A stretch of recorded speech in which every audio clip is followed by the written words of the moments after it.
Good afternoon and welcome to St. Ferial Park, Dillman Memorial Field in Prairie du Chien. We are getting ready for the 16U Class A Regional here on Jeffless Sports Network. Our coverage of American Legion baseball is brought to you by Sups.com and also sponsored by Pizza Ranch of Prairie du Chien. Tyler Dictanis with you, bringing you the play-by-play of game number one, Westby Coon Valley taking on Fenimore. And our second game of the doubleheader tonight will be the Prairie du Chien Grasshoppers taking on the Viroqua 138ers. For the first game, Fenimore will be the home team for this contest. We'll set up the batting order for the Bandits of Westby Coon Valley coming into today's game with a record of 10-4. Their batting order goes like this, leading off the catcher, number 7, Hudson Lee. Batting second, the center fielder, number 2, Connor Miller. Batting third, the shortstop, number 10, Gavin Fortune.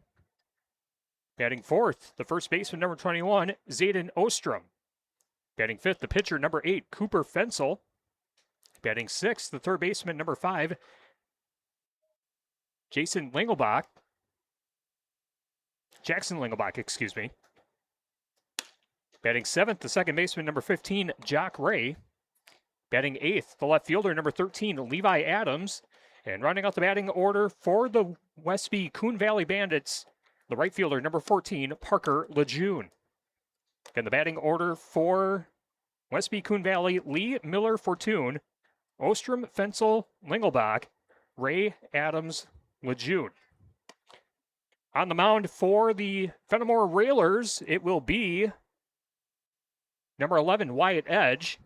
And the defensive alignment for the Railers in the outfield, from left to right, it will be Carter Millen, Wyatt Schwantes, and Liam Collins. And then from third to first, Reed Stalsberg, PJ Vols, Trayson Peterson, Austin Yankee Fiedler at first, and Marshall Biba catching behind home plate as the first batter steps into the box for Westby Coon Valley, and Hudson Lee looks at the first pitch, and it's low for ball one. We are off and running at 5:02 here at Dillman Memorial Field. And the 1-0 pitch fouled down the right field line out of play. Count goes to 1-1 on Hudson Lee. Winner of this game will play tomorrow at 3:30 and await the winner of the second game tonight. The loser plays at 1 o'clock tomorrow. And the 1-1 pitch is upstairs for ball two.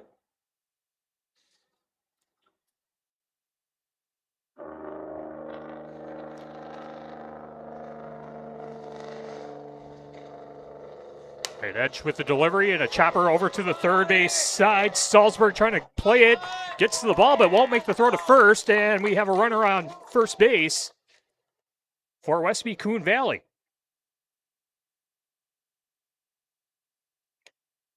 Call that an infield single. 1 on, nobody out. Top of the first inning, just underway in the 16U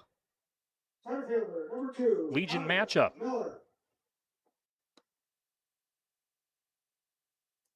Connor Miller at the plate, looks at the pitch, and it's away for ball one. Connor Miller, the center fielder for Westby Coon Valley. Pickoff attempt, runner just gets back under the tag.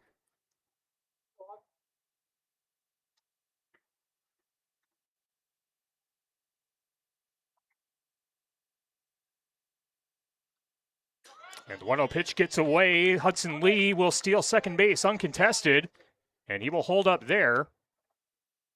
Count is 2 balls, no strikes to Connor Miller. Gavin Fortune in the on-deck circle for Westby Coon Valley.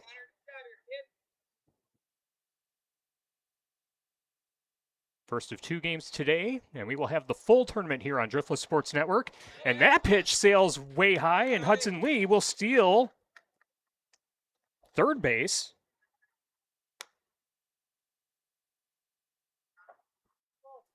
And Hudson Lee, 90 feet away from scoring in a 3-0 count to Connor Miller, Wyatt Edge. Trying to find the strike zone. The 3-0. That one's low for ball 4. Ball gets away, and Hudson Lee charges for home, and Westby Coon Valley's on the board.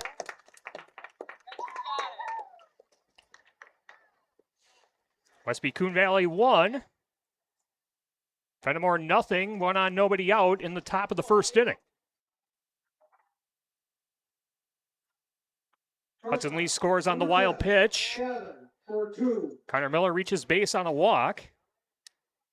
Base on balls, a 4-pitch walk at that. Brings up the number 3 hitter in the order, Gavin Fortune, the right-handed batter. The shortstop looks at the first pitch downstairs for ball 1. Just clip the lower part of the strike zone. And the 0-1 line down the right field line, and that is a foul ball, just foul. Just inches off the right field line. We have the 16U tournament this weekend on Driftless Sports Network, and then we have the 19U regional from Stoddard next week. And then we'll be back here in Prairie in 2 weeks for the Class A State Championship for 19U Legion Baseball. And this one hit to right field, and that will be caught by Liam Collins. He'll throw it back to the infield for the first out of the inning.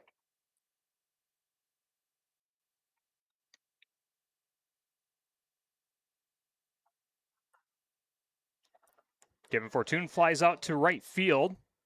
1 on, 1 out, top of the first inning.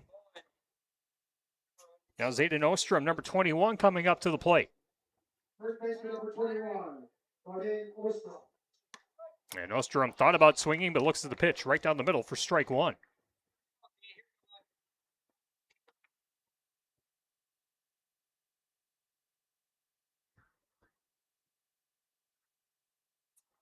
The 0-1 from Edge, swung on and missed for strike 2. Couldn't catch up to that heater. No balls, 2 strikes. Connor Miller, the runner at first for Westby Coon Valley. And this will be fouled to the backstop as Ostrom protecting the plate with an 0-2 count. And we'll do it again.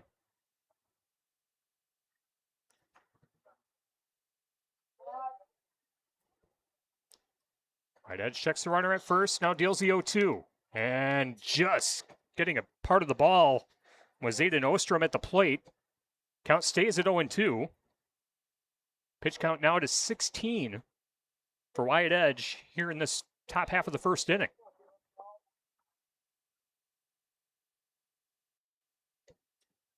The 0-2 offering right down the middle for a called strike 3.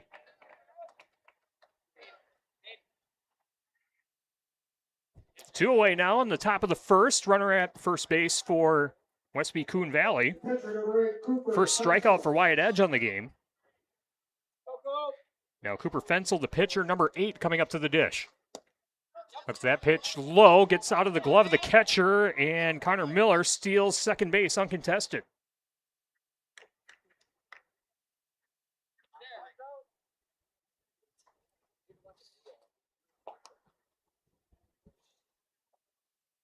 Zayden Ostrom gets struck out in the last at bat. Fensel at the plate. Connor Miller now in scoring position, and a mound conference with Marshall Biba talking to Wyatt Edge.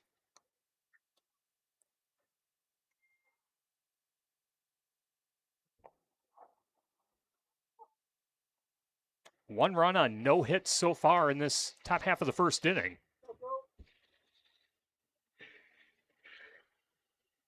The leadoff batter, Hudson Lee, was walked.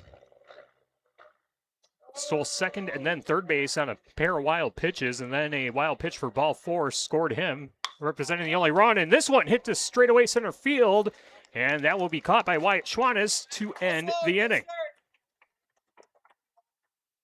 1 run, no hits, no errors, and 1 left on base. We are through half an inning here at Dillman Memorial Field in Prairie du Chien. Westby Coon Valley 1, Fenimore nothing. The Railers up to bat in the bottom of the first on American Legion Baseball, powered by Sups on Driftless Sports Network. Our game brought to you by Sups.com. Fuel your fitness journey with a wide selection of products from a locally owned company. Visit their Fenimore, Dubuque, and Platteville locations and Sups.com. American Legion Postseason Baseball on Driftless Sports Network is brought to you in part by Pizza Ranch in Prairie du Chien, our lead coverage sponsor for postseason baseball. Players and coaches competing in the tournament can enjoy the Pizza Ranch buffet for just $9.99 throughout the tournament. It's a great way to refuel after the game with pizza, chicken, sides, and dessert. Stop by Pizza Ranch in Prairie du Chien and tell them you appreciate their support of local baseball and the Driftless Sports Network. Railers up to bat in the bottom of the first inning. Let's run down the batting order for the 16U Fenimore Railers. Leading off will be the center fielder, number 16, Wyatt Schwantes. Batting second, the right fielder, number 10, Liam Collins. Batting third, the pitcher, number 11, Wyatt Edge. Batting fourth, playing third base, number 9, Reed Stolzberg. Batting fifth, the catcher, number 2, Marshall Biba. Batting sixth, the left fielder, number 5, Carter Millen. Batting seventh, the first baseman, number 22, Austin Yankee Fiedler. Batting eighth, the shortstop, number 1, PJ Vols. And rounding out the batting order for Fenimore, the second baseman, number 4, Trayson Peterson. Again, the batting order for the Railers: Schwantes, Collins, Edge, Stolzberg, Biba, Millen, Yankee Fiedler, Vols, Peterson. On the mound for the Westby Coon Valley Bandits, it's number 8, Cooper Fensel. And his defense in the outfield from left to right, it's Adams, Miller, and Lejeune. And then from third to first, Lingelbach, Fortune, Ray, and Ostrom. Hudson Lee is behind home plate catching for the pitcher, Cooper Fensel. Wyatt Schwanitz recorded the final out of the top half of the first inning. He'll step into the box, the lefty batter. Waiting the first pitch from Cooper Fensel. Fensel deals, and the first pitch fouled back over the backstop for strike 1. Our game today is also sponsored by the Frugal Floozies, helping you find the best deals on everything from fashion to everyday essentials. If you love saving money and still looking great, they've got you covered. Check them out on Facebook. 0-1. Misses outside for ball 1.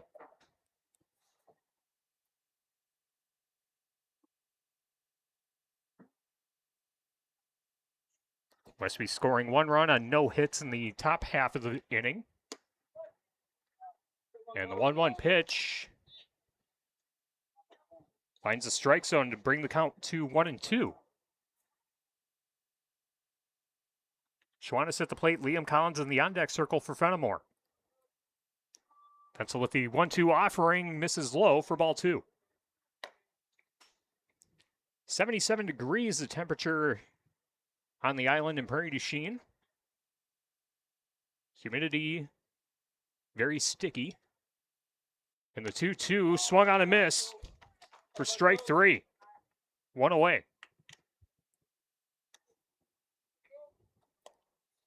Fensel records a strikeout. Now Liam Collins will come up to the plate, the right fielder for Fenimore.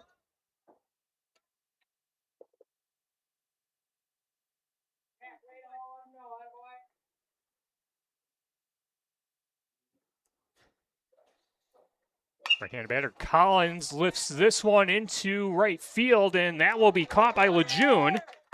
And quickly 2 away in the bottom of the first inning.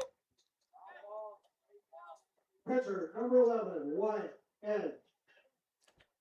Now pitcher-on-pitcher matchup. Wyatt Edge stepping into the box. Wears number 11.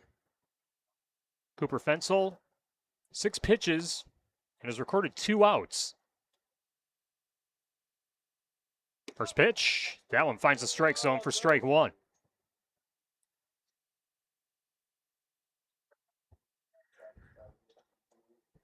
Fenimore played Westby Coon Valley 10 days ago, and Fenimore won 14-1 as the 0-1 pitch ripped foul down the first base side.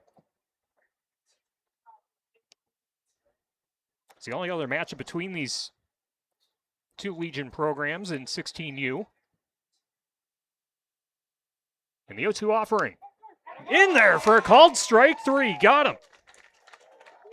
A 3 up, 3 down inning. In the bottom of the first. No runs, no hits, no errors, and no one left on base. We're through 1.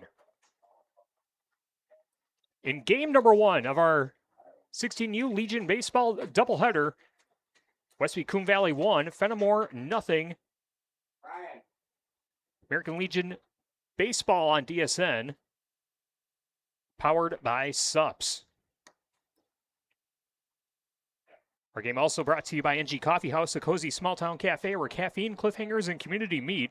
Grab a latte, find a seat, and follow your next great story at NG Coffee House in Bloomington. The party doesn't need alcohol to have personality. .08 is now booking private events.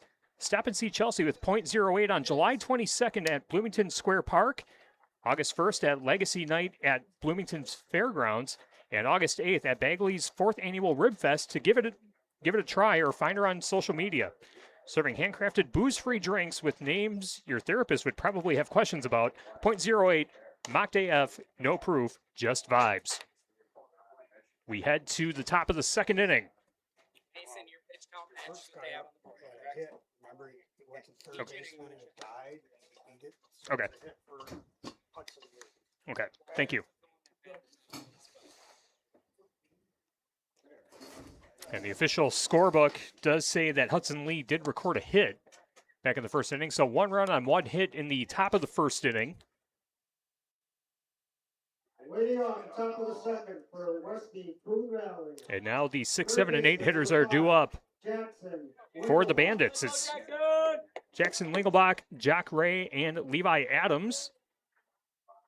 Jackson Lingelbach, a right-handed batter, awaiting the first pitch from wide edge. And that pitch is low for ball 1.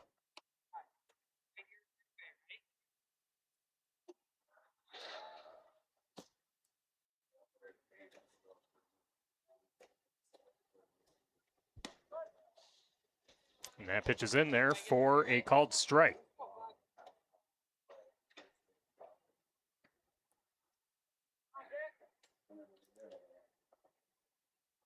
One ball, 1 strike, and the pitch misses outside for ball 2.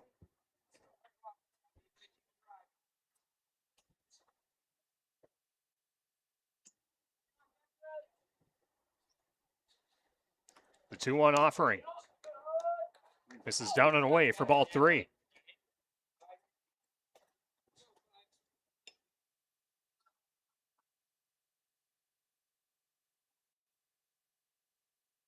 Hitters count for Lingelbach, and Lingelbach swings and misses for strike 2. Count goes full, 3-2.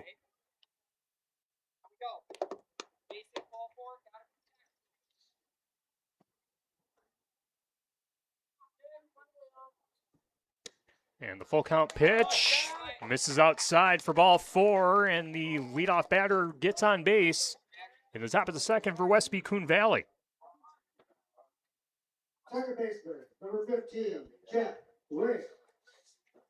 So base on balls for Jackson Lingelbach, Jock Ray. Number 15, the second baseman for the Bandits at the plate.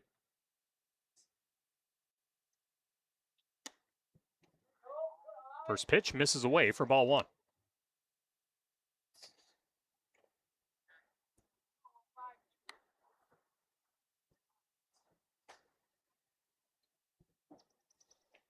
Wide edge gives the nod, checks the runner at first, and now a throw back to first base. And Austin Yankee Fiedler couldn't apply the tag in time. Runner safe.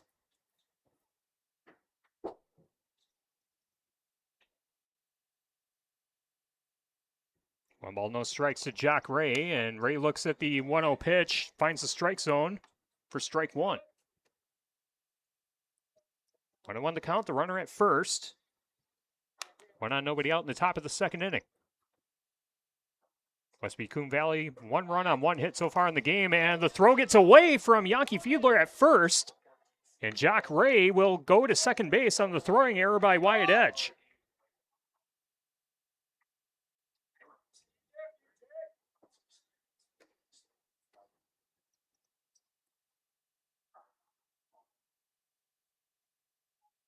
First error of the game committed by either team. Now Jack Ray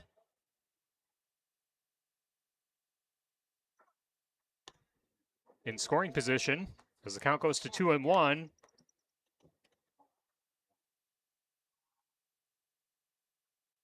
On Jock Ray at the plate, the runner at second is Lingelbach.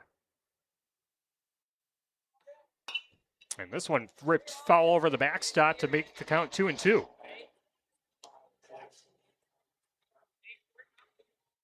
Glad you're with us on Driftless Sports Network, either on YouTube or Facebook Live. Our first game on Facebook Live is a stream. Hopefully you're enjoying that. The 2-2 count as Jock Ray backs away from it. And the count goes full, 3-2.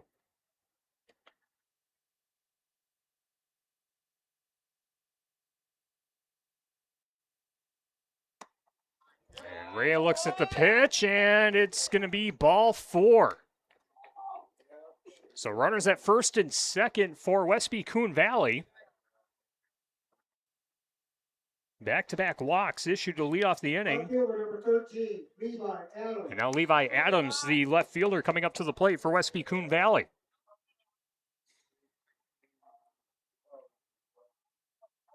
That's the third walk issued by Wyatt Edge, and Edge's first pitch misses high and in for ball 1.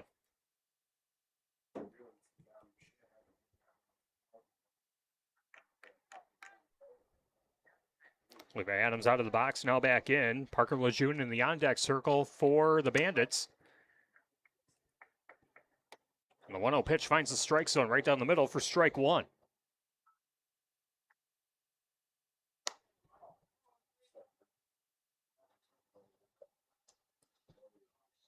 Edge checks the runner at second, now deals the 1-1. Misses upstairs for ball two.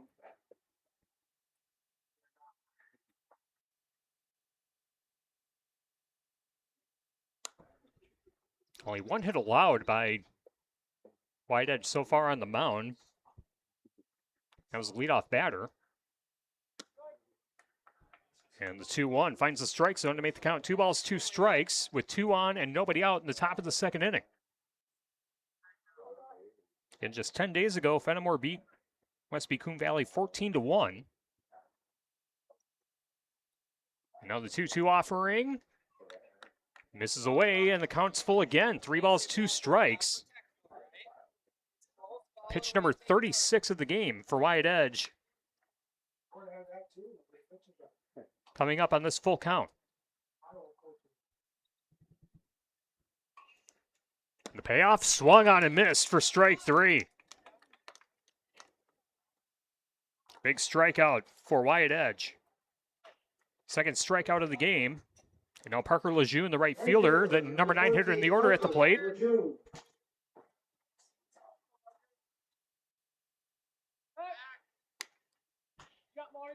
And the runner gets back to second base. Jackson Lingelbach at second, Jack Ray at first.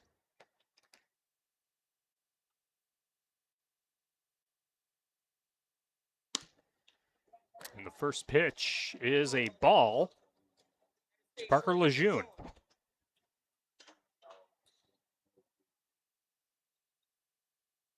Two on, one out. 1-0 lead for the Bandits. A swing and a miss for strike one. And the game after this one will be Prairie du Chien taking on Viroqua. We'll have that on this same stream. You don't have to go anywhere to watch both games, either on Facebook Live or Driftless Sports Network YouTube channel. The 1-1 pitch swung on a miss for strike two. 1 ball, 2 strikes, 2 on and 1 out. Pitch number 40 of the game for Wyatt Edge coming up. And that misses the strike zone outside for ball 2.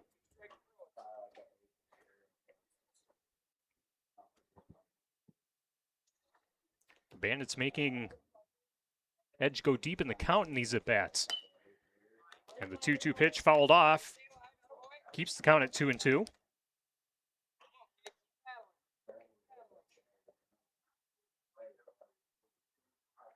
Hudson Lee in the on-deck circle for the Bandits. The 2-2. This is high and outside for ball 3. Count is full again.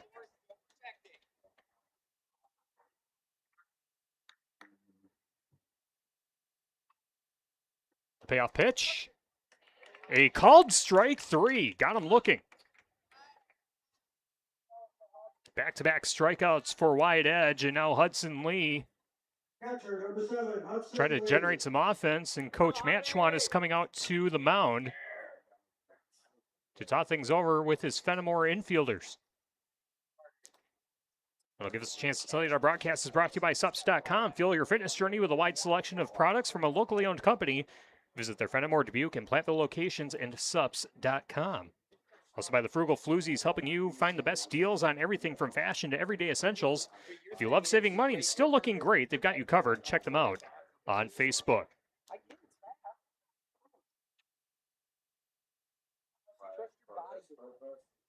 And it appears we will have a pitching change for the Railers,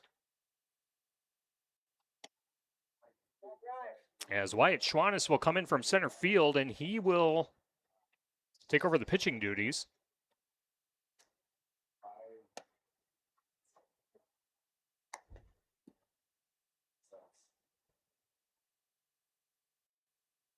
And looking at the stats for wide edge. He's pitched 1 2/3 innings, allowed 1 hit and 1 earned run, 3 walks, 3 strikeouts. But with a high pitch count and playing back-to-back games.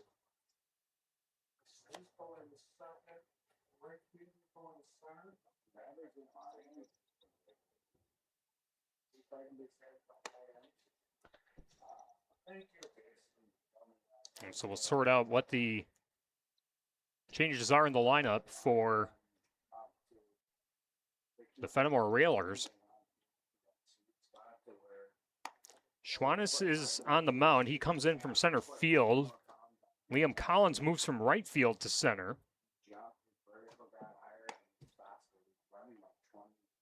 And we'll see everything update on Game Changer in just a second. But runners at first and second for Westby Coon Valley. For Fenimore, number 16, Wyatt Schwante. And Wyatt Schwannis, the only lefty on the Railers. Set to deal the first pitch to Hudson Lee. Hudson Lee's second plate appearance, and it will be the second time through the batting order. For the Bandits, the first pitch in there for a called strike.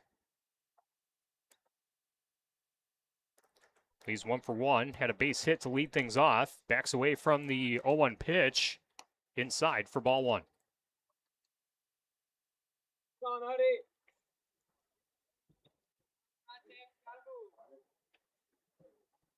And the 1-1 swung on and missed for strike 2. 2 on, 2 out. Top of the second inning, Westby Coon Valley 1, Fenimore nothing. 16U regional, and this one lifted down the right field line, and that's a blooper for a base hit. Runner rounding third, and no play made at the plate, and it's 2-0 Westby Coon Valley on the RBI single by Hudson Lee. 11 will be courtesy for 7. Courtesy runner at second base. As Hudson Lee, the catcher, comes out of the game now running the bases, will be number 11, Colin Eitland Anderson. Jack Ray, the runner at third base. At the plate is Connor Miller. First pitch in there for a strike.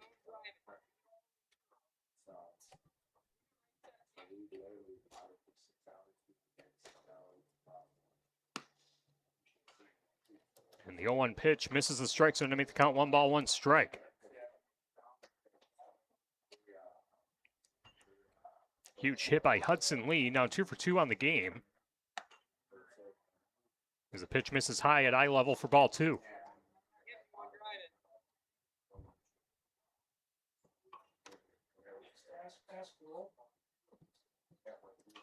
The 2-1 pitch swung on and missed for strike 2. 2 balls, 2 strikes, 2 on, 2 out.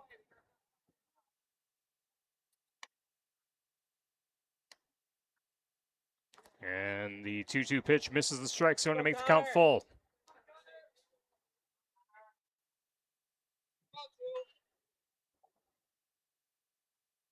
Schwannis with the delivery. That one sails high for ball 4, and the bases are loaded for Westby Coon Valley.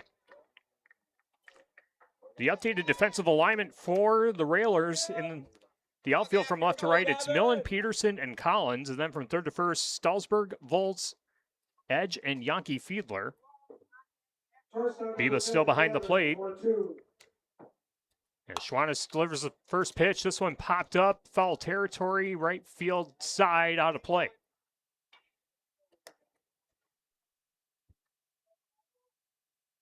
For Westby Coon Valley, Jack Ray at third. Colin Eitland Anderson at second. And Connor Miller at first. Second time he was walked in the game. Kevin Fortune flew out to right field in his first at bat. He's 0 for 1. Is on the wrong side of an 0-2 count. 0-2 pitch misses high for ball 1.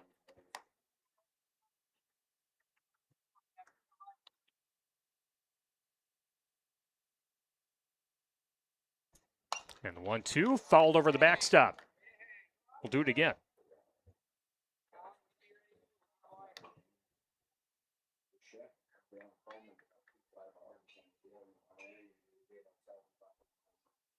One ball, 2 strikes. Bases loaded with 2 out. Big pitch here for Wyatt Schwannis. And this one knuckled down the right field side. Austin Yankee Fiedler there to make the play to end the threat. Westby Coon Valley leaves 3 stranded, but they do bring 1 run across on 1 hit and 1 error. We're through an inning and a half here at Dublin Memorial Field on the island in Prairie du Chien. Westby Coon Valley 2. Fenimore nothing. We head to the bottom of the second. On Driftless Sports Network, our coverage of American Legion postseason baseball on DSN is brought to you in part by Pizza Ranch in Prairie du Chien. Players and coaches competing in the tournament can enjoy the Pizza Ranch buffet for just $9.99 throughout the tournament. It's a great way to refuel after the game with pizza, chicken, sides, and dessert. Stop by Pizza Ranch in Prairie du Chien and tell them you appreciate their support of local baseball and Driftless Sports Network. Also brought to you by NG Coffee House, a cozy small town cafe where caffeine, cliffhangers, and community meet. Grab a latte, find a seat, and fall into your next great story at NG Coffee House in Bloomington. Cooper Fensel back on the mound for Westby Coon Valley. Had a 3-up, 3-down inning in the top half of the first inning. Due up for the Railers, it's Reed Stalsberg, Marshall Biba, and Carter Millen. Strikeout, flyout, strikeout. That's how the Railers were retired back in the first inning.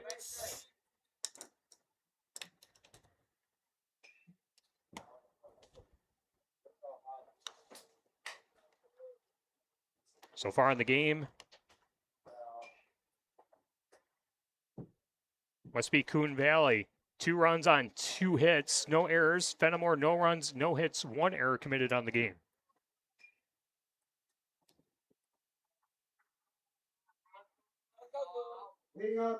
Fensel finished his warm-ups, and now Reed Stalsberg at the dish, the third baseman for the Railers.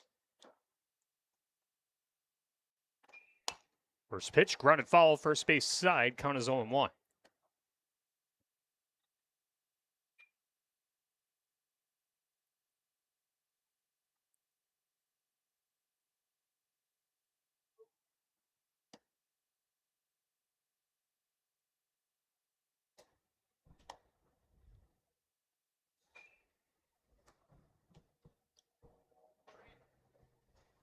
Stalsberg backs out of the box, now steps back in. 1-1 the count. And the pitch swung on and missed. That one broke down. Count goes to 0-2.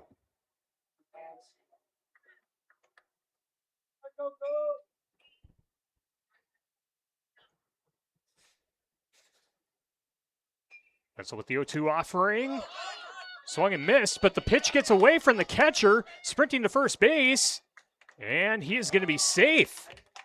So Stalsberg strikes out, but on the drop pitch, able to hustle it out and get to first base. Catcher number 2, Marshall Biba. And now Marshall Biba will step up to the plate for the Railers.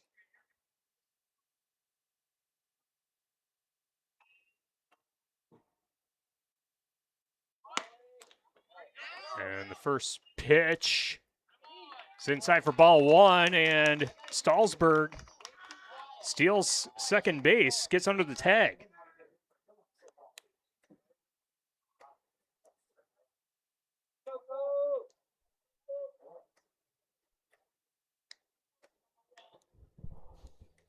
Well, count to Marshall Biba, Carter Millen in the on-deck circle, and that pitch gets away.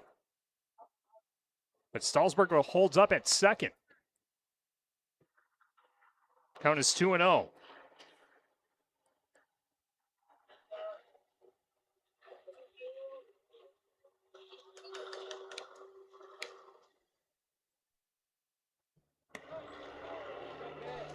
Two-0 pitch finds the strike zone to make the count 2 balls, 1 strike.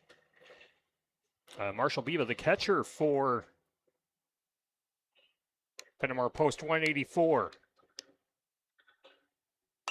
And this one popped up first base side. Ostrom calls for it and makes the catch in foul territory. One away.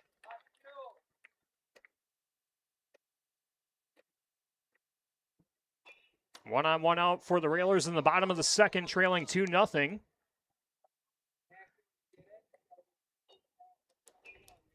Left fielder number 5, Carter Millen. And now Carter Millen, the left fielder, stepping in. All the batters for Fenimore are right-handed except for Wyatt Schwanes. And the first pitch misses upstairs for ball one.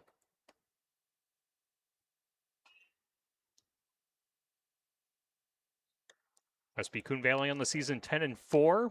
Fenimore's season record 4-4-1. And the 1-0 pitch foul back to make the count 1-1 strike. Fenimore tied Mineral Point in the first game of the season 6-6. Won back-to-back games against Plain, then lost back-to-back games against Plain.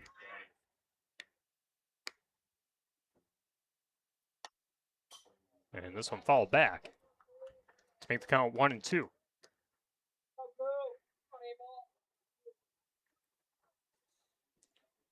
And they lost at Mineral Point 5-1 on June 25th. Won at Viroqua 26-20. Defeated Westby 10 days ago 14-1, and then entered the tournament coming off a loss to Prairie du Chien 12-6.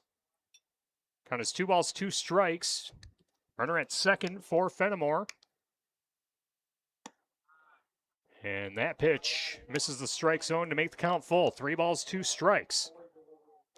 On Carter Millen. Austin Yankee Fiedler in the on-deck circle for the Railers. The payoff pitch, swung on and missed. Strike 3. Hey, 2, infield, diving, keeping it in. And that is the 4th strikeout for 1-1 with it. Cooper Fensel. First baseman number 22. 1 on and 2 out in the bottom of the second inning, and Austin Yankee Fiedler, the first baseman, digs his cleats in. Fensel checks the runner at second, delivers the first pitch, misses eye level for ball 1.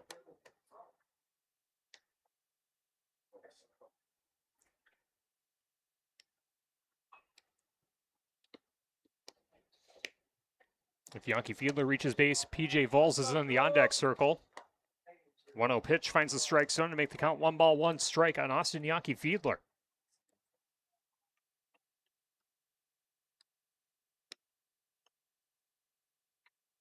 And so with the offering, and Yankee Fiedler pops this one over the backstop to make the count 1-2 strikes. Bottom of the second inning of our 16U regional tournament, game number 1. I have 2 games for you tonight, 3 tomorrow. 1 for sure on Saturday, potentially 2, as Yankee Fiedler knuckles this one back to the pitcher, and the ball gets away from the first baseman, and a throw home, and the runner is safe. Reed Stalsberg slides in to score. It's 2-1. Must be Coon Valley in front. Believe they're going to rule a fielding error.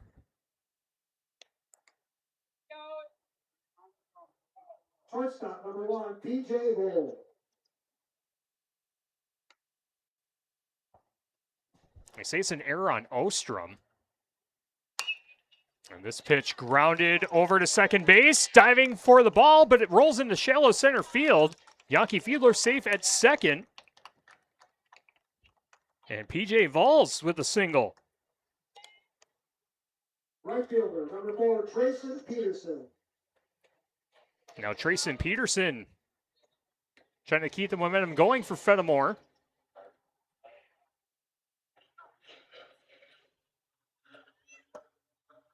Thought about swinging, but decides not to. Count is 1-0.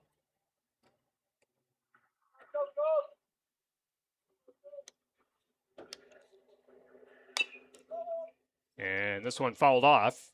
make the count 1 ball, 1 strike.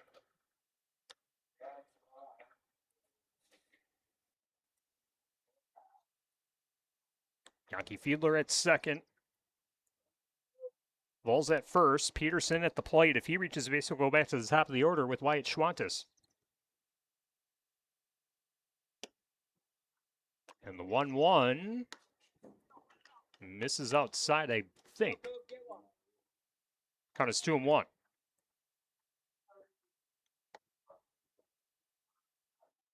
2-1 offering. Golf swing. Tried to dig that one out. Count goes to 2-2.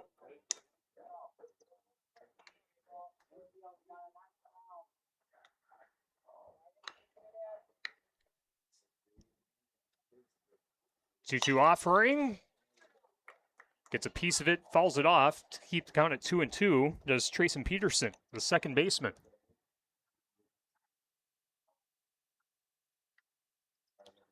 Fenimore in the gray jersey tops with white pants. The Bandits in the blue jersey tops. Bandits written across the chest in red.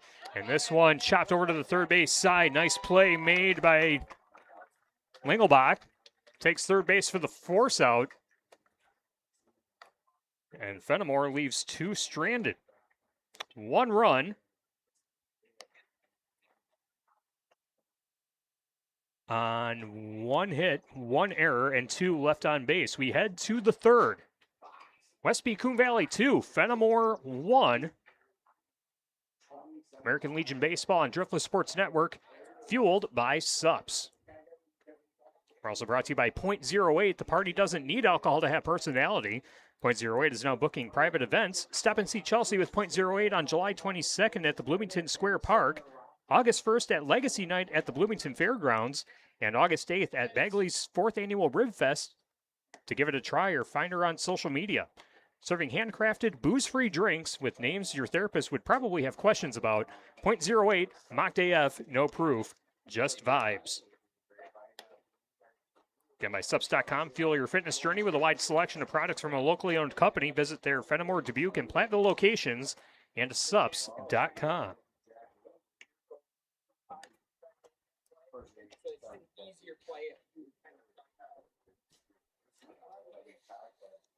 The 4, 5, and 6 hitters are due up. For Westby Coon Valley, Zayden Ostrom, Cooper Fensel, and Jackson Lingelbach. Updated line score, Westby Coon Valley 2 runs on 2 hits with 1 error. Fenimore 1 run with 1 hit and 1 error. Leading off the top of the third for Westby Coon Valley. First baseman, number 21, Zayden Ostrom. Zayden Ostrom digs his cleats in. And the first pitch from Schwantes is fouled off to make the count 0-1.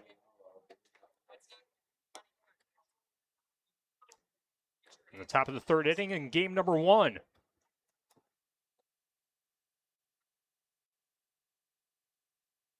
And that pitch way high, just within reach of the catcher Biba. Count is 1 ball, 1 strike. Ostrom is 0 for 1, struck out looking in his at-bat in inning number 1. Takes a strike to make the count 1-2, and the 1-2 offering off speed just misses outside for ball 2.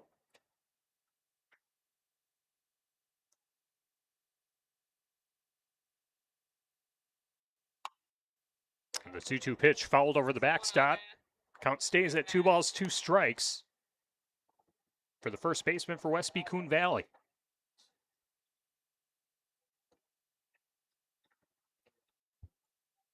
Two golf swing. Ball gets away from the catcher and a throw to first. Runner is going to be safe on the pass ball.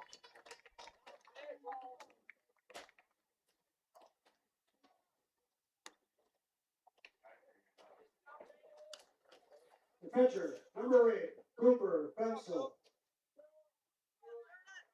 Brings up Cooper Fensel.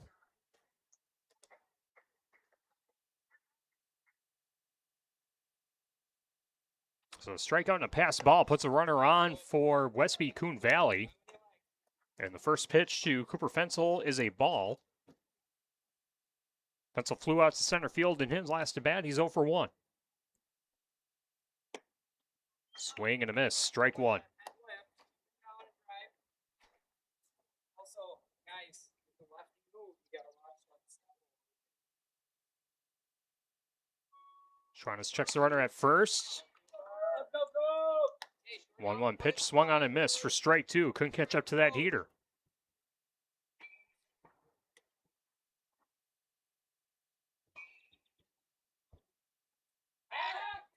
Pickoff attempt. Runner gets back to first base safely.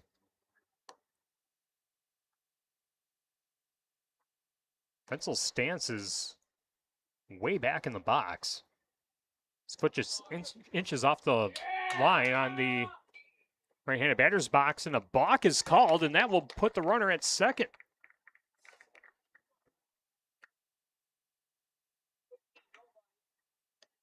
So another runner in scoring position for Westby Coon Valley.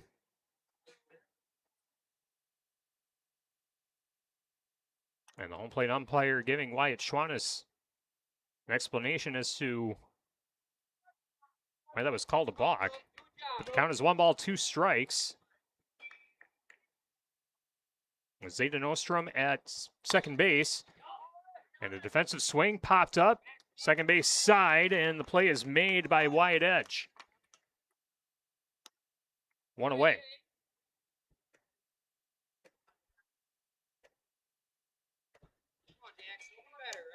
Third baseman, number 1 5. on, 1 out, top of the third inning. 2-1 the score. Westby Coon Valley in front of Fenimore.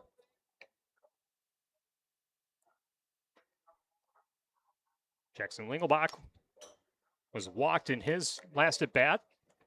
And the first pitch is going to be a strike.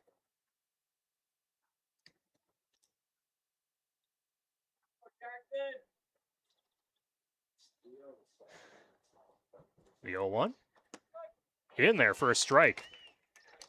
Nice off-speed pitch there by Schwantes.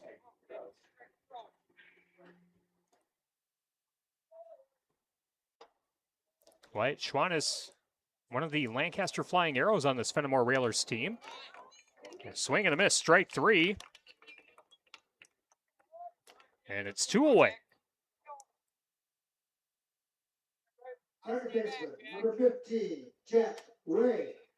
Now Jack Ray. He was walked back in the second inning. Backs away from the first pitch. Misses up high for ball 1. On the roster that I was given,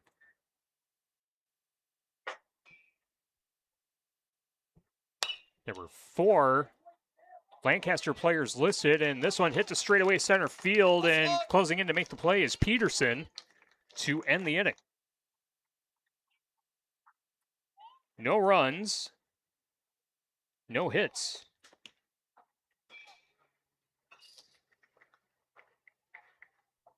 No errors, and 1 left on base. We head to the bottom of the third inning. Westby Coon Valley 2. Fenimore nothing. The Railers up to bat. On American Legion Baseball on Driftless Sports Network. Our coverage brought to you by Pizza Ranch and Prairie du Chien. Players and coaches competing in the tournament can enjoy Pizza Ranch Buffet for just $9.99 throughout the tournament. It's a great way to refuel after the game with pizza, chicken, sides, and dessert. Stop by Pizza Ranch and Prairie du Chien and tell them you appreciate their support of local baseball and Driftless Sports Network.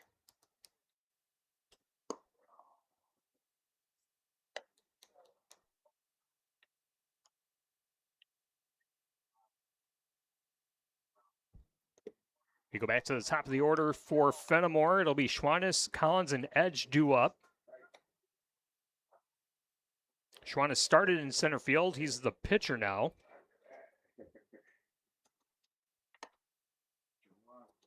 Leading off the bottom of the third for Fenimore, the pitcher number 16, Wyatt. Collins still in right field, and Wyatt Edge is now at second.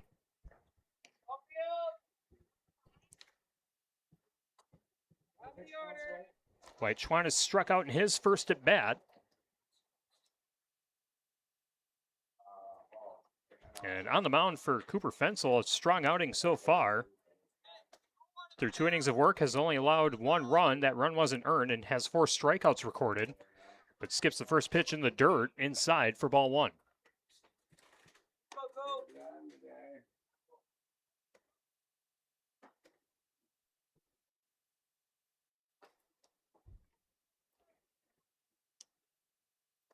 One 0 pitch. Misses high for ball 2.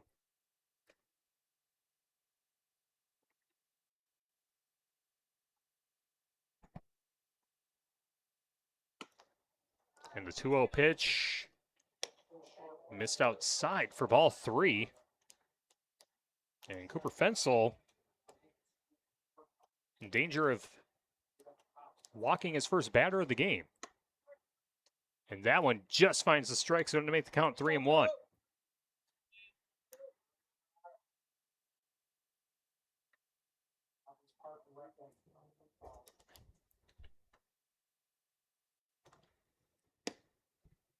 And the 3-1 pitch misses down and away for ball 4.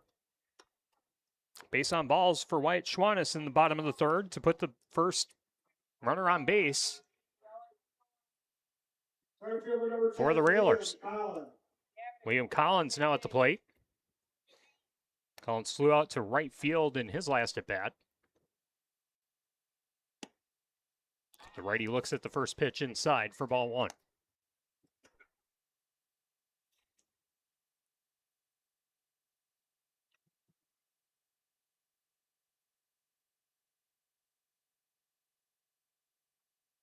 The 1-0 pitch misses the strike zone for ball 2. Schwantes is the runner at first for Fenimore. Collins at the plate. Wyatt Edge in the on-deck circle. As the pitch is in the dirt, gets away from the catcher. And Schwantes gets to second base uncontested.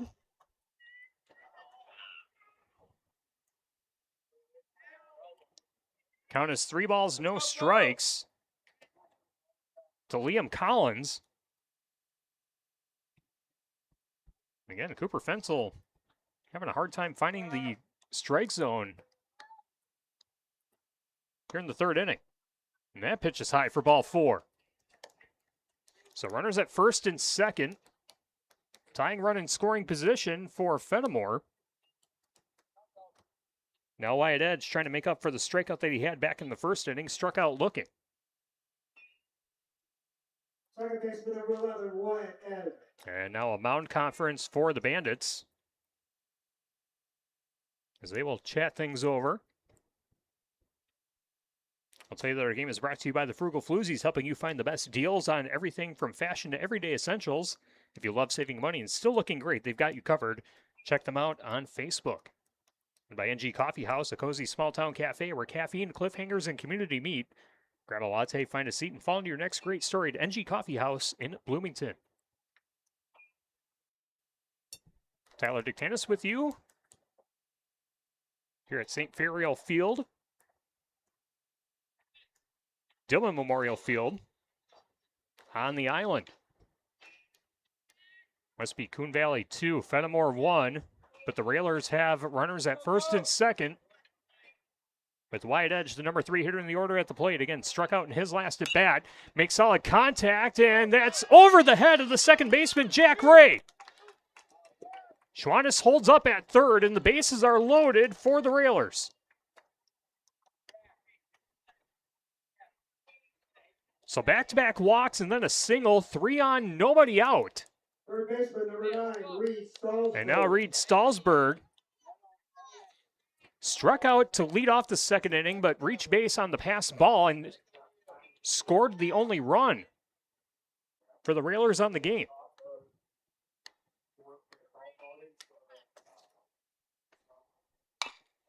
And this one chopped over to short, and bobbling the ball was a shortstop Fortune. A run comes in, and we are tied at 2. I believe that's going to be a fielding error on the shortstop Fortune. Base is still loaded for Fenimore in a tie game. Catcher number 2, Marshall Biba.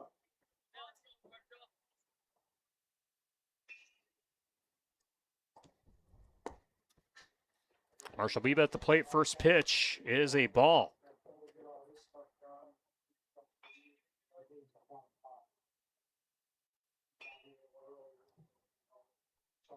Pencil with the 1-0 offering. This one hit solid straightaway center field. And it will be caught by Miller, tagging up and charging for home, sliding, and he is safe. Liam Collins scores, and the Railers take its first lead of the game, 3-2 in the bottom of the third inning.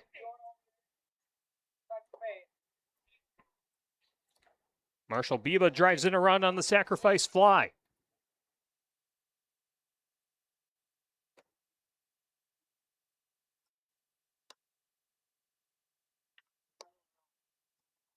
Runners at first and second for the Railers. Carter Millen at the dish. Millen struck out in his first at bat in the second inning. The first pitch in there for a strike.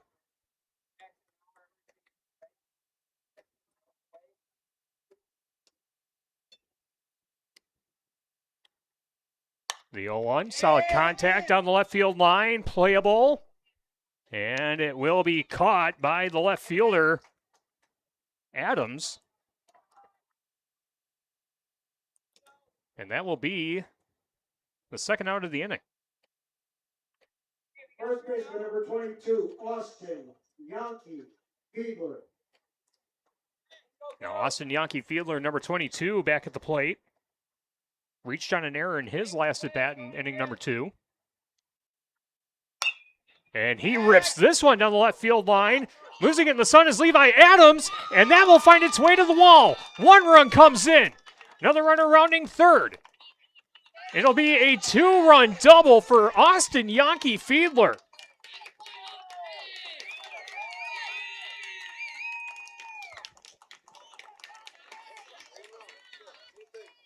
Levi, whip your hips, get back on it. It's easier to run in than it is Austin to go Yankee back. Fiedler. Shortstop number 1. Drives in 2. And it's 5-2 Railers in front. First pitch in there for a strike. 1 on and 2 out.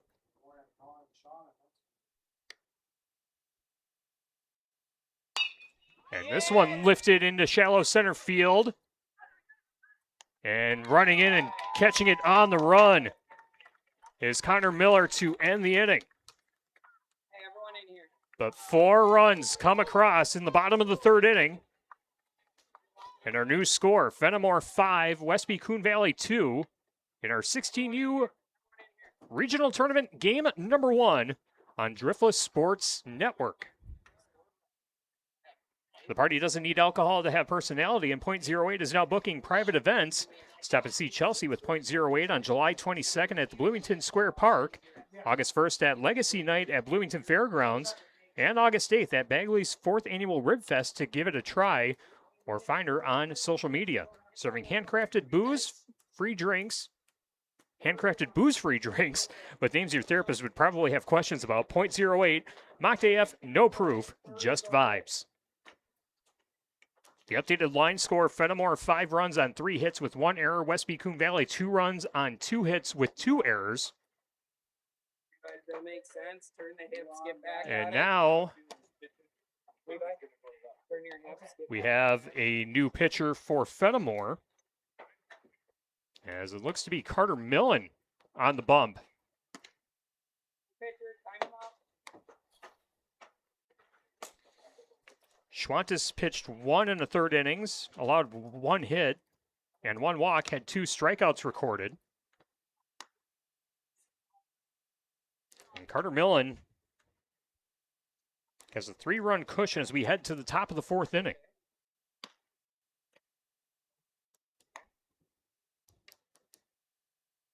Leading things off for the Bandits will be Parker Lejeune, followed by, Levi Adams, then Parker Lejeune, and then Hudson Lee, the 8, 9, and 1 hitters in the order.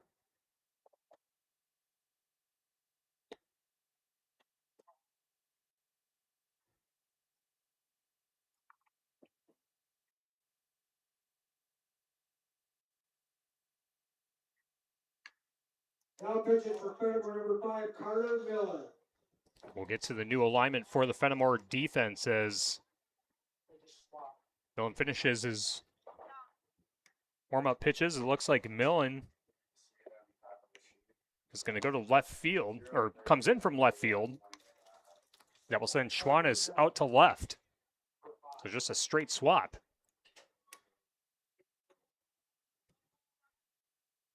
Hitting off the top of the fourth. Marshall Biba comes in to have a quick chat with Left fielder. Carter Millen, and he'll go back to his place behind home plate. Levi Adams struck out in his first at bat in inning number 2, and he will lead things off in the top of the 4th with Fenimore leading 5-2 on the Westby Coon Valley Bandits. First pitch from the righty. This will be chopped back over to second base. Fielded cleanly and throw to Yankee Fiedler.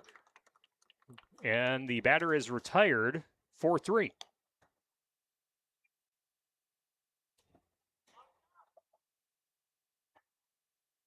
Right fielder, number 14, Arthur. One pitch, Lejeune. one out in the top of the 4th.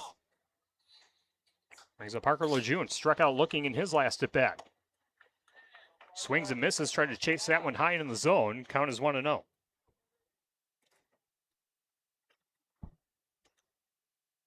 In the outfield for Fenimore, it's Schwannis, Peterson, and Collins from left to right.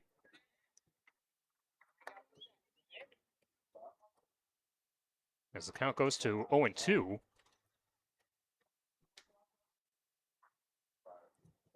Millen with the delivery. That one misses upstairs for ball 1. And then from third to first, Stalsberg, Vols, Edge, and Yankee Fiedler for the Railers. 1-2. Outside. Count goes to 2-2. One out, nobody on. Top of the 4th inning. Fenimore leading Westby Coon Valley 5-2. Swing and a miss. Strike 3.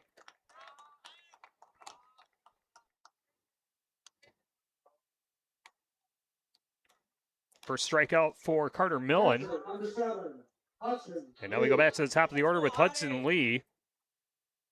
2 for 2 on the game. Singled and scored in the first inning and then had an RBI single in the second. Looks at the first pitch in there for a strike.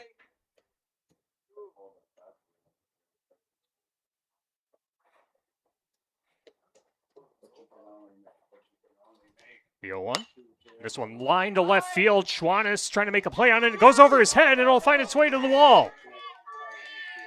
Hudson Lee sprinting to second base, and that'll be a double. He's 3 for 3 on the game. A 2-out double extends the inning for Westby Coon Valley. Now Connor Miller will try to bring him home and cut into this 3-run deficit. Number 2, Connor Miller. Colin Eitland Anderson will now run the bases for Hudson Lee as Lee will get his catcher's gear on. Connor Miller walked in the first inning, walked in the second. And the first pitch is in and out of the glove of Biba behind home plate, and that moves the runner to third. So Colin Eitland Anderson 90 feet away from scoring on the pass ball. 1 ball, no strikes.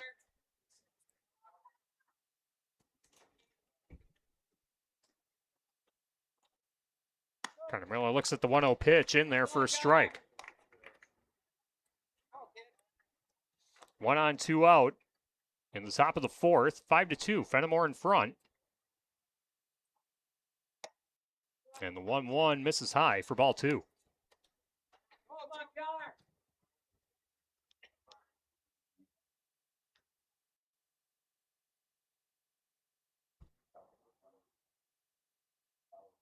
Two-one pitch misses way high over the head of the batter.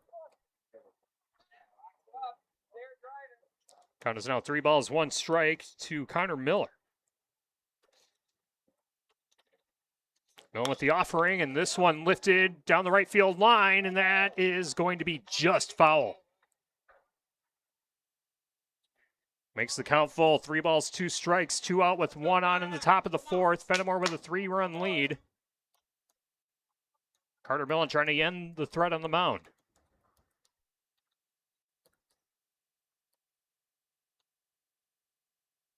Gives the nod, checks the runner. Here's the delivery.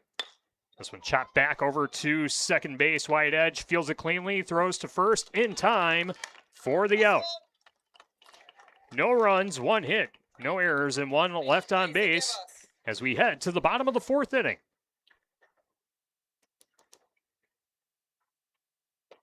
The Fenimore Railers 5, the Westby Coon Valley Bandits 2. On American Legion Baseball on the Driftless Sports Network, fueled by Subs. Fuel your fitness journey with a wide selection of products from a locally owned company. Visit their Fenimore, Dubuque, and Platteville locations and subs.com. 9 top, Coach. 9 top.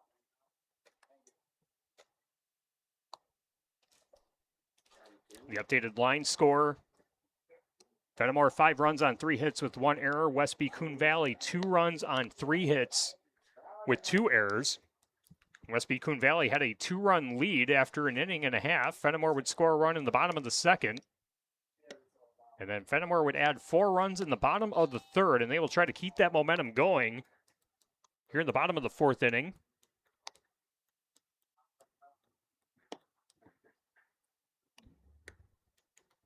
As Trayson Peterson will lead things off for the Railers, the number 9 hitter in the order. And then we'll go back to the top with Wyatt Schwantes and Liam Collins. And this is game number 1 of the doubleheader that we have on Driftless Sports Network tonight. We will also have Prairie du Chien taking on Viroqua. And then 3 games tomorrow. The winner of this game plays at 3:30 tomorrow against the winner of the game that follows this one. And the teams that lose tonight will be the 1 o'clock game. Right fielder number 4, Trayson Peterson. And we have a 3rd game tomorrow where the winner of game 3 plays the loser of game 4 to decide who plays for the regional championship on Saturday.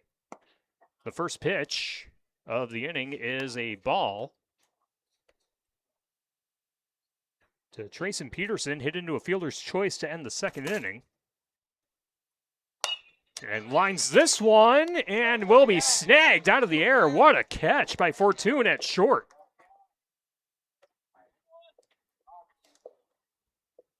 Allowed out to begin the bottom of the 4th inning. Right fielder number 16, Wyatt Schwantes. Now we go back to the top of the order with Wyatt Schwantes. Schwantes is officially 0 for 1. Struck out in the 1st inning, was walked in the 3rd. Fouls off the first pitch to make the count 0-1.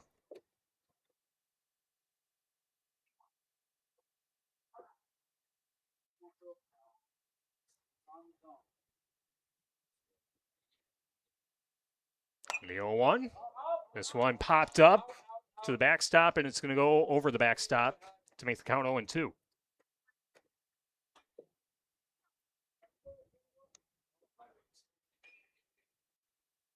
We'll get to Cooper Fensel's pitching stats in just a moment. Started off strong. He's now at 55 pitches, and pitch number 56 is going to be hit to straightaway center field. And that will be caught by Connor Miller for the 2nd out.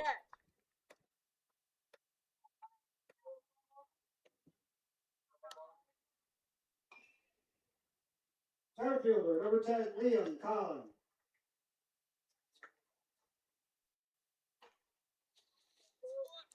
Fensel's pitching stats, 3 2/3 innings of work, has allowed 3 hits, 5 runs. Only 1 of those runs have been earned. 2 walks, 4 strikeouts, and the first pitch fouled off by Liam Collins to make the count 0-1. Liam Collins flew out to right field in the 1st inning and was walked in the 3rd. The 0-1, this one lined and driven to left field. And it'll be the center fielder, Miller, making the play to end the inning.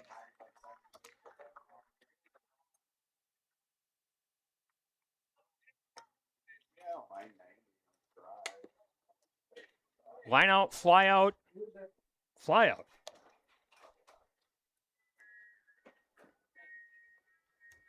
The Railers go down in order in the fourth. As we head to the fifth inning, it is 5-2, Fenimore in front of Westby Coon Valley on American Legion postseason baseball on Driftless Sports Network, fueled by Sups. Also brought to you by Pizza Ranch at Prairie du Chien, our lead coverage sponsor. Players and coaches competing in the tournament can enjoy a Pizza Ranch buffet for just $9.99 throughout the tournament. It's a great way to refuel after the game with pizza, chicken, sides, and dessert. Stop by Pizza Ranch in Prairie du Chien and tell them you appreciate their support of local baseball and Driftless Sports Network. The 3, 4, and 5 hitters due up for Westby Coon Valley: Fortune, Ostrom, and Fensel. All three of those batters are 0 for 2 on the game so far.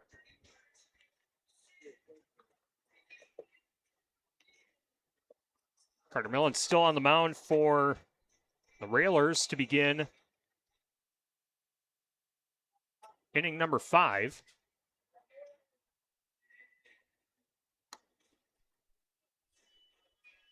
Millen in his first inning of work allowed 1 hit and had 1 strikeout recorded.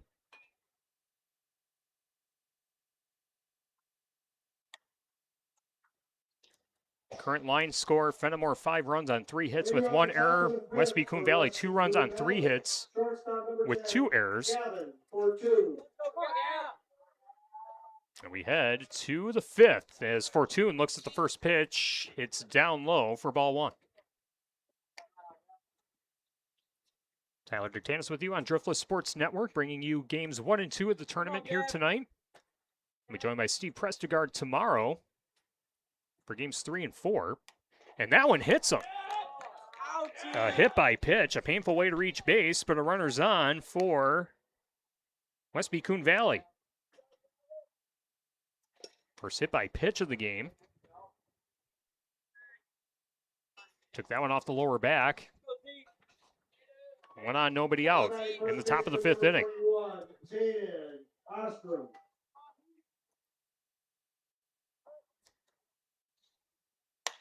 And Zayden Ostrom lines this one down the third base side, and it's just foul.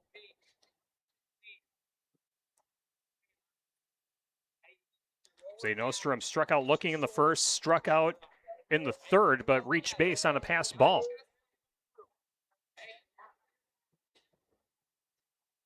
Giving Fortune the runner at first, Ostrom at the plate, Cooper Fensel on deck. Carter Millen on the mound, checking the runner at first, set to deal the 0-1. Gives the nod to delivery, upstairs for a ball, and the throw to second. And a stolen base is successful. Giving Fortune in scoring position now.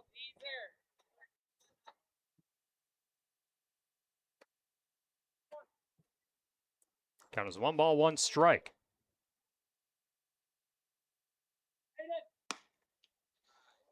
And Zayden Ostrom looks at the pitch, misses outside for ball 2. 77 degrees now the temperature here in Prairie du Chien. It's humid, but much more comfortable than it was earlier in the day. As the 2-1 pitch fouled to the backstop to make the count 2-2.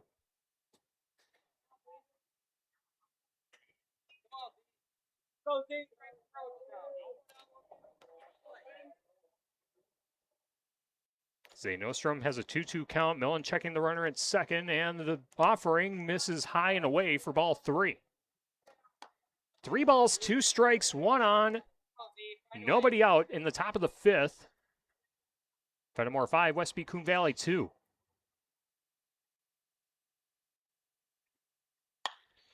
And this one hit to right center field. Collins chasing it down, closes the glove on it for the out, and the throw to third. Fortune able to get to third base successfully on the sacrifice fly.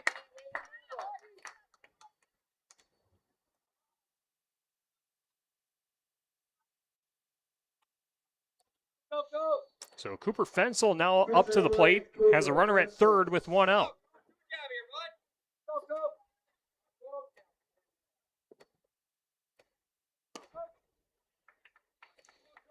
And the first pitch is in there for a called strike. Cooper Fensel flew out to center field in the first inning and popped out to second base in the third. And this one chopped back to the pitcher. Millen throws to home, and the runner is out. So Cooper Fensel hits into a fielder's choice. Great reaction by Millen on the mound. Able to stall the runner, give him Fortune at third, and then threw home and got there in plenty of time. So the lead runner gets out at home. 2 away. Now we will have a courtesy runner for the pitcher at first base.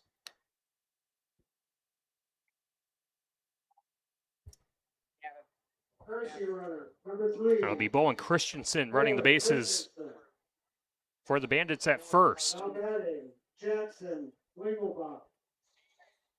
Jackson Wingelbach at the plate. 0 for 1 on the game. Looks at the first pitch in there for a called strike. Come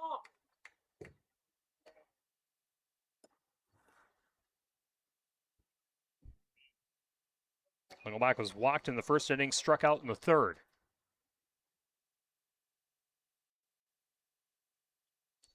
And the 0-1 hits him in the back. They're going to say it's off the bat. Or what are they? Now there's some confusion. Are they saying that it hit him? From my vantage point, it looks like it hit him first before it hit the bat. And now the umpires are going to convene and talk this one over.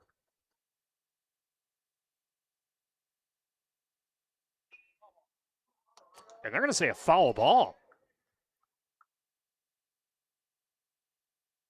You can hear that it hit the bat.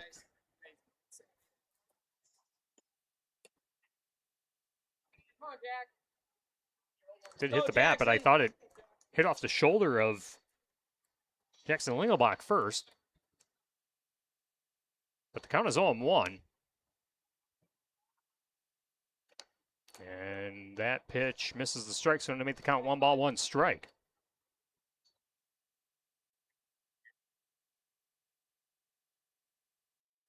Christensen, the runner at first base, running the bases for the pitcher Cooper Fensel.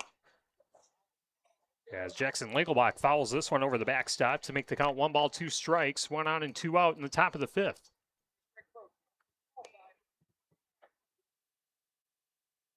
Come on, Jackson. The 1-2. High and in for ball 2.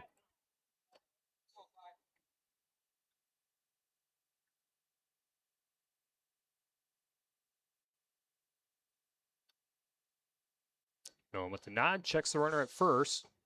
The 2-2 offering, chop back. Millen plays it cleanly and will throw it to Yankee Fiedler at first for the 1-3 put out. No runs, no hits, no errors, 1 left on base. We go to the bottom of the 5th inning.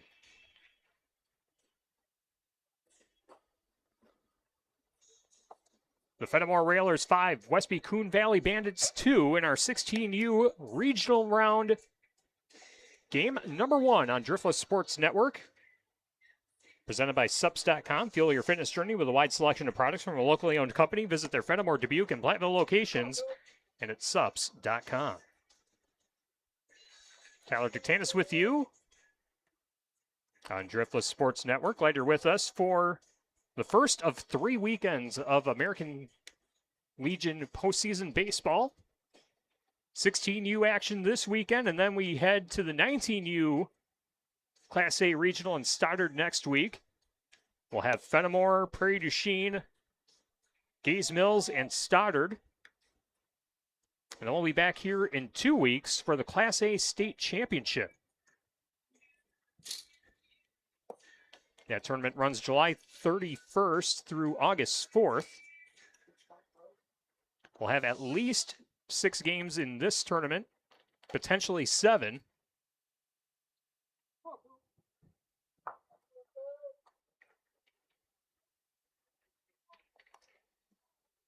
Waiting off the bottom of the 5th for Fenimore, second baseman number 11, Wyatt Edge. So we head to the bottom of the 5th inning. And Wyatt Edge hits this one to right center field, and the right fielder will make the play for the first out. Go, go. Third baseman, number 9, Reed. Wyatt Edge Stalsberg. now 1 for 3 on the game. Struck out in the first inning, singled in the third, and now just flew out to right field for the first out.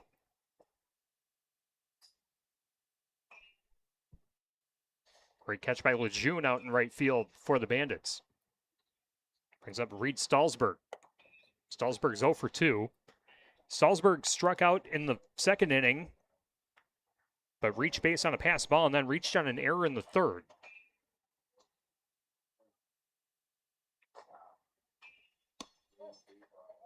And the 1-0 pitch finds a strike zone to make the count 1 ball, 1 strike.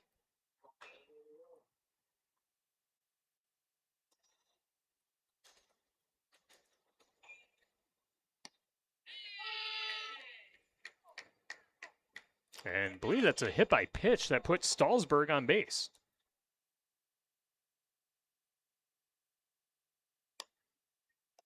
Go, go. Come on.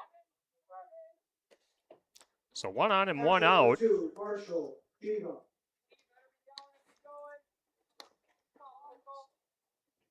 It was a hit by pitch. And a throw to first, and the runner's out! So Stalsberg Go. reaches base on a hit by pitch, and then he's picked off immediately after. Let's go, go. Good tag. Get away. So now 2 outs. And this one hit to left center field, and that will be caught on the run and sliding, making the catch is Connor Miller in center field. What a play! Everyone in here. Everyone in here. An unconventional 3-up, 3-down inning. No runs, no hits, Everyone in here. no errors, no one left on base. We head to the 6th. Fenimore Railers 5, Westby Coon Valley 2. American Legion Baseball on Driftless Sports Network. It's brought to you by .08. The party doesn't need alcohol to have personality. .08 is now booking private events. Stop and see Chelsea with .08 on July 22nd at Bloomington Square Park, August 1st at Legacy Night at the Bloomington Fairgrounds, and August 8th at Bagley's 4th Annual Rib Fest. To give it a try, or find her on social media. Serving handcrafted, booze-free drinks, but names your therapist would probably have questions about. .08, mocked AF, no proof, just vibes.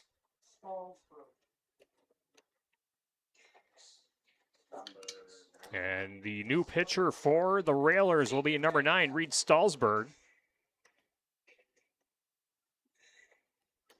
Let's go, Jack. So that'll end Carter Millen's day on the mound. He pitched 2 innings on the game, allowed 1 hit, and had 1 strikeout. As a team pitching, in 5 innings of work, the Railers have only allowed 3 hits, 2 runs, 4 walks, 6 strikeouts. Spot, which means Rex going to be in. Jackson, you're going to go to left. Levi, you'll move over to right. You're going to go to left.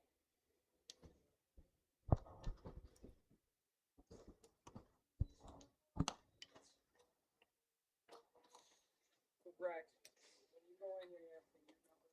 So with Reed Stalsberg moving to pitcher, the new defensive alignment for Fenimore in the outfield, it's Wyatt Schwannis, Carter Millen, and Liam Collins from left to right, and then from third to first, Wyatt Edge, PJ Volz, And then Trayson Peterson, you want position. and Austin Yaki Fiedler at first. Biba still behind the home plate. Third is going to go to left. Third is going to left. Because 19's going to play third. And then left, so 13 is going to left. Thank you. Yep.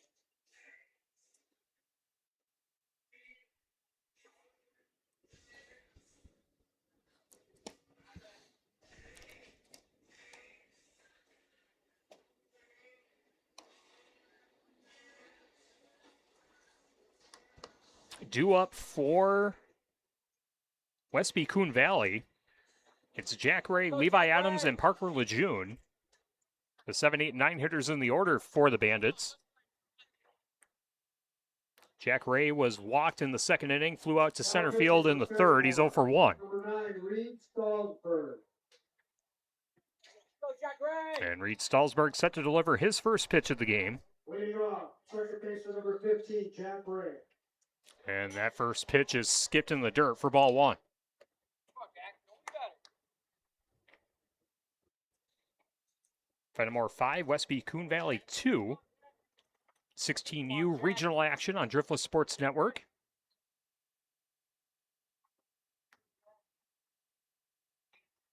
The 1-0 swung on and missed for strike 1. 1 ball, 1 strike.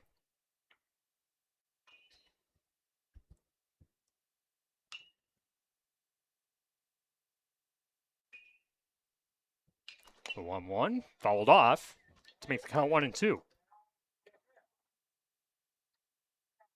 Come on, Jack.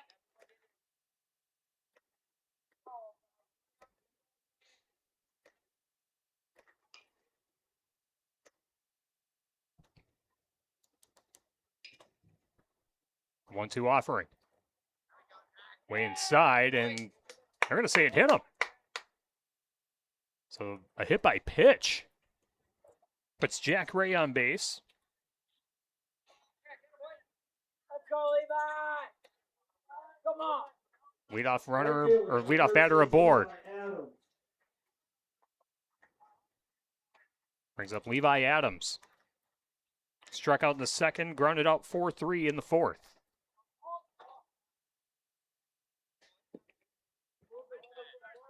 Oh for 2, and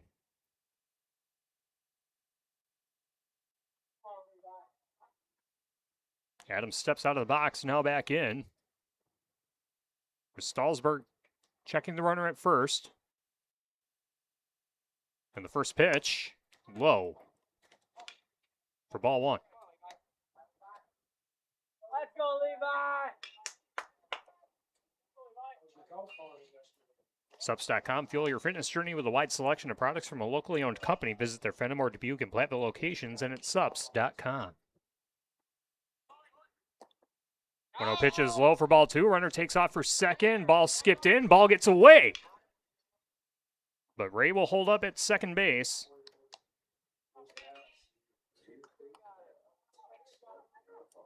Jack Ray in scoring position.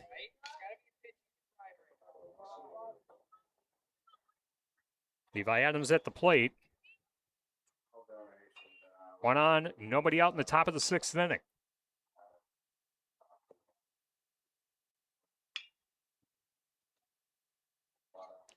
The 2-0. Come on, This is Levi. down and away for ball 3. And now Reed Stallsburg in danger of putting Levi on base on balls.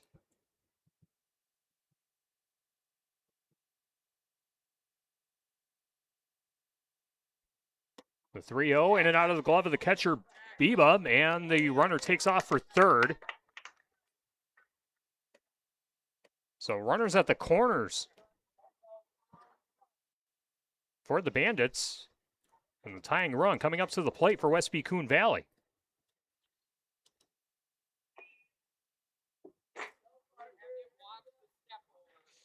Biba coming up to chat with Stallsburg for a brief moment.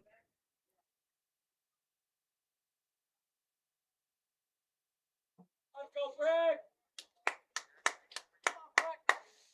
And we have a new batter in the lineup for Westby Coon Valley. Instead of Parker Lejeune, we'll see number 19, Breck Fleming. Breck Fleming. And Fleming fouls off the first pitch over the backstop. Makes the count 0-1. Come on, Greg!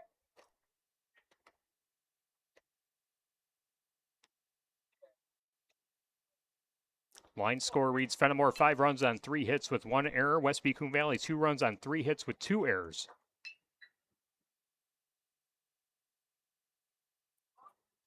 The 0-1 in the dirt. And the runner takes off from first Adams will steal second base uncontested. 2 runners in scoring position for Westby Coon Valley, with nobody out in the top of the 6th inning.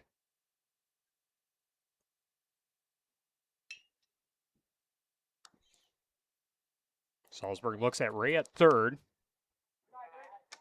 Delivers the pitch. Misses the strike zone. Count is 1 ball, 1 strike, or 2 balls and 1 strike, excuse me.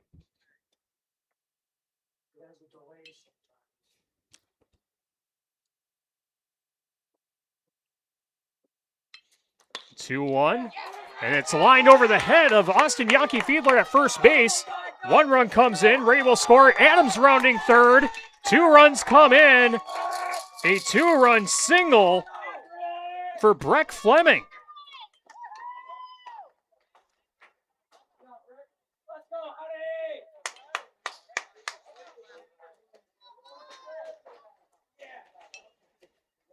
Catcher, number 7, Hudson Breck Lee. Fleming called off the bench, but hot at the plate. And he represents the tying run at first base. Go back to the top of the order. Showing bunt is Hudson Lee. He's done damage at the plate. 3 for 3 on the game. Had a single in the first, RBI single in the second, had a double in the fourth.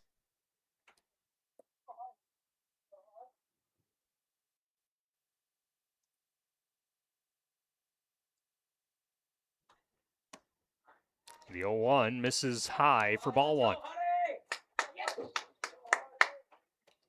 1 ball, 1 strike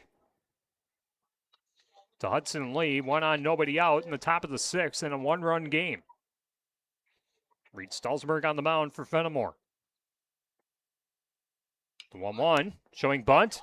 Drops it in front of the pitcher, and Stalsberg can't field it cleanly. And the runners are going to be safe at first and second.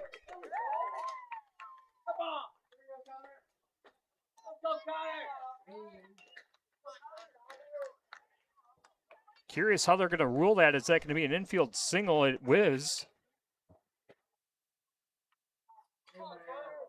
Hudson Lee, 4 for 4 on the game.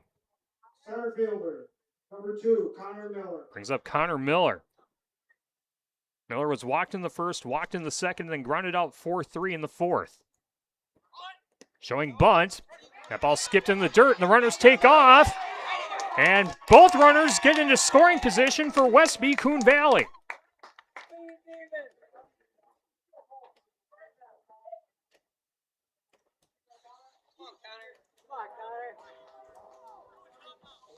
And now Reed Stalsberg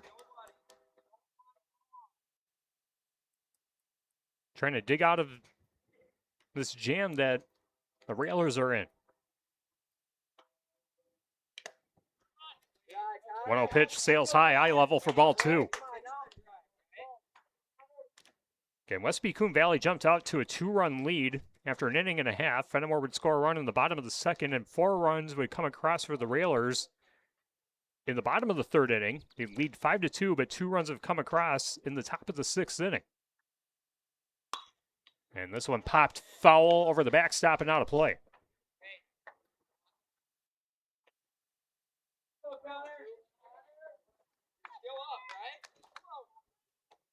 Breck Fleming, the runner at third. Hudson Lee, the runner at second for the Bandits. Connor Miller at the plate. Given Fortune on deck. Salzburg, a quick check at third. Deals the 2-1. Misses away for ball 3.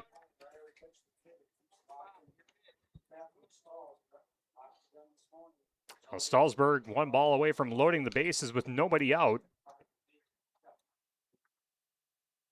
With only a 1-run cushion.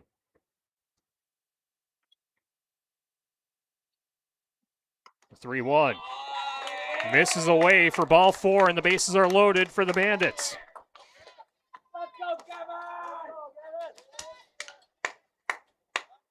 Now the Railers going to talk things over on the mound. As Stalsberg has not recorded it out since taking over in the top of the 6th inning. He's allowed 1 hit, 2 earned runs, 2 walks issued. And Coach Matt Schwantes talking things over. Reminder, after this game, we will have Viroqua and Prairie du Chien in game number 2 of the 16U Regional. We'll have that one right here on DSN as well.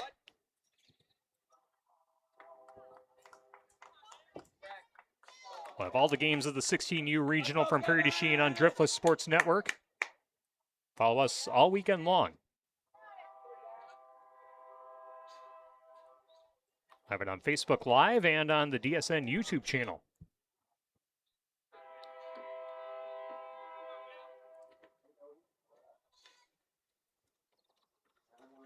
Given Fortune at the plate and grounds this one over to second base, in and out of the glove of Peterson. Throw to first is in time. So Fortune hits into a fielder's choice. A run comes in to tie it at 5. And 2 runners in scoring position with 1 out. And the cleanup hitter is Zayden Ostrom coming up to the plate. Ostrom struck out in the first inning. Struck out but reached base on a passed ball in the 3rd and had a sacrifice fly in the 5th. Looks at the first pitch low for ball 1.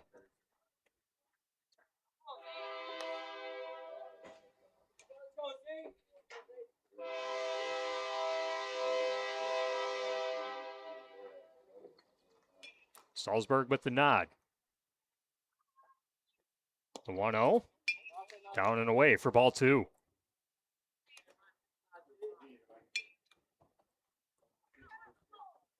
Two balls, no strikes, 2 on, 1 out in the top of the 6th inning. 3 runs have come across for Westby Coon Valley to tie it up at 5. And the 2-0 pitch fouled over the backstop to bring the count 2-1. Game sponsored by the Frugal Floozies, helping you find the best deals on everything from fashion to everyday essentials. If you love saving money and still looking great, they've got you covered. Check them out on Facebook.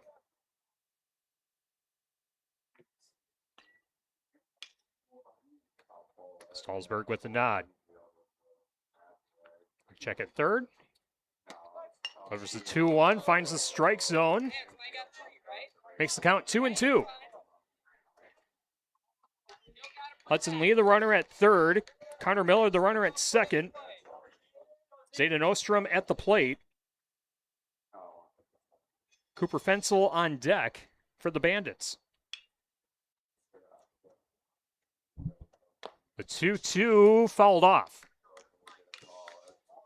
Ostrom protects the plate.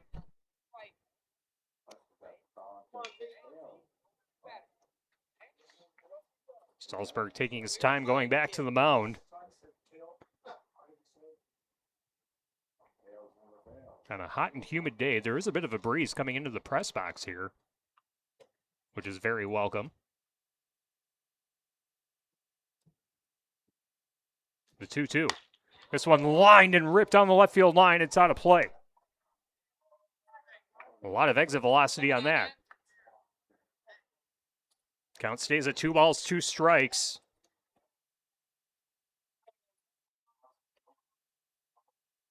Two on and 1 out.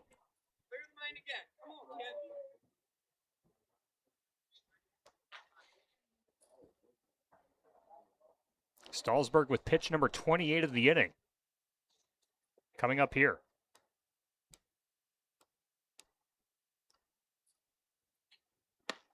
2-2 pitch inside. Count is full. 3-2.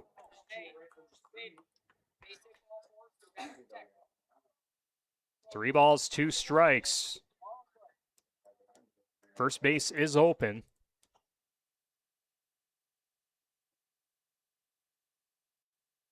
Salzburg delivers.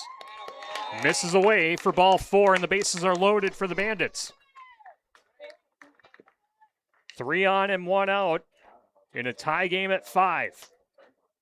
Now batting pitcher number 8, Cooper Fensel. Westby Coon Valley, 5 runs on 4 hits with 2 errors. Fenimore, 5 runs on 3 hits with 2 errors. So Zayden Ostrom reaches base on balls, and now Cooper Fensel at the plate. And Fensel fouls off the first pitch over the backstop.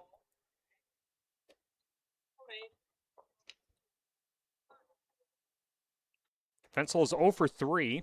Flew out to center field in the first inning. Popped out to second in the third and hit into a fielder's choice in the fifth.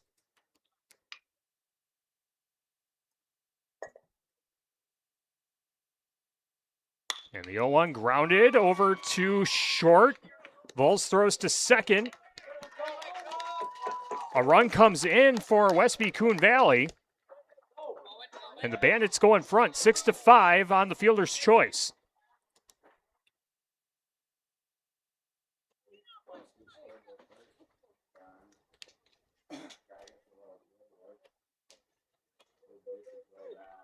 On fielder number 5, Jackson Lingelbach.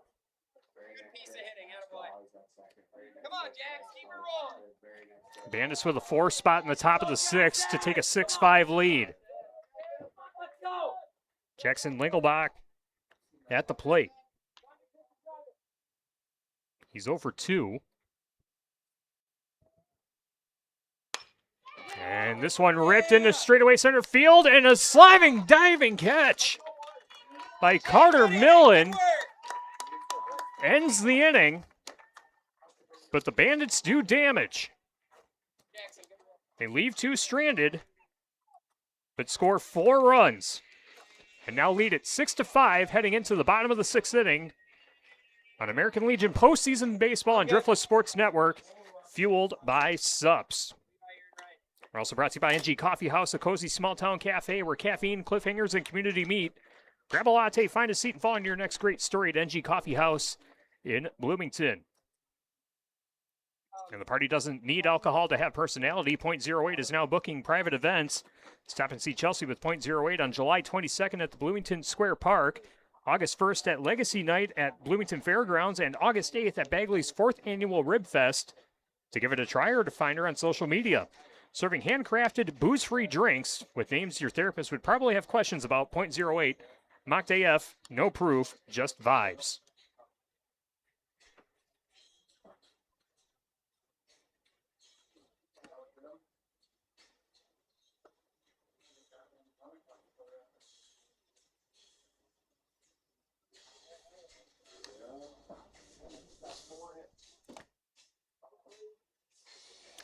In that top half of the 6th inning, 4 runs came across on 1 hit.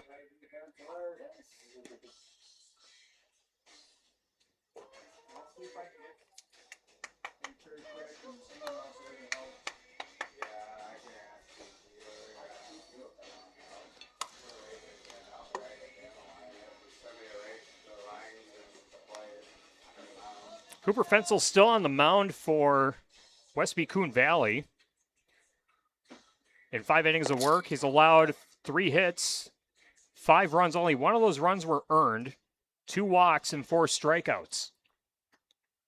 And if this score holds, and if he can go the distance, that gives Westby Coon Valley a lot of flexibility, playing at least 1 game, potentially 2 tomorrow here in Prairie du Chien in the 16U Class A Regional and American Legion postseason baseball. Carter Millen leads things off for Fenimore, followed by Austin Yankee Fiedler and PJ Vols. First pitch is a ball. Count is 1-0.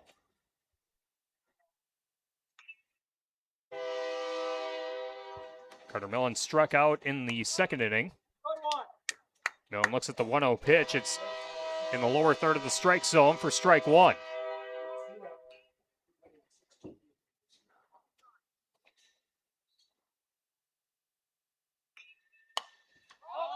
And this one popped up over to short, and Fortune makes the play cleanly. Carter Millen is now 0 for 3.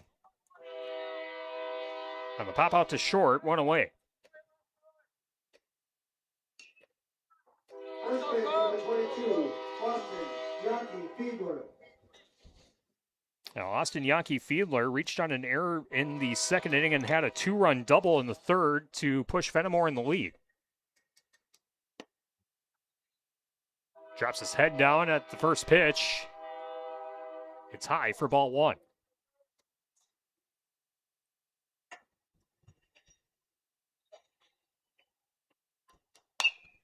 And Yankee Fiedler lifts this one into left center field, and it will be the center fielder, Connor Miller, making the play.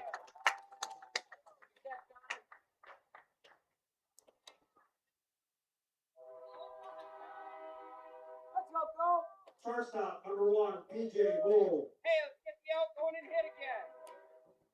Quickly 2 away in the bottom of the 6th.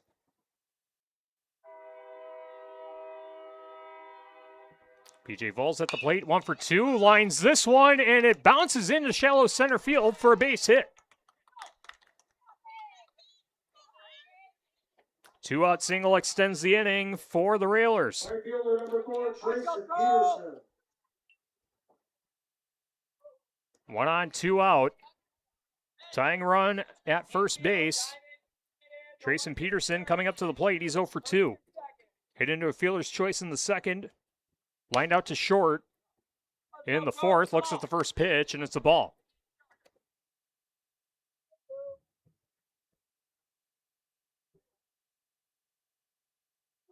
Pencil with pitch number 71 of the game. That pitch misses inside for ball 2. Let's go, go.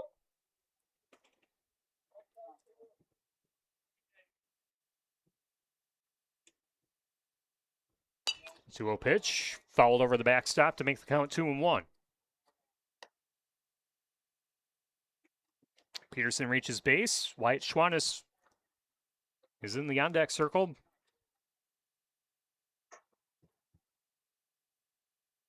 The 2-1 in there for a strike. Nice pitch.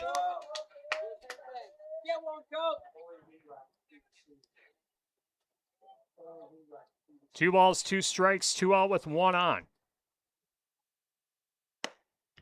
That one sails high for ball 3. Count is full, 3-2.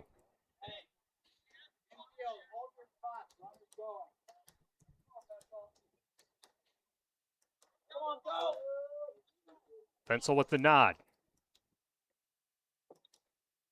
The payoff. Lifted, and it's going to go out of play over the backstop. We'll do it again. Hey, infield, probably going to have to go one unless middle is hitting you really hard. Pencil has now thrown 75 pitches on the game. Very efficient on the mound today. And this one hit to left field.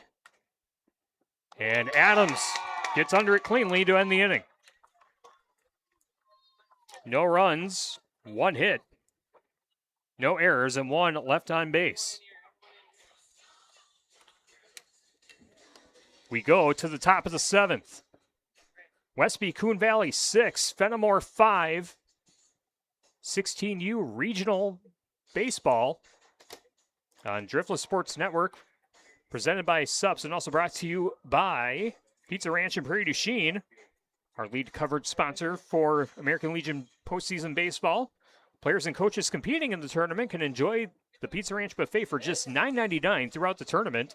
It's a great way to refuel after the game with pizza, chicken, sides, and dessert. Stop by Pizza Ranch and Prairie du Chien and tell them you appreciate their support of local baseball and Driftless Sports Network. Also presented by Sups. Fuel your fitness journey with a wide selection of products from a locally owned company.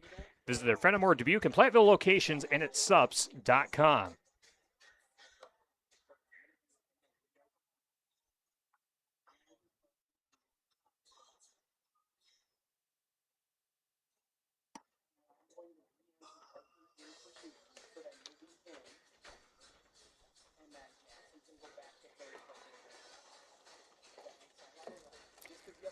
Update on the 19U scene. Westby Coon Valley defeats Viroqua 5-1. Got that final score.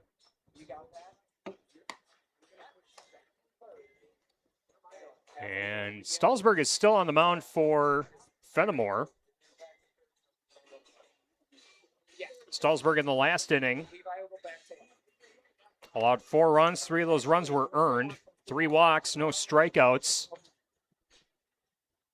And he will try to hold this game to a 1-run deficit to get the Railers a chance in the bottom of the 7th. Due up for the Bandits. Top of the 7th for West You're Coon still hitting. Valley. Second Correct, baseman you're still number hitting. 15, Jack Ray. Jack Ray will lead things off. The 7, 8, and 9 hitters due up for the Bandits.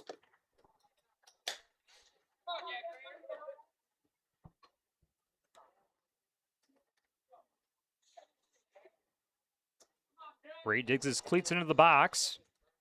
Salzburg deals the first pitch. In there for a called strike.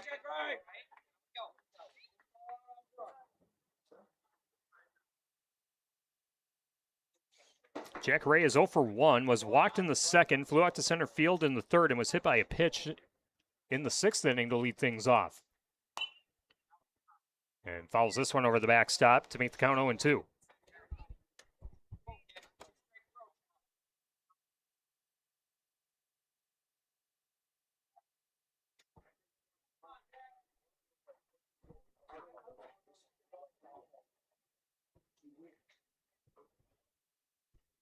Stallsburg with a deep exhale, delivers the 0-2. Misses away for ball 1.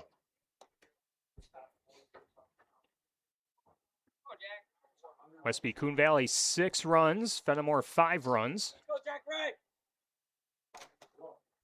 Both teams with 4 hits and 2 errors. It's been a fun one in game number 1. This will be grounded foul. Holds the count at 1-2. Pitch number 37 for Reed Stallsburg coming up here.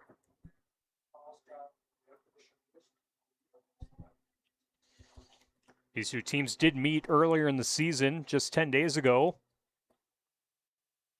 Fenimore won 14-1. 1-2. This one fouled off. Count stays at 1 ball, 2 strikes. Come on, Jack. Again, after this game, we'll have Prairie du Chien and Viroqua in game number 2 of the tournament.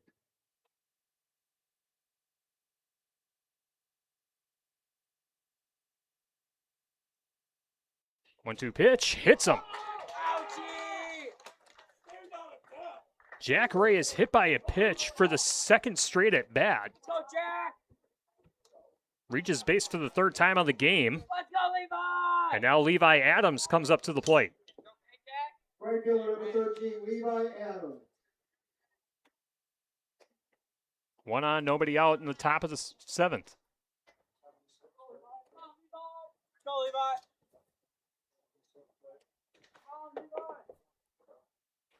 Levi Adams is 0 for 2.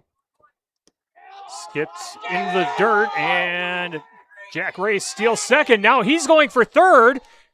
And the ball gets away from the third baseman, rolls into left field. Jack Ray sprinting for home, and he will score.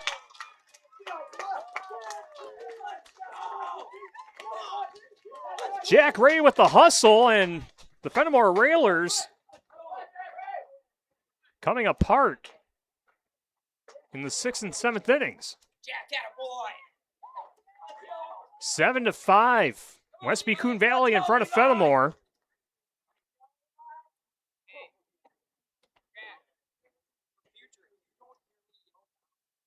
Hey, as I said, hey, round that base hard and look to get to third. If you're already stealing, and that They ball rule it an error on the catcher, Biba. then it's probably And this pitch is grounded. Let's go, Foul on Levi, the first come base on. side to make the count 1 ball, 1 strike. Levi, all right?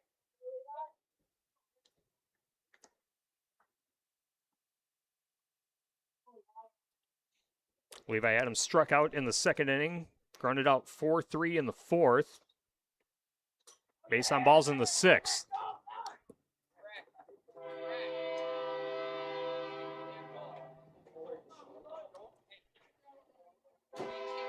Pitches or the count is 2 balls, 1 strike to Levi Adams.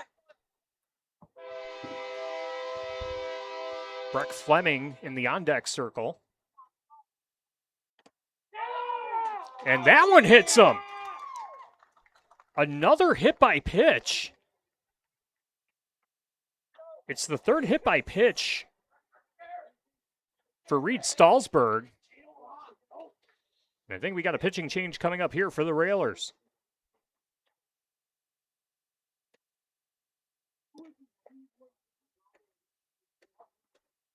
One on, nobody out.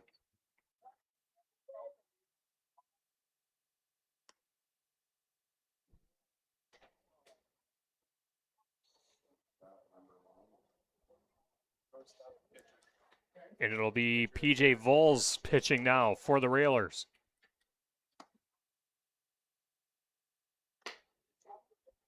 Vols comes from short to the pitcher's mound. And that puts Stalsberg at short. PJ Bull, B-O-L-C.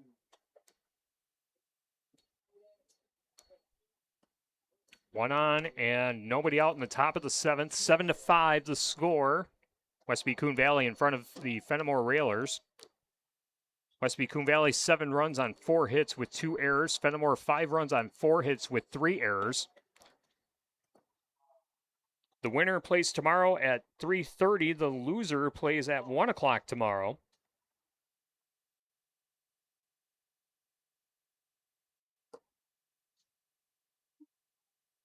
Now pitching number 1, PJ Bull. Again, after this game wraps up, we will have Prairie du Chien taking on Viroqua. First pitch tentatively scheduled for 7:30. Closing in at 7 o'clock now.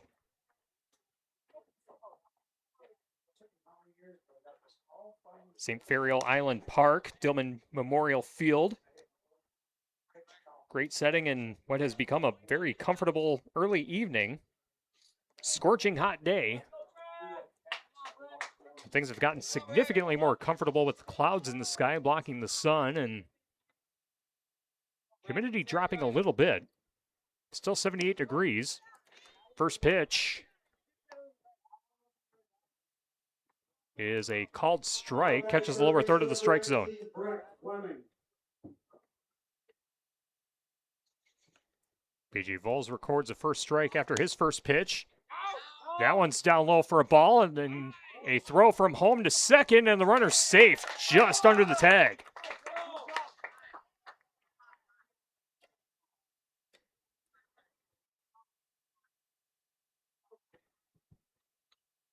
Levi Adams steals second base. Breck Fleming came through with a 2-run single back in the 6th inning.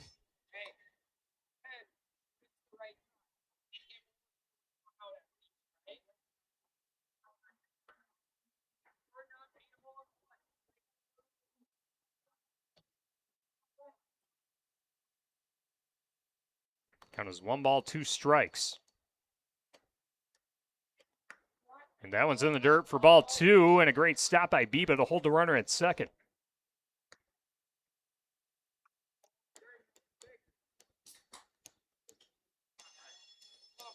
Two balls, 2 strikes, runner at second for the Bandits. They have a 2-run lead in the top half of the 7th inning. And Fleming fouls this one off on the first base side. And out of play where Viroqua is warming up behind the Fenimore dugout on the right field side. And the 2-2, this one lined to left field for a base hit.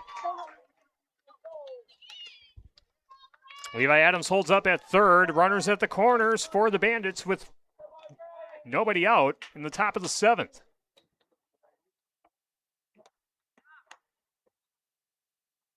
Breck Fleming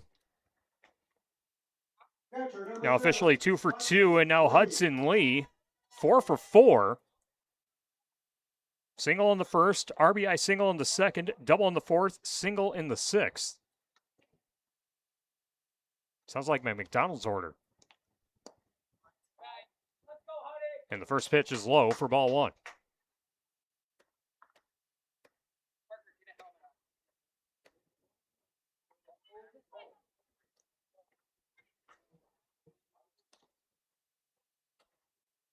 AJ Balls with the nod, a check swing hit, and it will be fouled off on the first base side. Count is 1-1.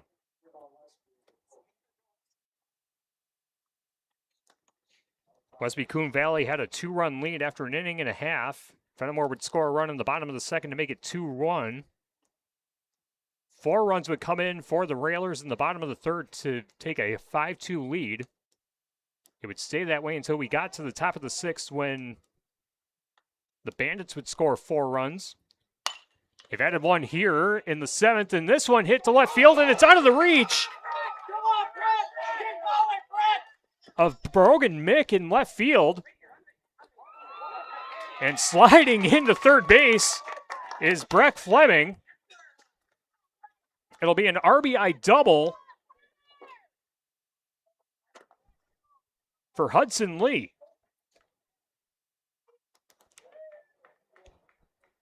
5 for 5 on the game.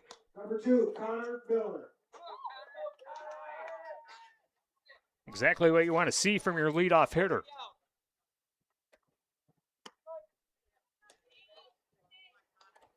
And the first pitch is a called strike to Connor Miller. Connor Miller is 0 for 1. He's been walked 3 times. And this one finds its way into shallow center field for a base hit. Fleming will score. Rounding third is Hudson Lee. And it's 10-5. Westby Coon Valley in front of Fenimore. A 2-run double for Connor Miller.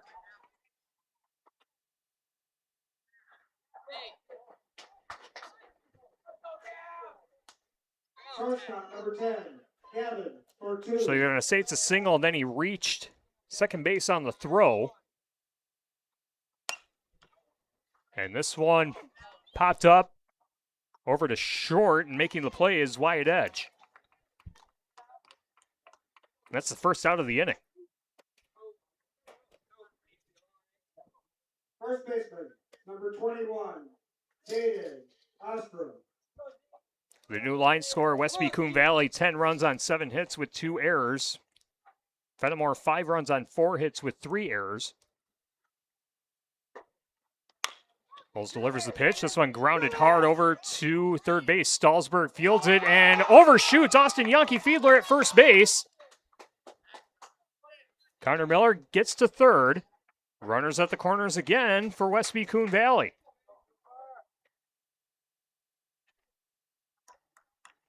Pitcher, number 8, Cooper Fensel.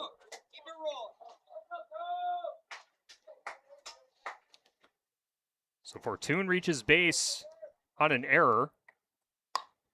And Fensel fouls off the first pitch down the left field line. Makes the count 0-1.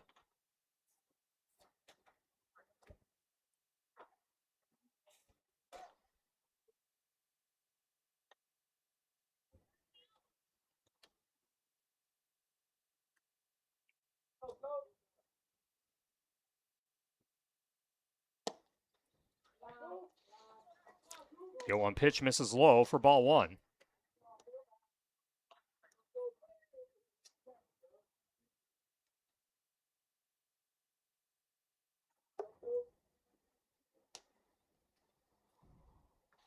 Ball 1 pitch. Popped up, first base side, out of the reach and out of play of Austin Yankee Fiedler at first.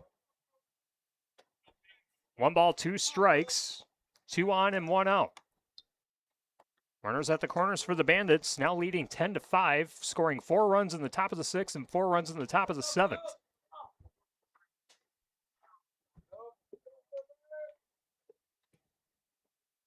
Vols shakes off the first 2 pitches, gives the nod for the third. Checks Ostrom at first, now deals the 1-2. This is high at eye level for ball 2. 2 balls, 2 strikes.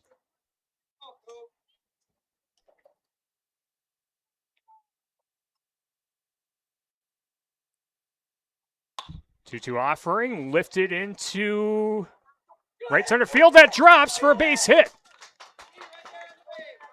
Miller will score from third. It's 11-5 on the bloop single. Cooper Fensel records his first hit of the game. Courtesy runner, number 3, Bowen Christensen. There's that first and second.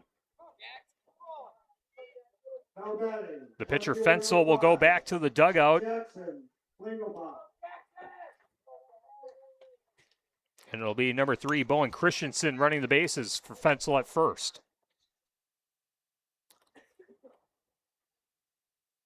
First pitch is a strike, fouled off. No balls, 1 strike, 2 on, and 1 out. And the 0-1 pitch finds the strike zone to make the count 0-2. Jackson Lingelbach is officially 0 for 0 on the game.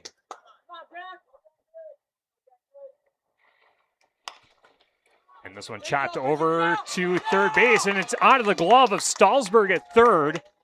And the bases are loaded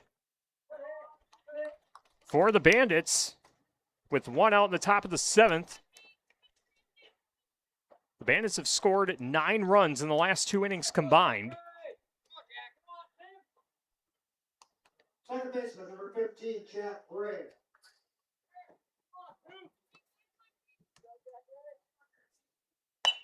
And Ray fouls this one off down the left field line. Count is 0-1.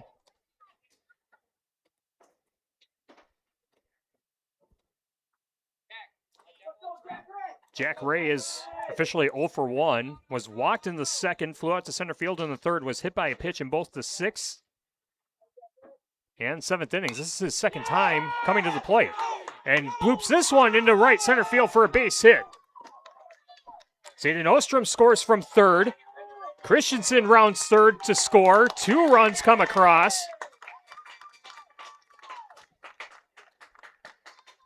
Jack Ray coming through.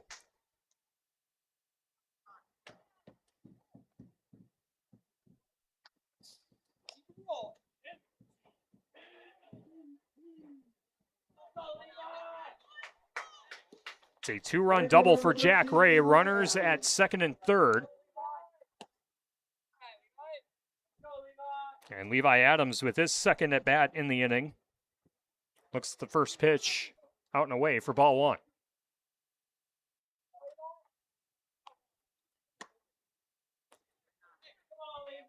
Adams swings and misses at the 1-0 pitch to make the count 1 ball, 1 strike, 1 out and 2 on.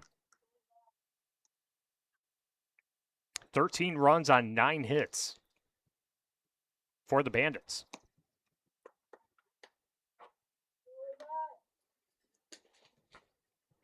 1-1 pitch misses high for ball 2.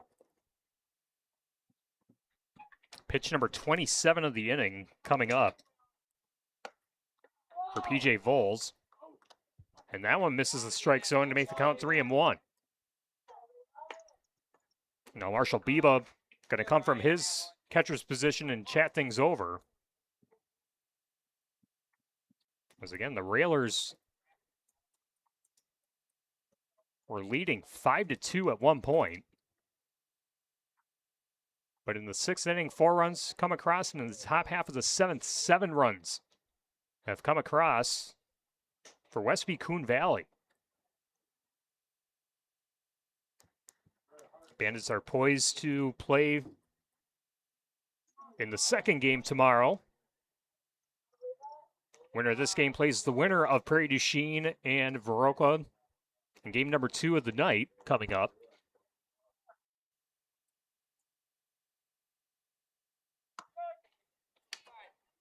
And the 3-1 pitch finds the strike zone to make the count full, 3-2.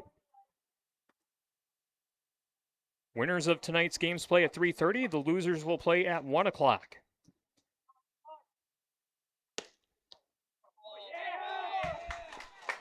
And the 3-2 pitch misses the strike zone. Bases are loaded.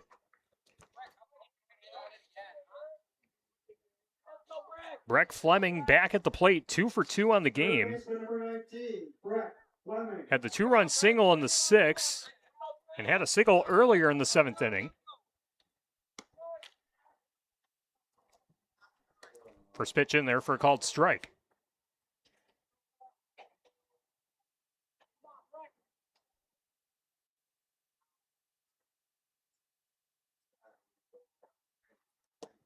Swing and a miss, strike 2.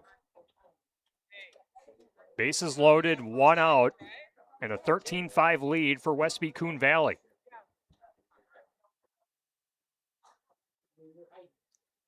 PJ Vols with pitch number 32. High and away for ball 1.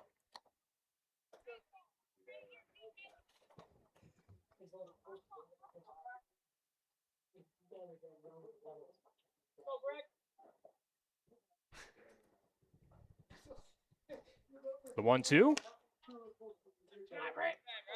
And that one missed.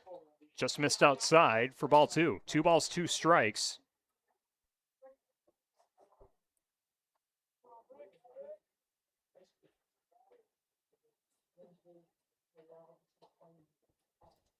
PJ Vols delivers the 2-2 pitch in there for a called strike 3. Breck Fleming strikes out for the first time today. 2 away in the top of the 7th with the bases loaded. Back to the top of the order with Hudson Lee.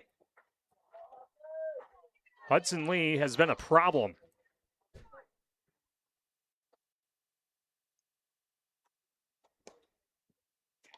And the first pitch gets away, but the runners will stay put.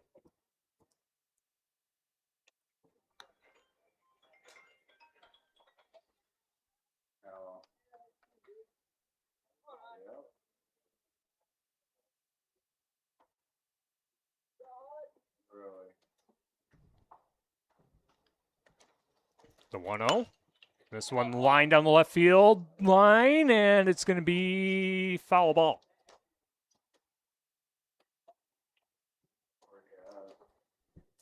One ball, 1 strike to Hudson Lee.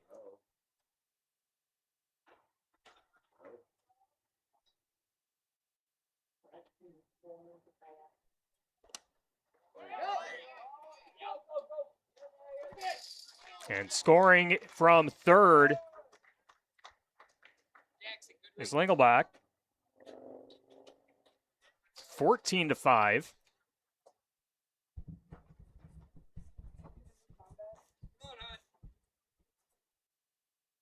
As Lingelbach scores on the pass ball.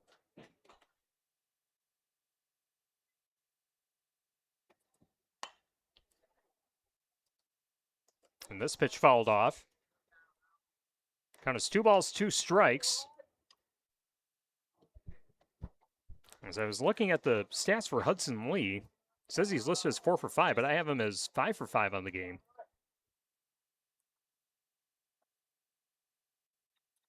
2-2 pitch.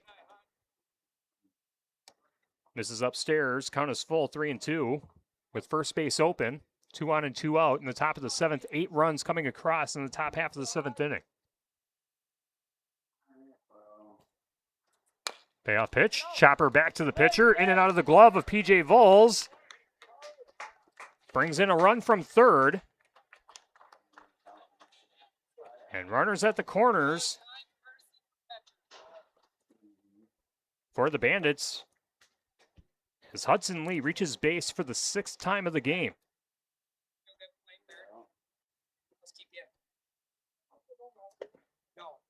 I believe they're going to rule that a single. Hudson Lee, by my count, is 6 for 6.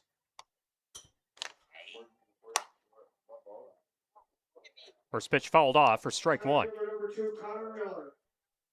Connor Miller at the plate. Hudson Lee, his stat line: single in the first, RBI single in the second, double in the fourth, single in the sixth, RBI double, and a single in the 7th. Miller looks at the 0-1 pitch to make the count 0-2. Got it.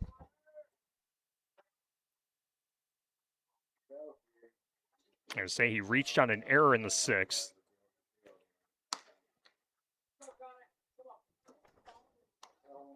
One of those subjective things. Counted as 1 ball, 2 strikes. It's still 5 for 6. The reaching base, all 6 plate appearances for Hudson Lee. Connor Miller, officially 1 for 2. And it's going to be a called strike 3. Got him looking. And 9 runs come across for the Bandits in the top half of the 7th inning.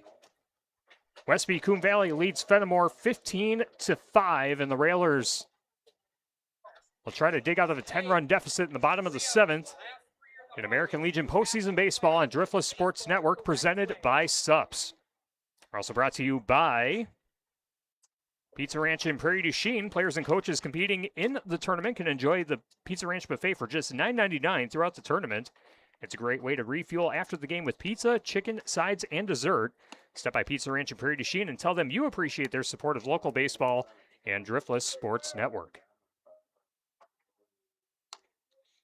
Thanks again to our other sponsors tonight, .08, the Frugal Floozies, and NG Coffee House.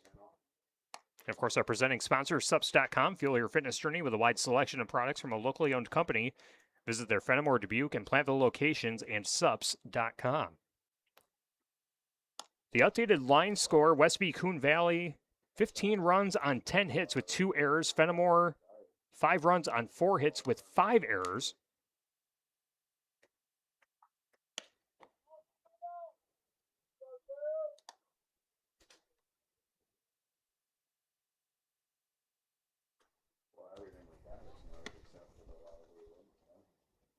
And we're going to go back to the top of the order for the Railers. Wyatt Schwannis, Liam Collins, and Wyatt Edge due up.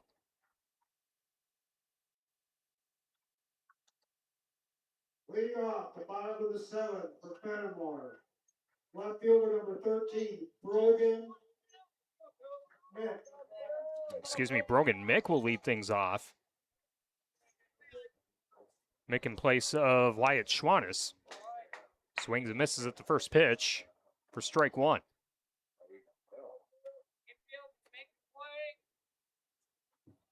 Cooper Fensel still on the mound. Pitch number 78 of the game for him coming up. Swings and misses at strike 2 as Brogan Mick.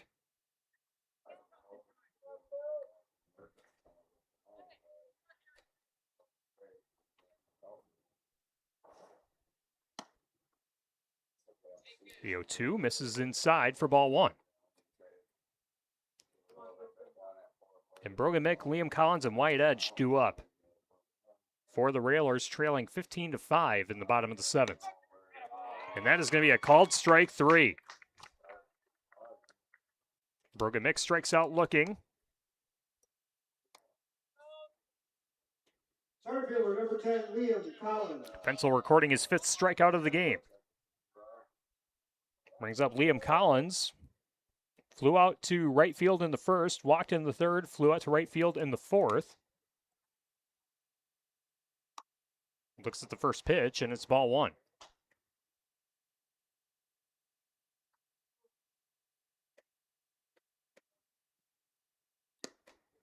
When a pitch swung on and missed. 1 ball, 1 strike.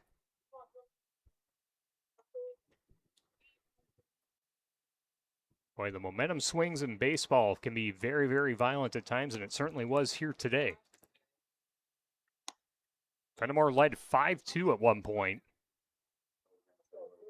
but then 13 runs in the 6th and 7th innings combined have made it a 10-run lead as Liam Collins hits this one to right field, and Fleming makes the play.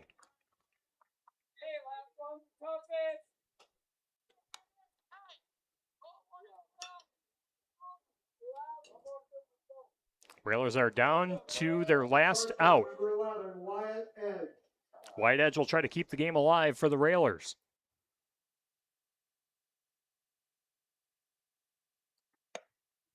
Edge looks at the pitch high for ball 1. White Edge is 1 for 3. Struck out in the first inning, singled in the third. Flew out to right field in the fifth.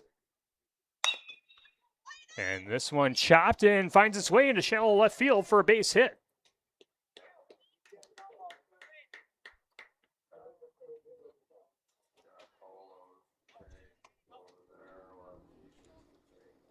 So the game not quite over yet.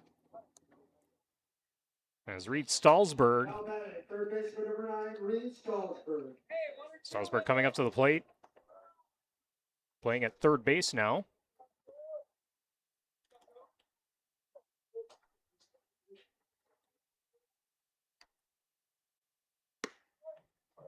First pitch in there for a strike.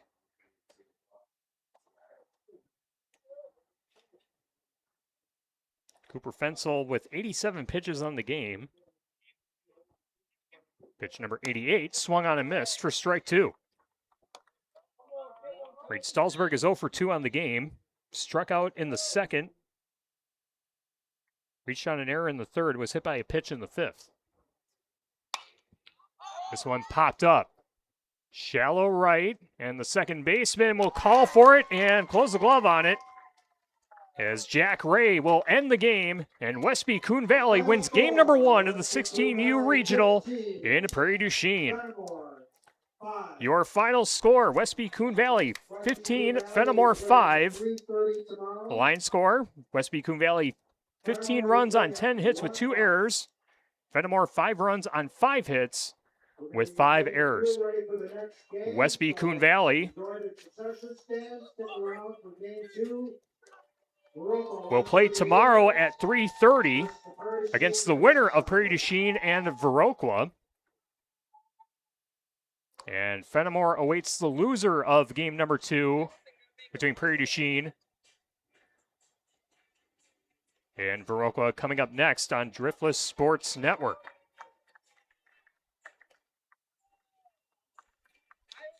Once again, your final in game number 1. Westby Coon Valley 15, Fenimore 5. We'll take a timeout.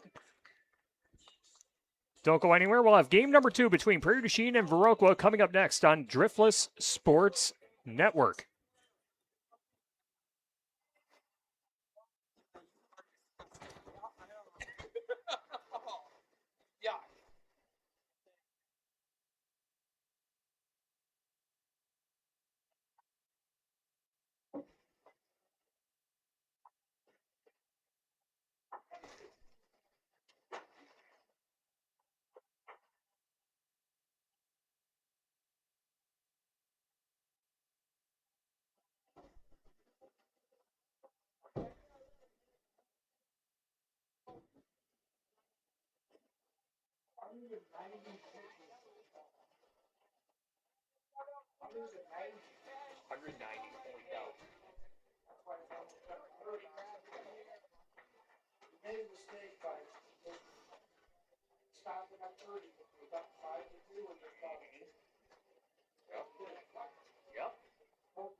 Exactly. Crazy.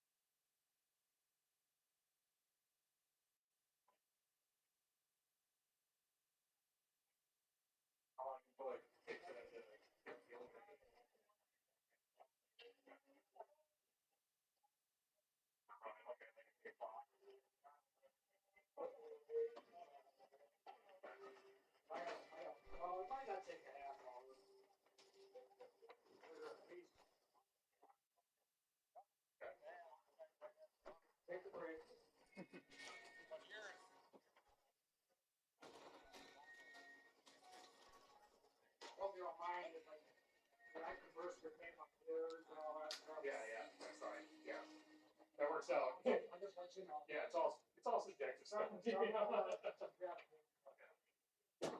don't mind. Yeah, no, keeps me honest. So.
All right.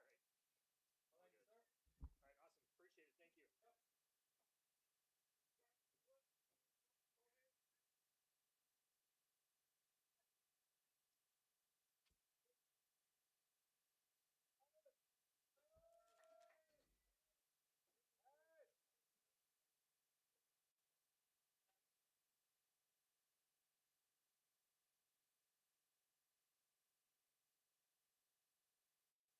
Thank you.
Good evening and welcome to game number 2 between the Viroqua 138ers and the Prairie du Chien Grasshoppers.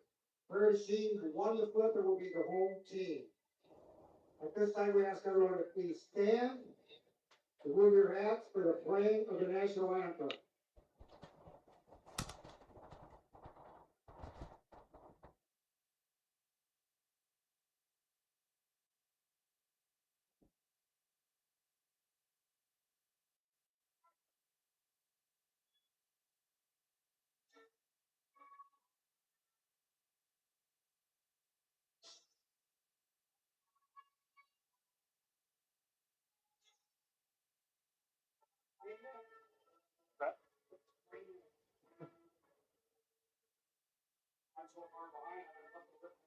Yeah.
Let's play ball.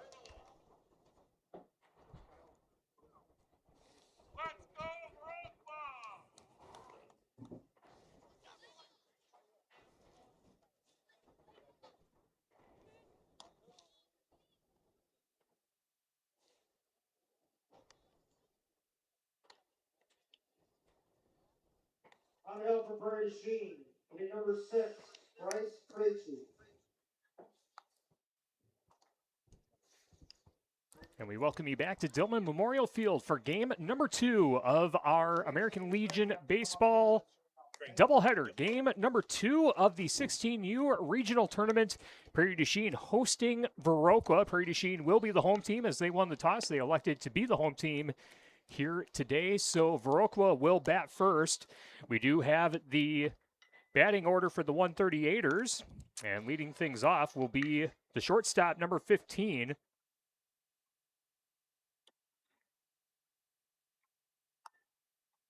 Number 15 is Quinn Denstad. Batting second, the catcher, number 2, Daxton Elliott. Batting third, the pitcher, number 12, Weston Benzing. Batting fourth, the third baseman, number 16, Easton Solberg. Batting fifth, the first baseman, number 20, Caden Williams. Batting sixth, the center fielder, number 1, Gabe Berger. Batting seventh, the left fielder, number 8, Matthew Barra. Batting ninth, the second baseman, number 9, Levi Froschel. And rounding out the batting order for Viroqua, the right fielder, number 4, Finn Seaman. Get Denstad, Elliott, Benzing, Solberg, Williams, Berger, Barra, Froschel, Seaman. That's the batting order for the Viroqua 138ers as we are set to get underway in game number 2, 16U American Legion postseason baseball on Driftless Sports Network. Swing and a miss, first pitch. Strike one.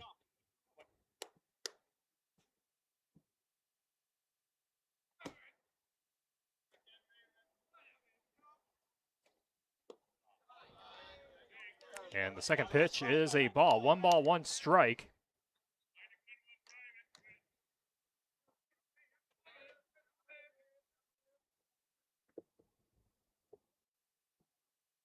And the 1-1. This is for ball 2. Bryce Krejci on the mound for Prairie du Chien.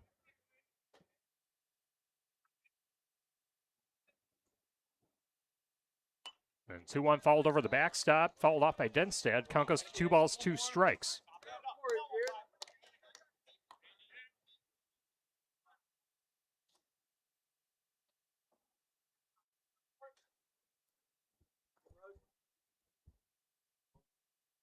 Krejci with the delivery, and this one knuckled off the bat, and it will be an infield single for Quinn Denstead.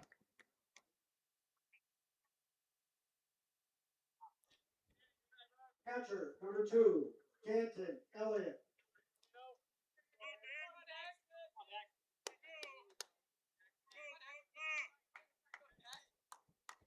So 1 on, nobody out.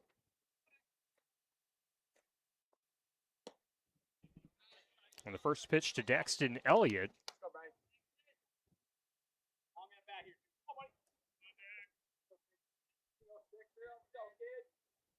Didn't see what the pitch was. That pitch is low for a ball. And it's 2 balls, no strikes. Runner at first for Viroqua. Just underway in game number 2.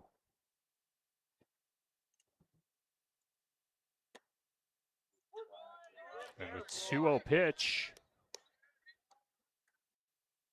I believe that missed away. Count is 3-0. Krejci with the nod, checks the runner at first. And the 3-0 offering gets away for ball 4. And now runners at... Oh, no, they say that was a strike. Excuse me.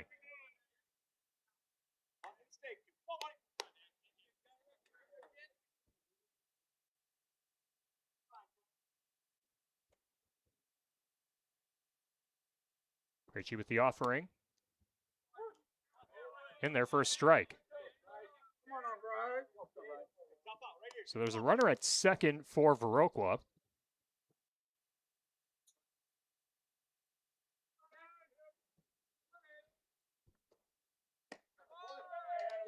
And that is a called strike 3.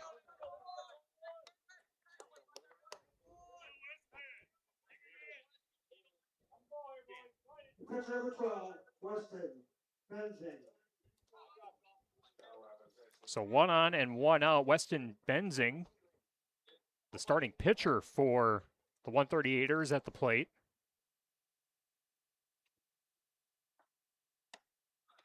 And that one sails high for ball 1.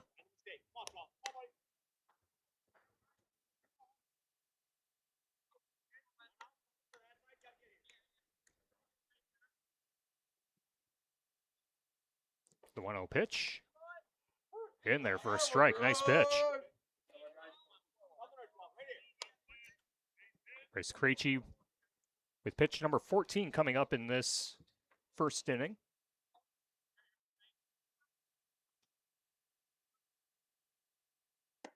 And the 1-1 low for ball 2. Quinn Denstead, the runner at second base for Viroqua. Viroqua in the blue jersey tops with white pants. Prairie du Chien in the green jersey tops with white pants.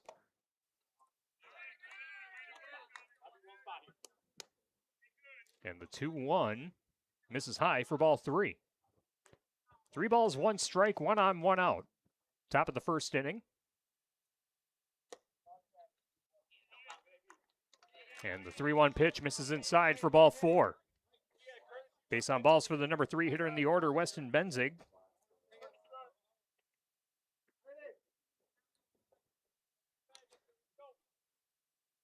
Courtesy runner, number 17, Andrew Brutus.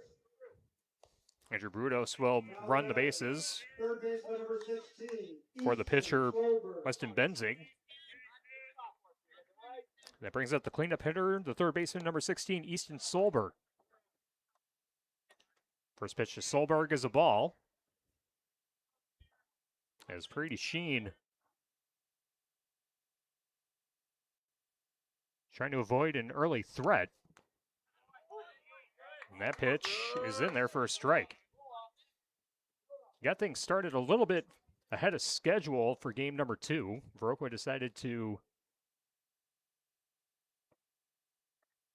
not practice on the infield as this pitch is lifted into shallow left, and that will be caught by the left fielder for the second out of the inning.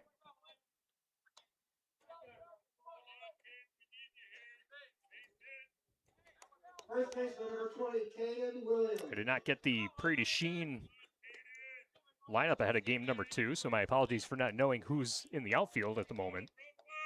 But runners at first and second for Viroqua with 2 outs in the top of the first inning. Caden Williams now at the plate, number 20, the first baseman.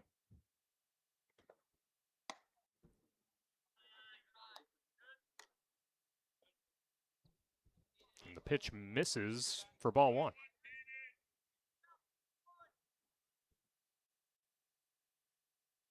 Krejci with the offering.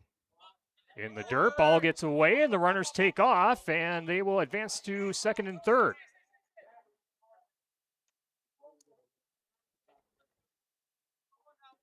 So pass ball moves the runners over. Instead, the runner at third, bending the runner at second. Caden Williams at the plate. If he reaches base, Gabe Berger's in the on-deck circle. The 2-0, swung on a miss, strike 1. Couldn't catch up to that fastball.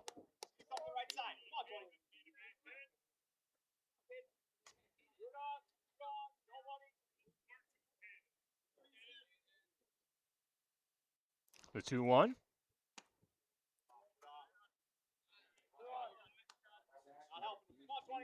And that is a ball, I believe. Didn't see a strike call.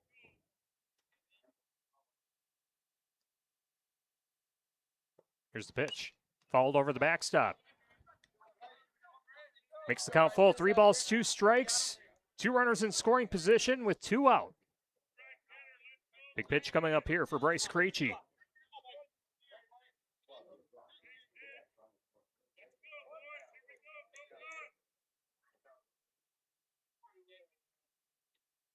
The payoff pitch hits him. A hit by pitch loads the bases for Viroqua in the top of the first.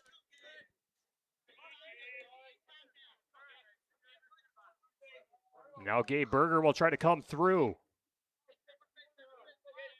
Bases loaded with 2 outs. Center fielder number 1, Gabe Berger.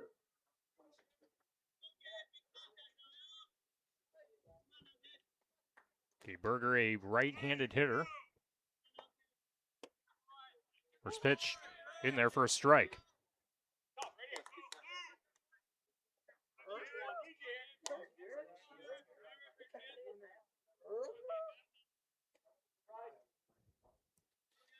Krejci with the 0-1 offering. Low for ball 1. Tyler Dictanis with you at Dillman Memorial Field in Prairie du Chien. Game number 2 of the 16U regional tournament. 1-1 pitch to Berger in the dirt, and a great stop by the catcher. Holds the runners at their respective bases. Genstad the runner at third, Benzing the runner at second, and Caden Williams the runner at first for Viroqua.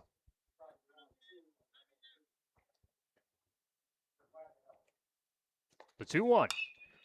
Hit right back to the pitcher. Nice reaction by Krejci. Throw to first in time for the out.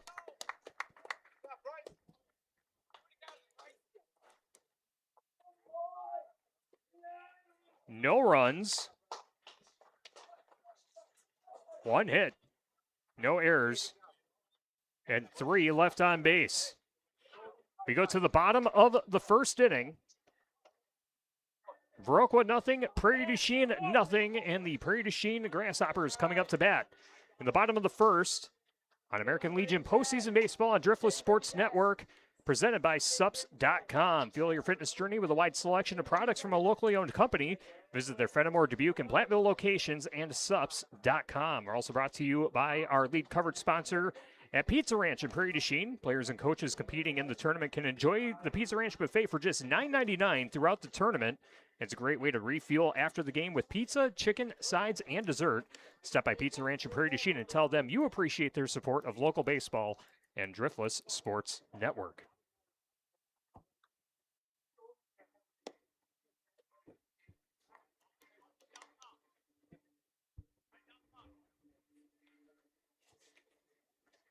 Looks like Caden Erdenberger will lead things off for Prairie du Chien.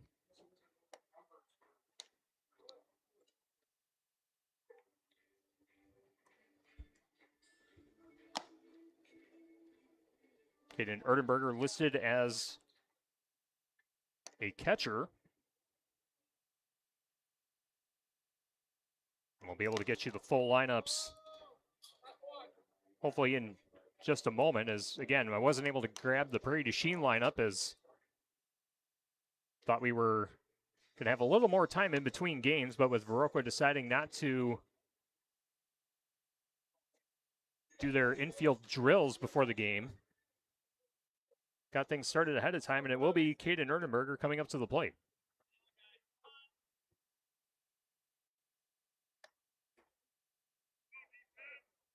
On the hill for Viroqua will be number 12, Weston Bensney. Leading off for the Hoppers, number 14, left fielder Caden Erdenberger. Caden Erdenberger starting in left field.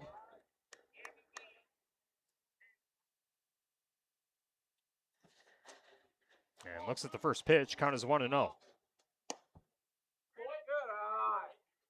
And Erdenberger looks at the 1-0 pitch, it's low and in for ball 2. Viroqua had a threat in the top of the first inning, had the bases loaded, but couldn't bring a runner across. And Erdenberger slaps this one over to the third base side. Great reaction by Solberg. Throw to first, in and out of the glove of Williams at first base.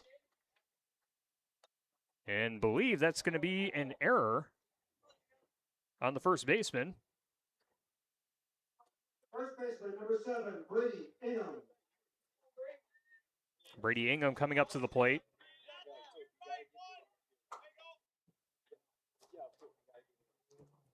Here's number 7. That's right-handed. And Ingham looks at the first pitch. It'll be a called strike.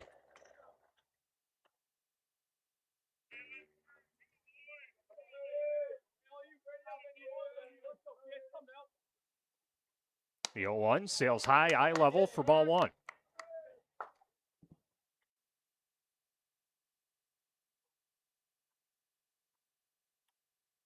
Brady Ingham listed as the first baseman on the roster I was given. Swing on and miss for strike 2, and an attempted steal will be successful as Erdenberger able to steal second base successfully.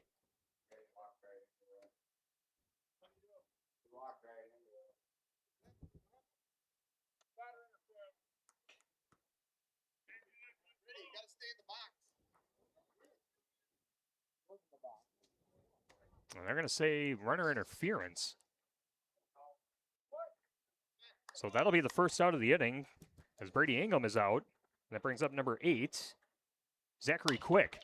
And Quick slaps this one into shallow center field for a base hit.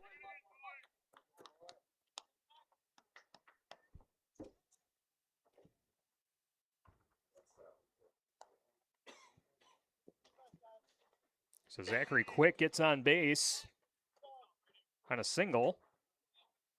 Second baseman, number 2, Parker Bedward. Now Parker Bedward coming up to the plate.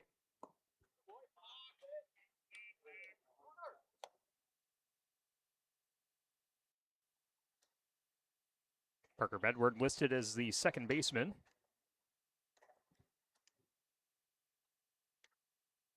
Shows bunt. Gets it right back to the pitcher, Benzig. Throw to first is in time for the out, and a fielder's choice advances the runners to second and third.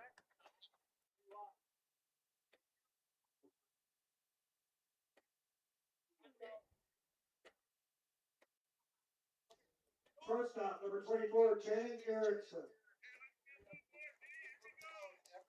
And the shortstop, number 24, Channing Erickson, coming up to the plate.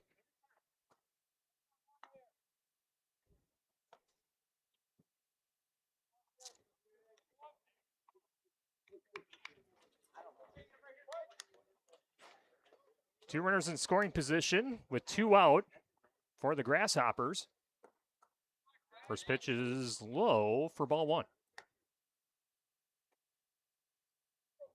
77 degrees, the temperature in Prairie du Chien, just after 8 o'clock.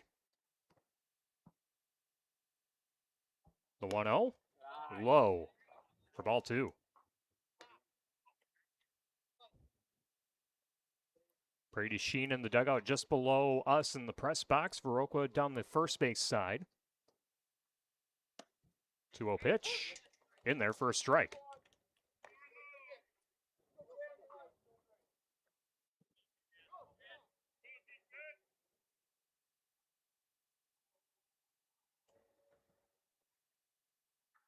Two one low for ball 3.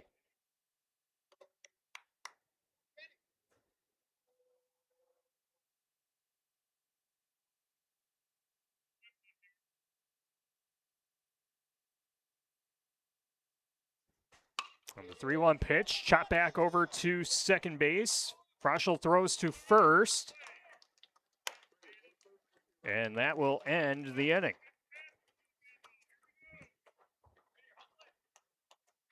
No runs. 1 hit. 1 error and 2 left on base. Through 1 inning in Prairie du Chien in game number 2 of the 16U tournament. Prairie du Chien nothing, Viroqua nothing. The Viroqua 138ers up to bat next on Driftless Sports Network.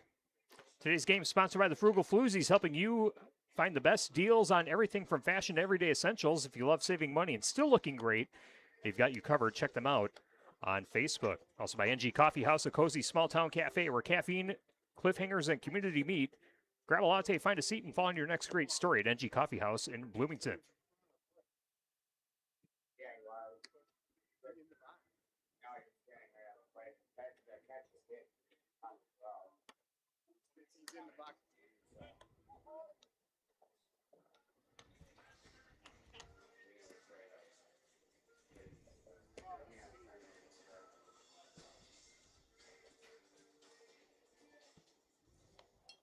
The 7, 8, 9 hitters are due up for Viroqua. It'll be Matthew Barra, Levi Froschel, and Finn Seaman, due up. Left fielder number 8, Matthew Barra. And Viroqua had the bases loaded in the top half of the first inning, but unable to bring a run across. Swing and a miss at strike 1 to get the second inning started. Matthew Barra, the left fielder. Down 0-1 in the count. Lefty pitcher Bryce Krejci delivers the pitch. Misses the strike zone for ball 1.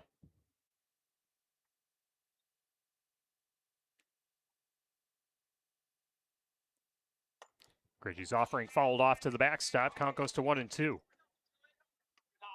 Winner of this game takes on Westby Coon Valley at 3:30 tomorrow. And the loser of this game will play Fenimore at 1 o'clock in game number 3 of the tournament. The 1-2. High level upstairs for ball 2. Double elimination tournament in this 4-team format. Get things started here tonight. With 2 games, we'll have 3 tomorrow, and then 1, potentially 2, in a third drop strike. Throw to first, and the runner's going to be safe. So it's a strikeout, but the runner advances to first on the pass ball. 1 on and nobody out in the top of the second inning. Second baseman, number 9, Levi Froschel. Levi Froschel at the plate, the second baseman. Lefty batter. Krejci checks the runner at first, delivers the first pitch. It's low for ball 1. Tyler Dictanis with you on Driftless Sports Network, the first of 3 American Legion baseball tournaments that we'll have on DSN here in the month of July and the early part of August. 16U tournament this weekend. 1-0 pitch. Misses the strike zone to make the count 2-0. Next week, we will have the 19U tournament from Stoddard. And then we'll be back here in 2 weeks for the Class A state tournament. 2-0 pitch, misses a strike zone to make the count 3 balls, no strikes. Runner at first with nobody out. Krejci already up to 40 pitches now, and it's low for ball 4.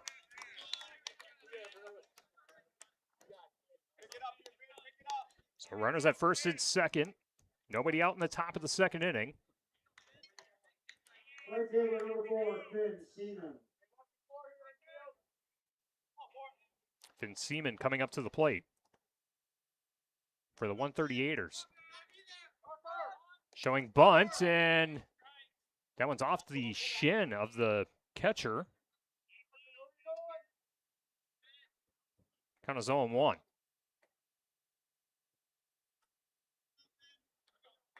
Seaman showed bunt, tried to chase it way high in the strike zone. Bat was across the plate, called it a strike. Showing bunt again, and that's fouled to the backstop to make the count 0-2.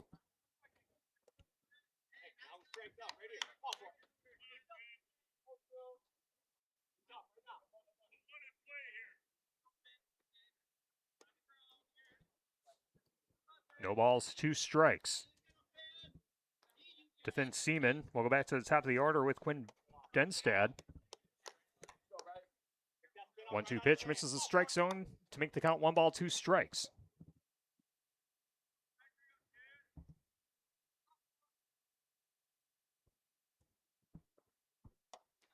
Swing and a miss, strike 3. First out of the inning. 3rd strikeout of the game for pitcher Bryce Krejci. Quinn Denstad coming up to the plate, 1 for 1.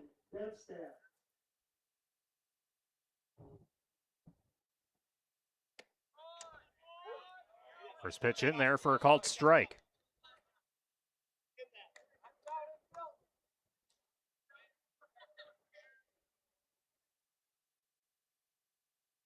Krejci checking the runner at first, now deals.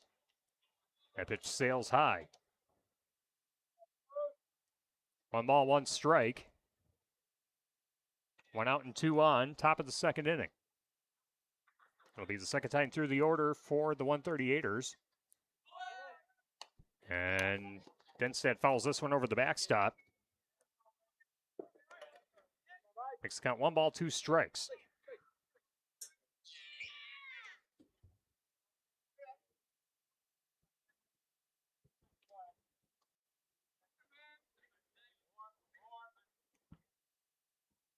Krejci checking the runner, now deals. This one chopped over to the third base side. It'll be a force out at third, throw to first, and that is in time, I think, for the double play, but Roque was saying that he was off the bag. So the lead runner's out at third, excuse me. But they're going to say Denstad's safe at first, so a fielder's choice results in the second out of the inning. And Daxton Elliott, the catcher, coming up to the plate for Viroqua.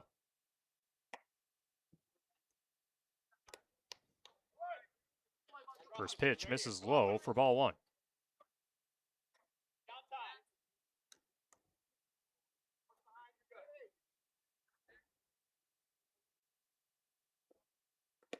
That pitch in the dirt for ball 2. Great stop by the catcher.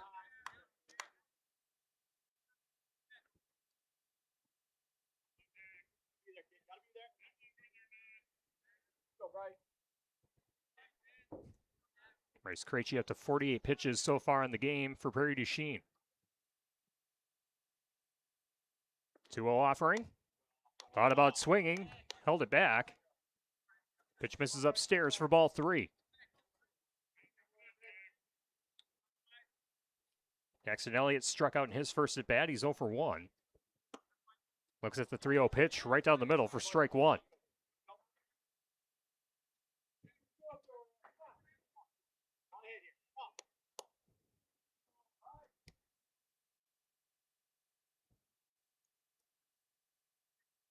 The 3-1. Inside for ball four, and the bases are loaded for the 138ers.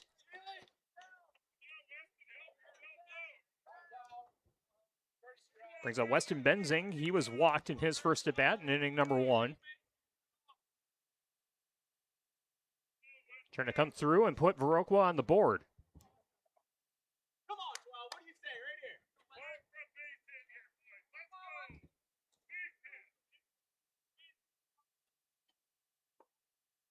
Benzing looks at the first pitch, and it's high for ball one. Now batting the pitcher number 12, Weston Benzing. Pitcher on pitcher matchup. Swing and a miss. Strike one. Snap throw over to third. Runner gets back in time. Be a leader, 12. You got time here.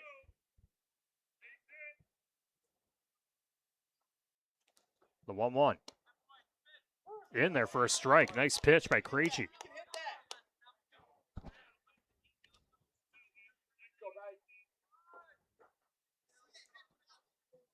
Krejci gives the nod, set to deliver the 1-2.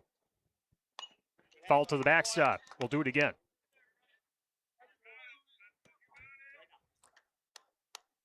If you missed it earlier, Westby Coon Valley defeated Fenimore 15-5 in game number one.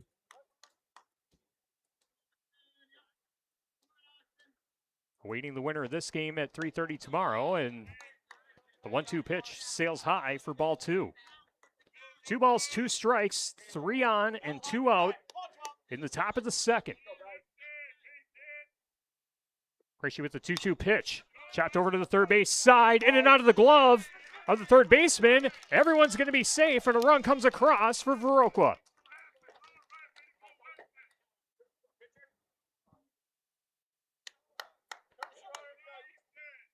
I think we're going to call that an E6. Base is still loaded for Viroqua, but now lead 1-0. Now batting, Easton Solberg.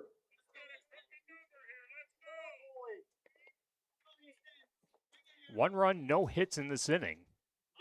And that pitch sails high, out of the reach of the catcher, and another run comes across for Viroqua. A wild pitch. Brings in Quinn Denstad.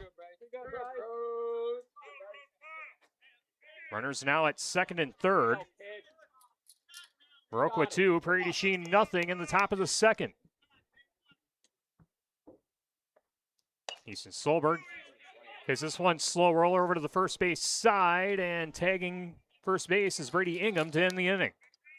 Good job, guys. Let's go back. Let's go, 2 guys. runs. Go get him, Tigers.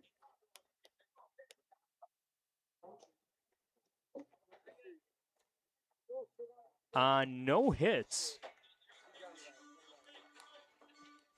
1 error and 2 left on base. We're through an inning and a half at Dillman Memorial Field in Prairie du Chien. Viroqua 2, Prairie du Chien nothing. American Legion postseason baseball on Driftless Sports Network, fueled by Sups. Sups.com, fuel your fitness journey with a wide selection of products from a locally owned company. Visit their Fenimore, Dubuque, and Platteville locations, and Sups.com. And during the tournament here in Prairie du Chien, players and coaches competing in the tournament can enjoy Pizza Ranch Buffet for just $9.99 throughout the tournament. It's a great way to refuel after the game with pizza, chicken, sides, and dessert. Stop by Pizza Ranch in Prairie du Chien and tell them you appreciate their support of local baseball and Driftless Sports Network.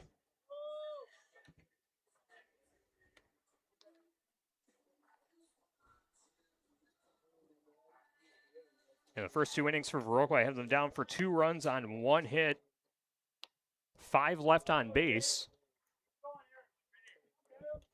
And coming up to the plate is number 21, Jacob Houston. Bottom of the second for the Hoppers. DH number 21, Chase Houston. Jake Houston, the designated hitter, coming up. Listed as an outfielder, but performing the DH duties here today. And the first pitch misses the strike zone for ball one.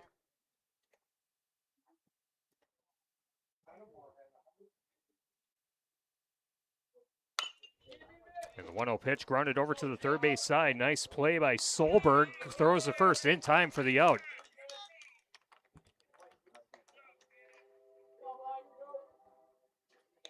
Jake Houston's retired 5-3, one away. Third baseman number 13, Mike Krzyzewski.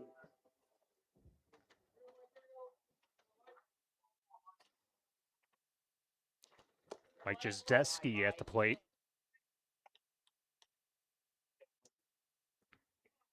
First pitch is a ball. Count is 1-0. Krzyzewski looks at the pitch in the strike zone. 1 ball, 1 strike.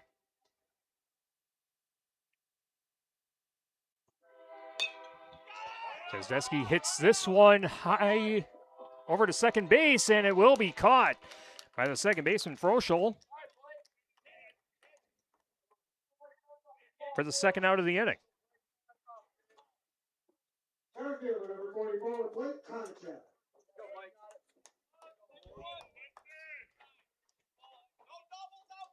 Blake Konachek coming up to the plate.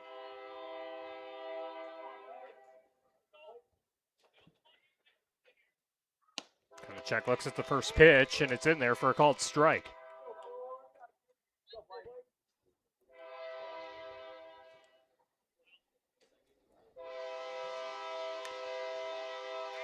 Konachek swings at a pitch low in the zone, fouls it off. Count goes to 0-2.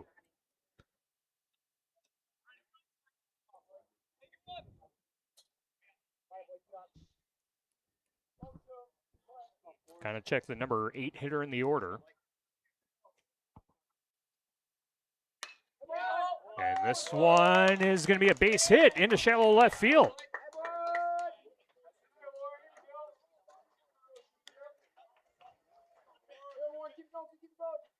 Now Warren Peterson. Right fielder number 20, Warren Peterson. Peterson starting in right field.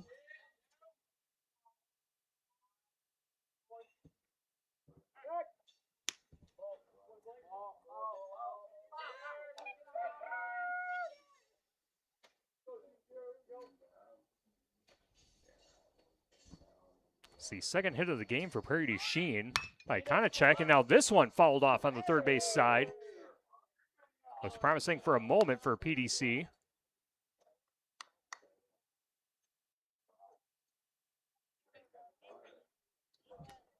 Kind of 0-1 to the right fielder, Warren Peterson.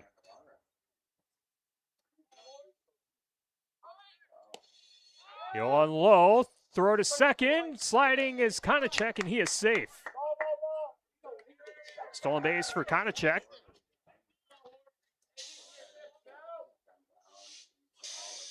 Runner in scoring position for PDC.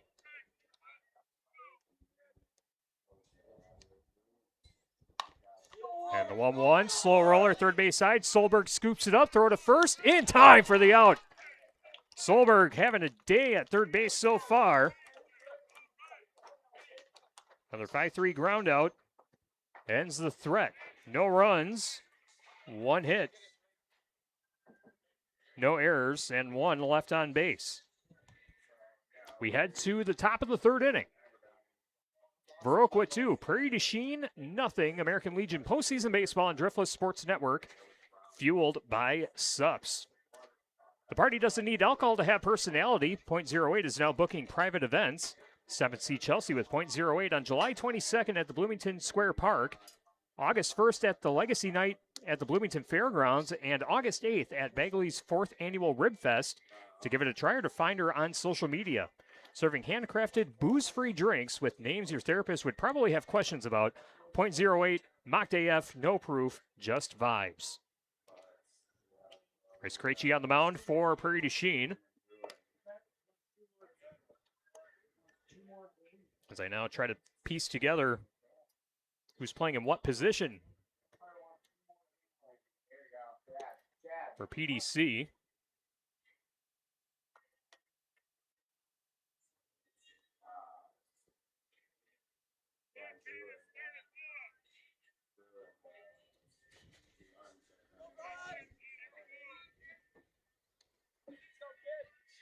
Leading off the top of the third for Baroka, first baseman number 20, Caden Williams. Caden Williams will lead things off for Viroqua, followed by Gabe Berger and Matthew Barra. The 5, 6, and 7 hitters in the order for the 138ers. And it's going to be a hit by pitch. For the second time, Caden Williams reaches base. It's on base the painful way. First baseman number 1, Gabe Berger. Gabe Berger grounded out 1-3 to end the first inning. He's 0 for 1. And that one's in the dirt. Ball gets away. And Caden Williams will steal second base uncontested.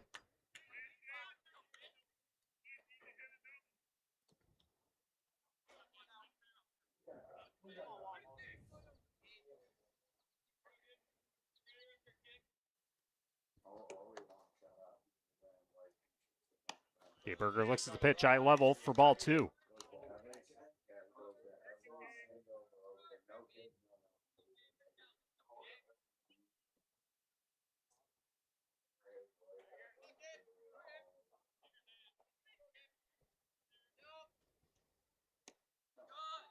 That one's in the dirt for ball 3.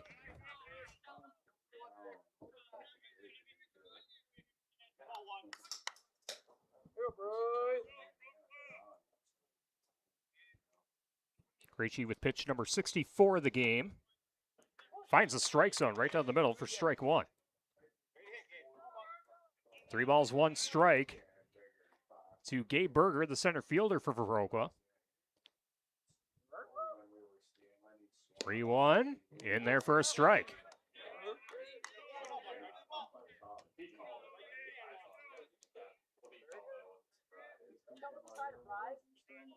Count is full, 3 balls, 2 strikes.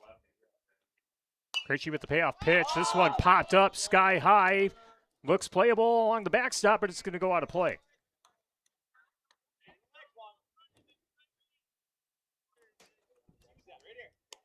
Caden Williams, the runner at second base for Viroqua.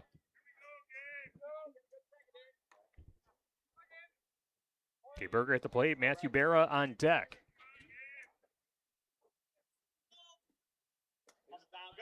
And that one's low for ball 4. And the ball's still alive, and a throw over to third is going to find its way into left field.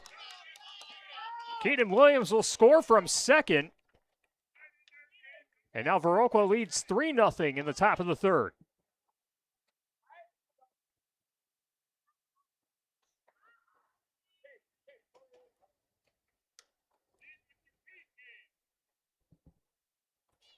So a base on balls for Gabe Berger, but a pass ball brings Caden Williams home from second. This is why. That's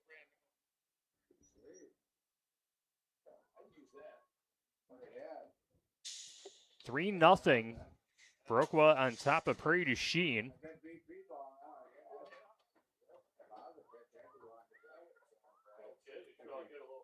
And the coaching staff going to talk things over on the mound for PDC.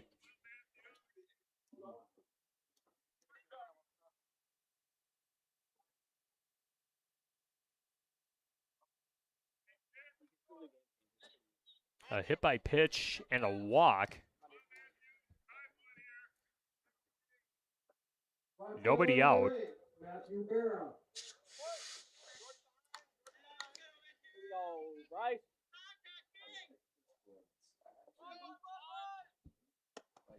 Showing bunt is Matthew Barra, pulls it back, but the call is a strike.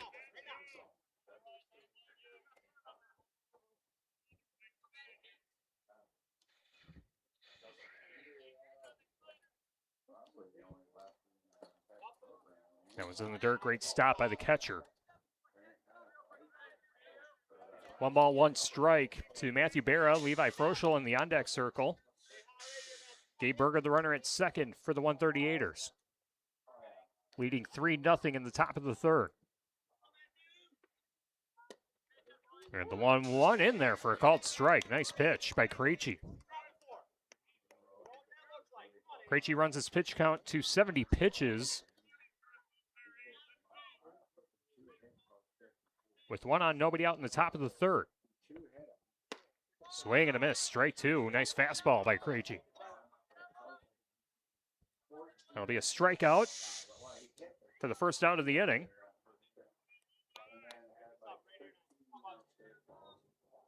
Have that down as Krejci's 4th strikeout of the game. Number 9, Levi Horschel. Levi Froschel, the lefty batter, coming into the plate. Krejci skips it in the dirt for ball 1. Baroque scored 2 runs in the second inning. They've scored 1 run in the top of the third, leading 3-0. 3 runs on 1 hit.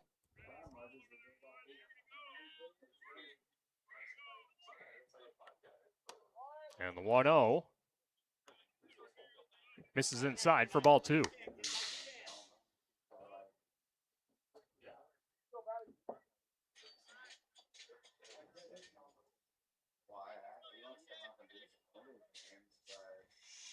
Krejci checking the runner at second, set to deal.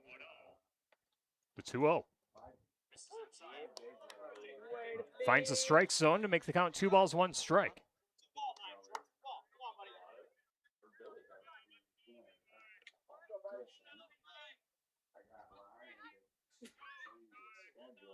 The 2-1. Slow roller over to first base, scooped up, and the throw to first is going to be in time for the out. Thought they signaled for a second that it was going to be safe. But the runner moves to third. 1 on and 2 out. Right fielder number 4, Finn. There's Gabe Berger standing at third. And at the plate, Finn Seaman.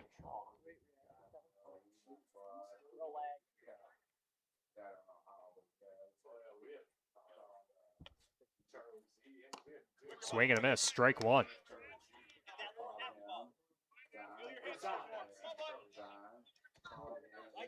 Seaman reaches base. We go back to the top of the order with Quinn Denstad.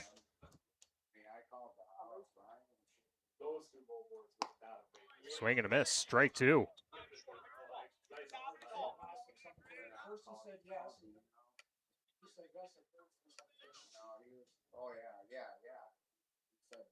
Krejci winds up, delivers, and the 0-2 pitch sails high for ball 1.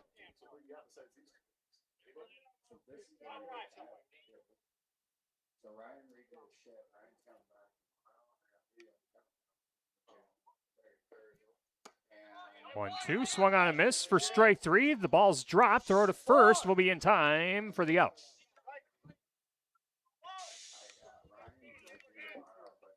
One run, no hits,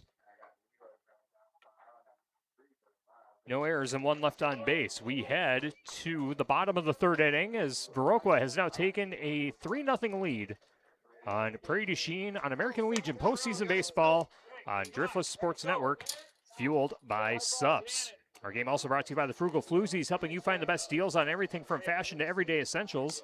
If you love saving money and still looking great, they've got you covered. Check them out on Facebook. And by NG Coffee House, a small-town cafe where caffeine, cliffhangers, and community meet. Grab a latte, find a seat, and follow your next great story at NG Coffee House in Bloomington.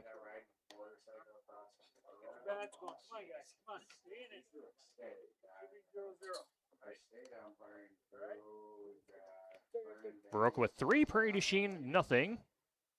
Go back to the top of the order with Caden Erdenberger, Brady Ingham, and Zachary Quick. Erdenberger reached on an error and stole a base back in inning number 1.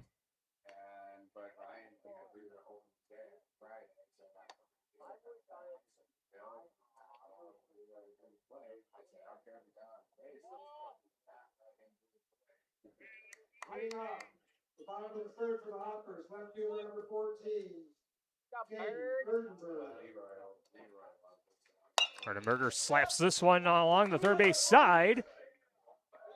And they're going to say that's a fair ball.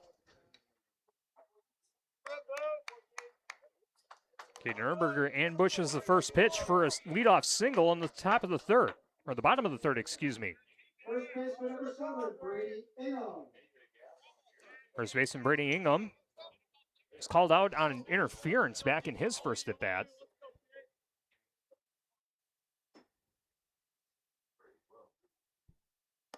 Looks at the first pitch low for ball one.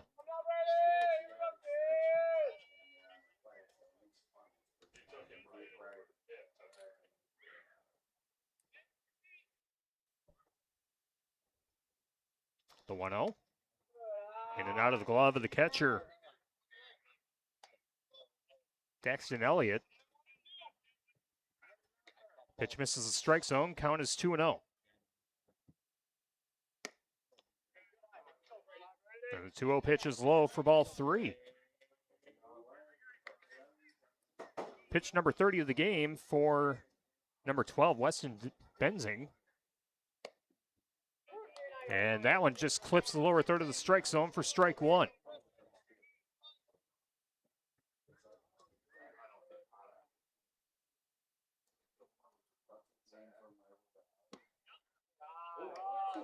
And the 3-1 pitch misses the strike zone for ball four, and the two leadoff batters for Prairie du Chien reach base.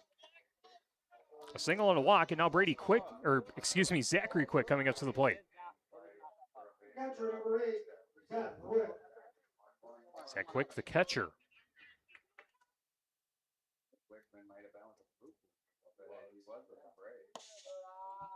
Quick ducks down.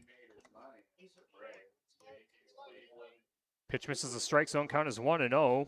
Quick singled in his first at bat back in inning number one. And that one's low for ball two.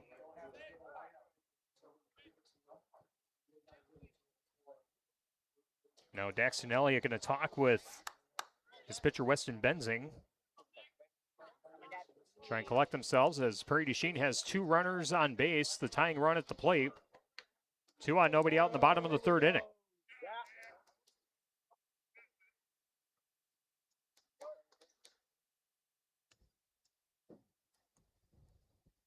Benzing with the delivery, it's in the dirt for ball three. Ball away from loading the bases with nobody out.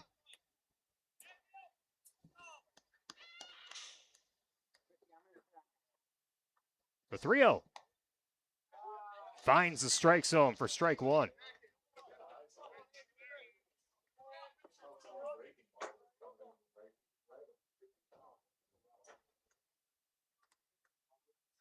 Benzing checking the runner at second. Now deals the 3-1. That's low for ball four. And the bases are loaded for Prairie du Chien. Trailing 3-0 in the bottom of the third inning. But the bases loaded, nobody out.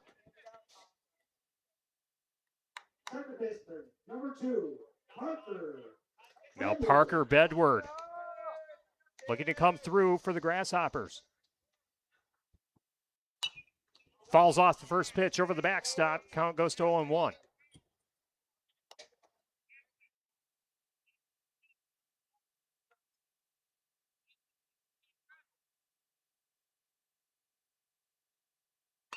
One, Bedward, a defensive hit, but fouls it off on the first base side, brings the count to 0-2.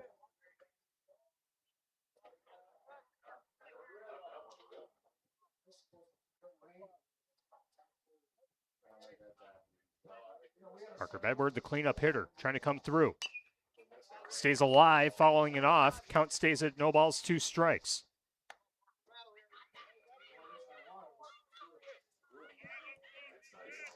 Parker Bedward at the plate. Channing Erickson in the on-deck circle. And this one fouled off.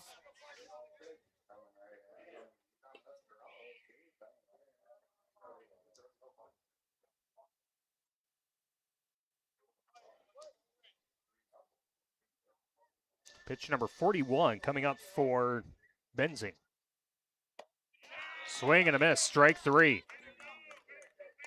Couldn't catch up to that fastball. Edwards strikes out. So now 0 for 2. Number 24, Channing Erickson. Now Channing Erickson at the plate. First pitch in the dirt, and the runners will stay put. As that was a great stop by Daxton Elliott.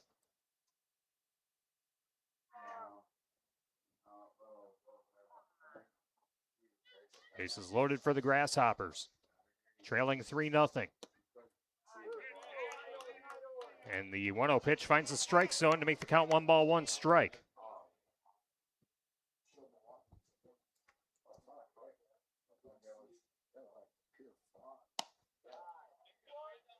One pitch sails high at eye level for ball 2. Winner of this game takes on Westby at 3:30. Loser plays Fenimore tomorrow at 1 o'clock. And this one blooped into right field for a base hit. 1 run comes in. And that's all that will be brought in. It'll be an RBI single for Channing Erickson. But Prairie du Chien breaks into the lead. 3-1 the new score. With Jake Houston, the designated hitter, coming up. Yes, number 21, Jake. Grounded out 5-3 in his last at bat in the 2nd inning.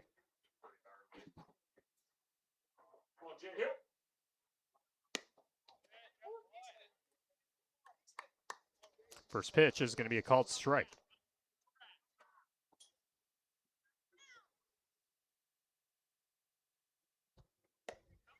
Houston looks at that one, and it's going to catch the lower third of the strike zone for strike 2.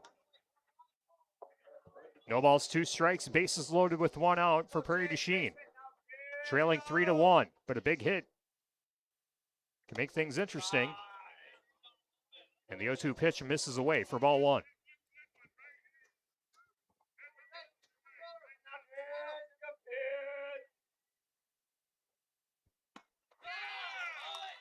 Swing and a miss, strike 3.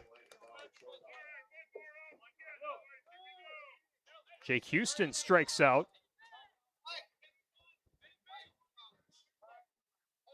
Third baseman, number 13, Mike Jazeski. Mike Jazeski coming up to the plate for Prairie du Chien. Popped out to second base in his last at bat in the 2nd inning. First hero, number 41, Cooper Trier. Cooper Trier now running the bases at second for the Hoppers. First pitch is downstairs for ball 1.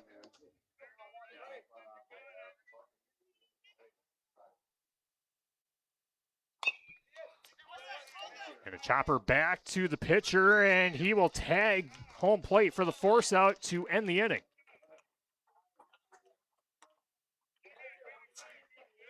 One run on 2 hits, no errors, and the Hoppers leave the bases loaded in the bottom of the 3rd. We're through 3 at Dillman Memorial Field on the island in Prairie du Chien. Viroqua 3, PDC 1. Heading into the 4th on American Legion postseason baseball on Driftless Sports Network, fueled by SUPS. The party doesn't need alcohol to have personality. .08 is now booking private events. Step and see Chelsea with .08 on July 22nd at the Bloomington Square Park. August 1st at Legacy Night at the Bloomington Fairgrounds, and August 8th at Bagley's 4th annual Rib Fest. To give it a try and find her on Facebook. Serving handcrafted booze-free drinks with names your therapist would probably have questions about. .08, mocked AF, no proof, just vibes. Tyler Dictanis with you in the press box. St. Ferial Island Park, Dillman Memorial Field. Bryce Krejci still on the mound for Prairie du Chien. Heading into the 4th inning, he's thrown 79 pitches so far.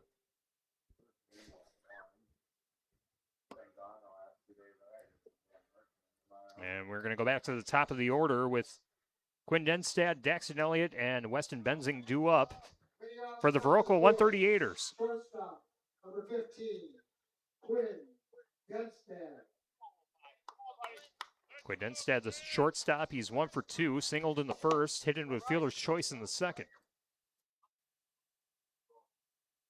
Leads off the 4th inning, and this one popped up, and that will drop in the infield for a base hit.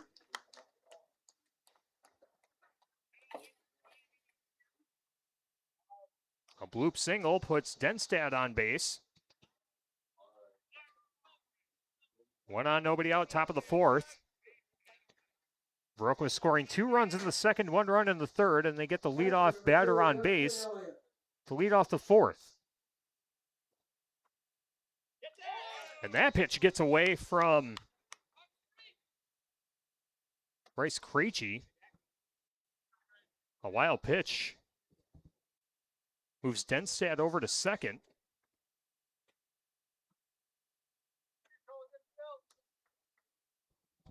Count is 1-0 to Daxton Elliott. Showing bunt. Drops the bunt right back to Krejci. Krejci scoops it up, throws to first. It's high. And they're going to say he's safe. And the base runner was off. And there was some confusion. They were saying that that was still a live ball, but it's runners at the corners for Viroqua.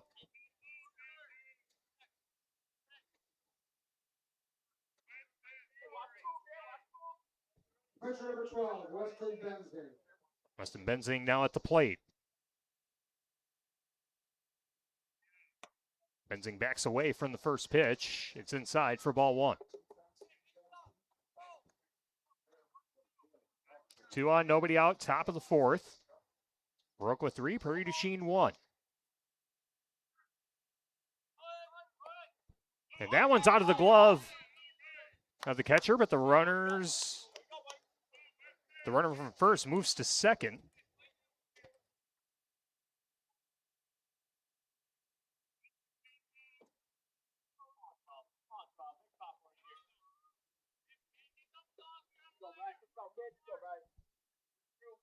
Daxton Elliott moving from first to second base. Quinn Denstad, the runner at third.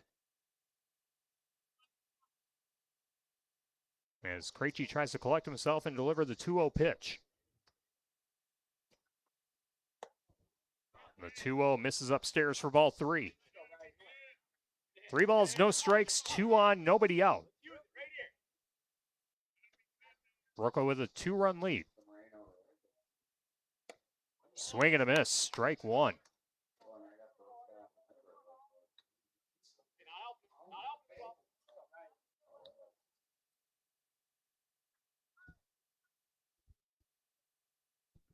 The 3-1.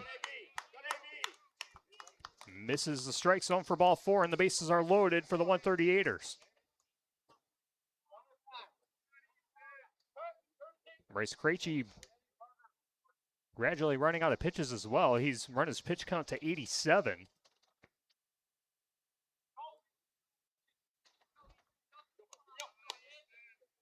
Three on and 1 out. Swing and a miss, strike 1 for Easton Solberg. Third baseman number 16, Easton Stolberg.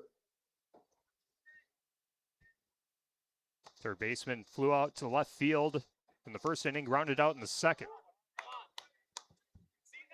And he's now down in the count, no balls, 2 strikes.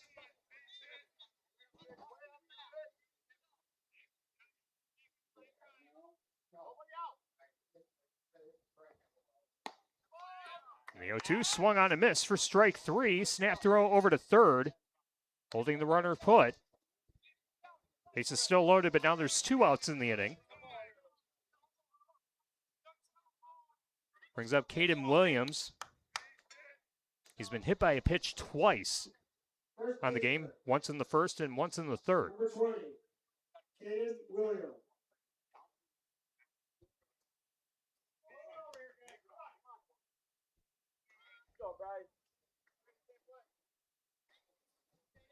Caden Williams getting some tips from the third base coach, now steps into the box.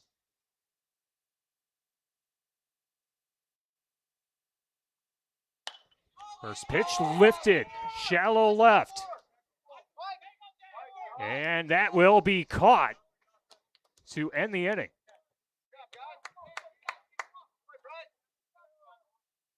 Or no, excuse me, that's just the second out.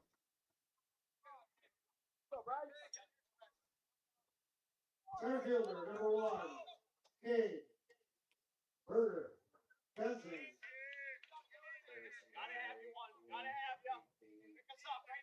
Courtesy runner. Now Gabe Berger coming up to the plate. It was Erdenberger out in left field making the previous out. And this one, a nice hit ball, but played well at second base for the force out to end the inning. Viroqua leaves the bases loaded. And in the top of the fourth, no runs, 1 hit, no errors, and 3 left on base. Viroqua 3, Prairie du Chien 1, heading into the bottom of the fourth. American Legion postseason baseball on Driftless Sports Network, fueled by Subs. Big thank you to Pizza Ranch and Prairie du Chien for being our lead coverage sponsor of postseason American Legion baseball. Players and coaches competing in the tournament can enjoy the Pizza Ranch buffet for just $9.99 throughout the tournament. It's a great way to refuel after the game with pizza, chicken, sides, and dessert. Stop by Pizza Ranch and Prairie du Chien and tell them you appreciate their support of local baseball and Driftless Sports Network. Blake Konachek, Warren Peterson, and Caden Erdenberger are due up for the Grasshoppers in the bottom half of the fourth inning. Again, in game number 1, Westby Coon Valley defeated Fenimore 15-5. It was mentioned in between games that in the game for Fenimore, they threw 190 pitches in that game.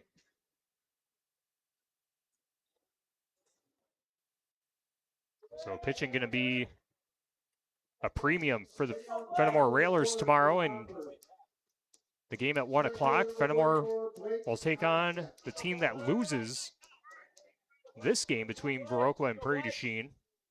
The winner takes on Westby Coon Valley at 3:30, and we'll have all those games on Driftless Sports Network tomorrow.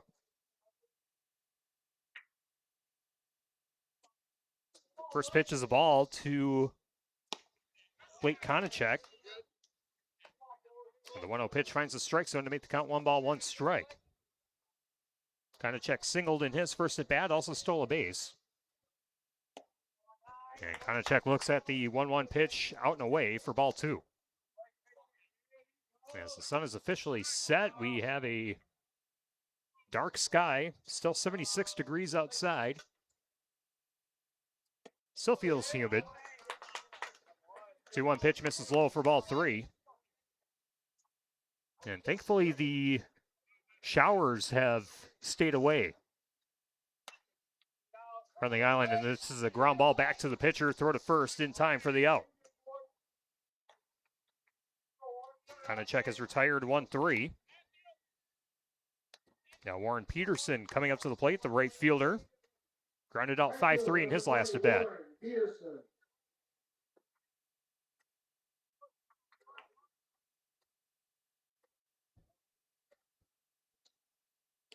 And the first pitch is low for ball 1.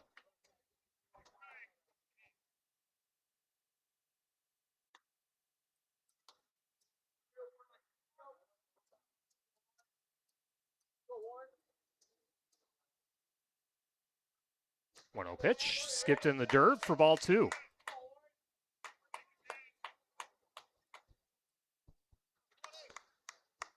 Weston Benzing now up to 58 pitches on the game. Delivers a 2-0, and this one ripped foul down the third base side.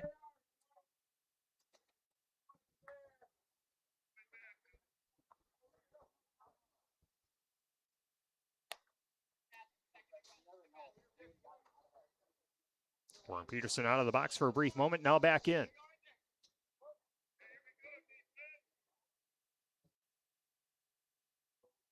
The 2-1. Misses high for ball 3.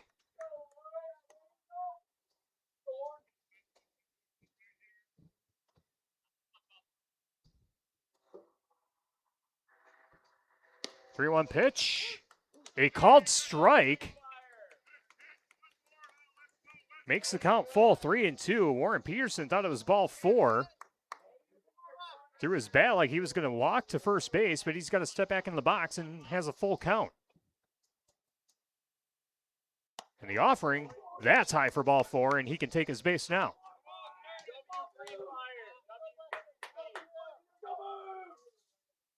One on, one out in the bottom of the 4th. 3-1 Viroqua in front of Prairie du Chien. Caden Erdenberger coming up to the plate, reached on an error in the first inning, singled in the 3rd.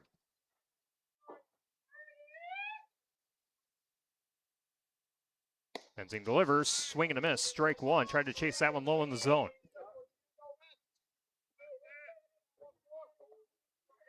Subs.com, fuel your fitness journey with a wide selection of products from a locally owned company. Visit their Fenimore, Dubuque, and Platteville locations and subs.com. The 0-1 is low for ball 1. 1 ball, 1 strike.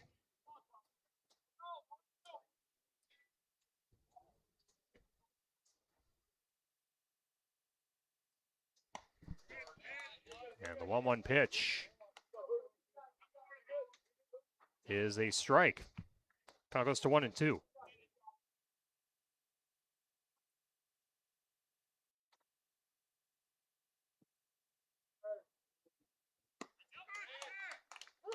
And that is going to be a called strike 3. Caden Erdenberger strikes out looking. 2 away. Runner at first. And now Brady Ingham, the first baseman, coming up to the plate. And Ingham looks at the first pitch away for ball 1.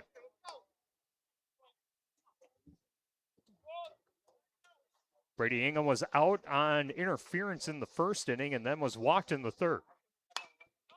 And pops this one up over to the second base side.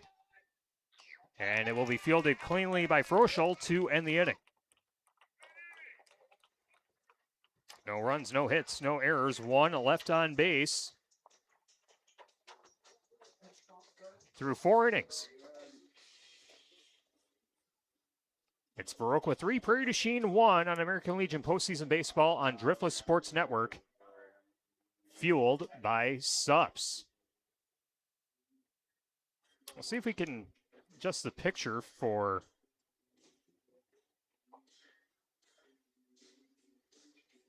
all of you here. Maybe that's a little better.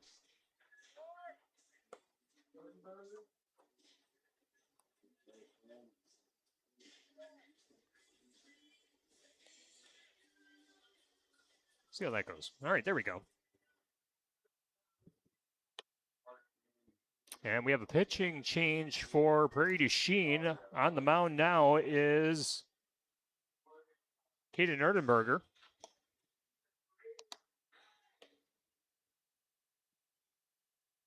Erdenberger in place of Krejci. Krejci throwing 92 pitches on the game.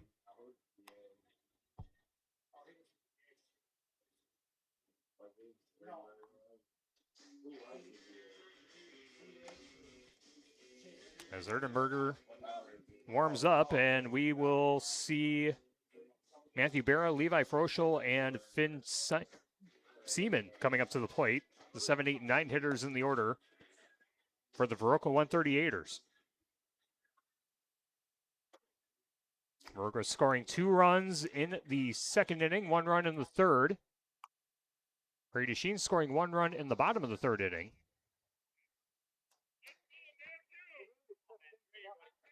Now pitching for the Hoppers, number 14, Caden Erdenberger. So Caden Erdenberger will deliver his first pitch of the game. Matthew Barra striking out twice by reaching base on the pass ball on the drop third strike. Now batting, Matthew Barra. Back in the second inning. And the first pitch is a ball. Count is 1-0.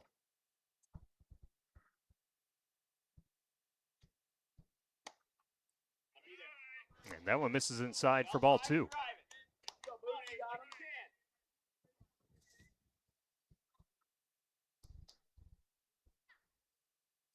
Erdenberger with the nod.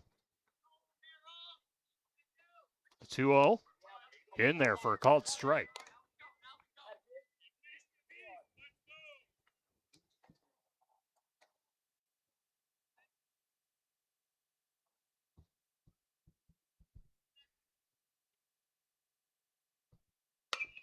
Two-one pitch, fouled off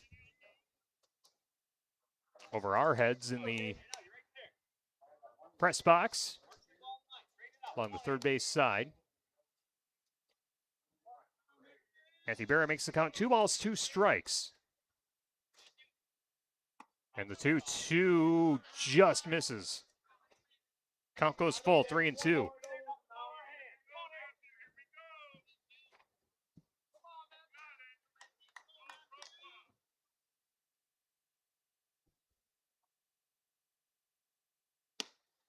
And the 3-2 swung on a miss for strike 3.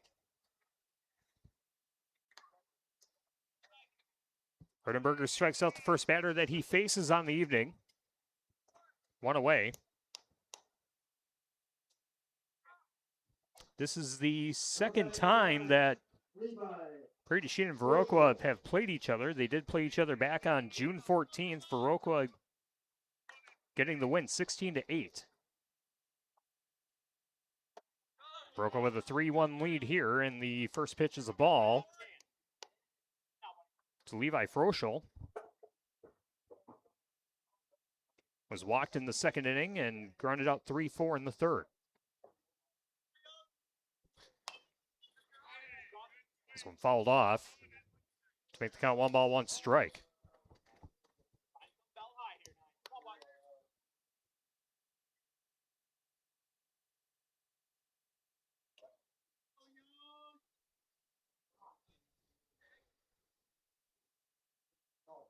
The 1-1 offering. Ground ball over to short. Scooped up, throw to first in time for the out. Levi Froschel's retired 6-3, 2 away.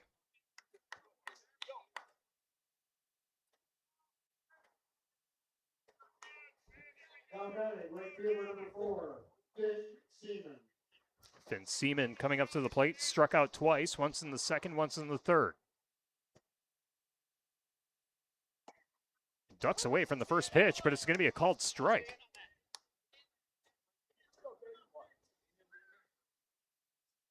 Seaman reaches base. We'll go back to the top of the order with Quinn Denstad. And the 0-1 sails high for ball 1.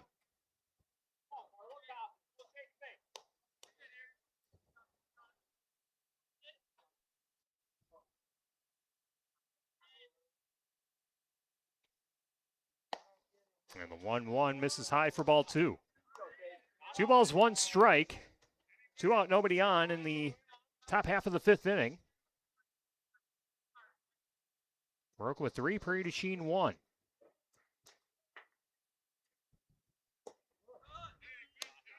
And the 2-1 pitch misses down and away for ball 3.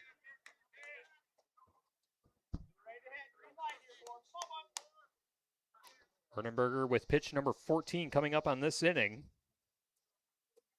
Trying to get a 3-up, 3-down inning. And it's low for ball 4 and a 2-out walk issued.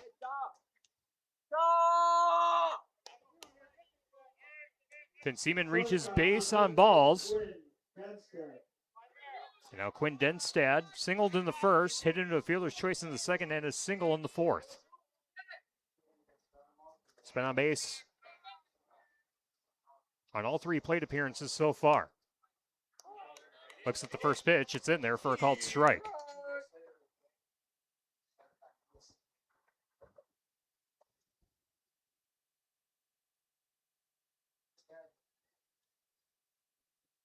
Erdenberger shakes off the first pitch, gives the nod for the second.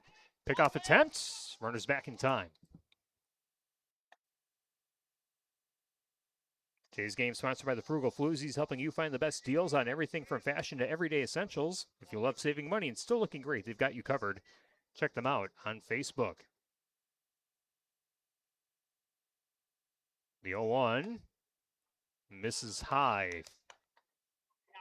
1 ball, 1 strike. Quinn Denstad, Daxton Elliott in the on-deck circle.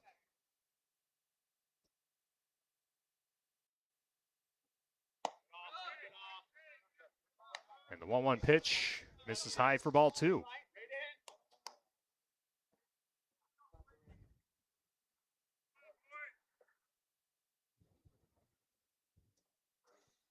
Remember with a quick peek at first. Delivers the 2-1. That one's high for ball 3. Now Erdenberger missing the strike zone high.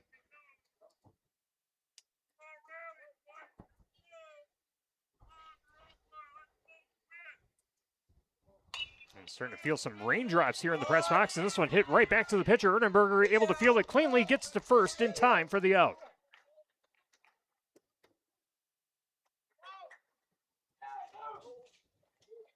Denstad's retired 1-3. And in the top half of the 5th, no runs, no hits, no errors, 1 left on base. We head to the bottom of the 5th inning. Viroqua 3, Prairie du Chien 1. American Legion postseason baseball on Driftless Sports Network, fueled by Subs, and also sponsored by Pizza Ranch of Prairie du Chien.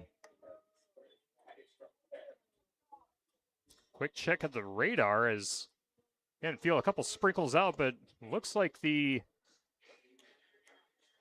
strong stuff might bypass us. We'll see what that cell looks like. It's a little red over McGregor. And based on what I'm hearing, it's downpouring south of Prairie du Chien.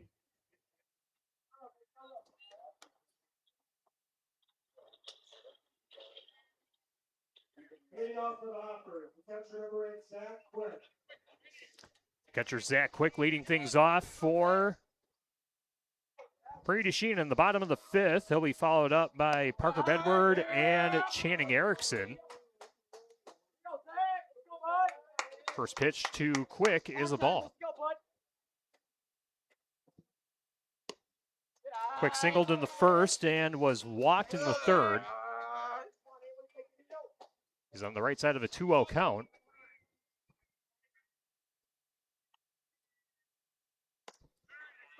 As Benzing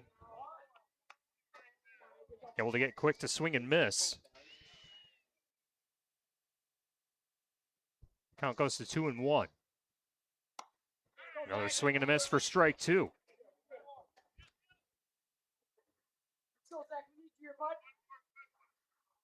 And now looking out at the field, it's starting to come down a little stronger now. And the 2-2 misses high for ball 3.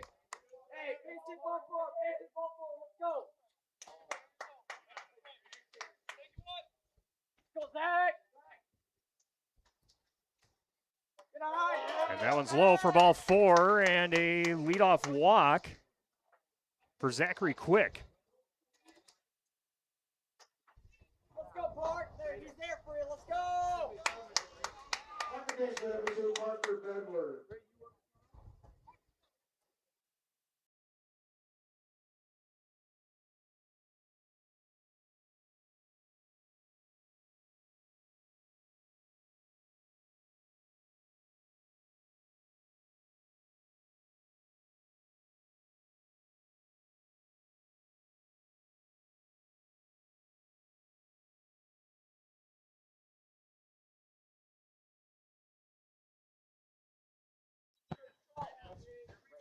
And apologies for the cut in the audio, just trying to move the laptop so that doesn't get drowned in the rain that's starting to come in now.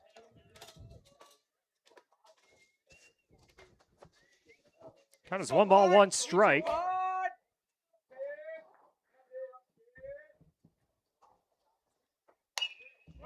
And this one hit over to short, throw to second in time for the force out.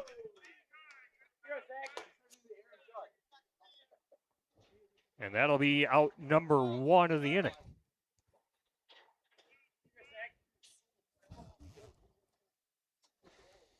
Parker Bedward grounds out. Shortstop, number 24, Channing Erickson. And a fielder's choice now, Channing Erickson. Was retired 4-3 and had an RBI single on the third. It's 1 for 2, fouls off the first pitch. Count is 0-1. All right,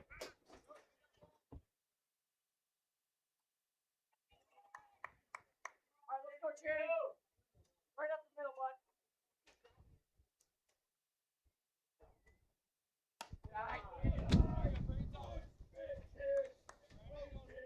A 1 pitch is a ball.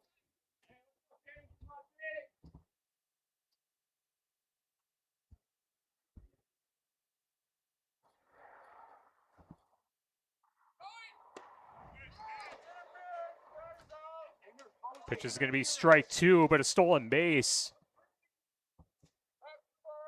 As Parker Bedward able to get under the tag at second. 1 ball, 2 strikes, 1 on, 1 out. As it is really starting to come down here at Dillman Memorial Field. Wind's starting to pick up a little bit as well. And this one fouled back. Foul back to DS number 21, Chase Houston. As that was a strikeout on the last pitch. Oh, batter interference, excuse me. That's the second time that's happened tonight.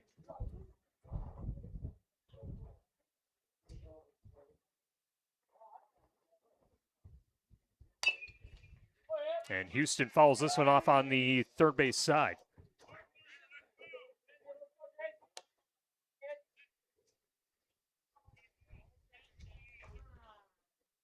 One ball, 2 strikes. Runner at first for Prairie du Chien.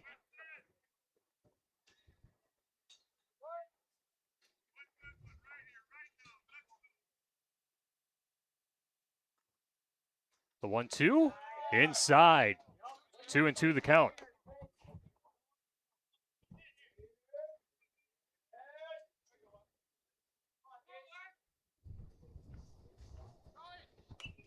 And the 2-2 pitch fouled to the backstop. Runner from first took off, but he'll retreat. Viroqua 3, Prairie du Chien 1. 1 on and 2 out with a 2-2 count to Jake Houston. And Houston lifts this one into shallow right field, and that drops for a base hit. Houston able to extend the inning.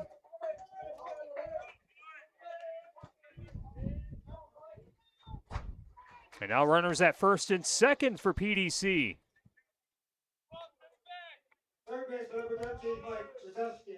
Mike Jazeski now coming up to the plate for PDC. Popped up to second base in his first at bat in the second inning and then grounded out in the third.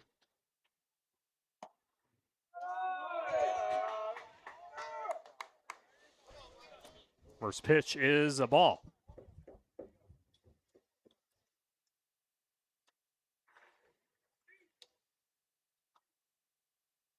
The 1-0 in the dirt. Great stop by the catcher, Elliott.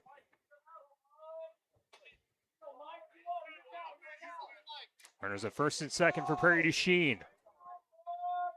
Pitch number 89 of the game coming up for Weston Benzing. And this one lifted down the first base side out of play.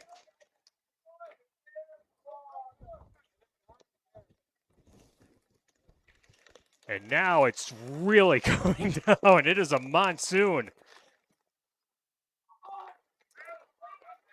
The bleachers are cleared, but the players are still on the field. And the 2-1 pitch line down the right field line for a base hit. Or no, it's going to be a foul ball. That one just missed being fair along the right field line.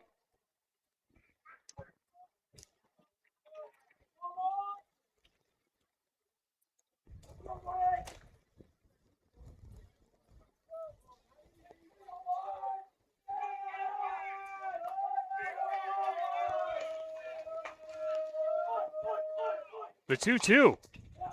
Chopper on the first base side, out of play.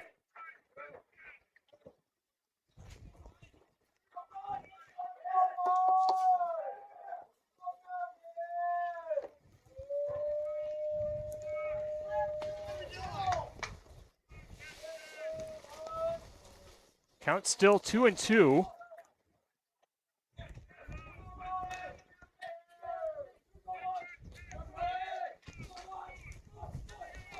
As everything is starting to get wet now. And that is going to be a called strike 3 to end the inning. I'm going to end the audio for just a moment so I can get the laptop under cover. It's 3-1 after the 5th inning on American Legion Postseason Baseball on DSN.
All right, I think we're officially back in working order on DSN. A Pitcher number 12, leadoff walk Weston Benzing. puts a runner on for Viroqua in the top half of the sixth. And the first pitch sails high for ball one, and a throw to second, and the runner is out. Runner's caught stealing, and it's one away.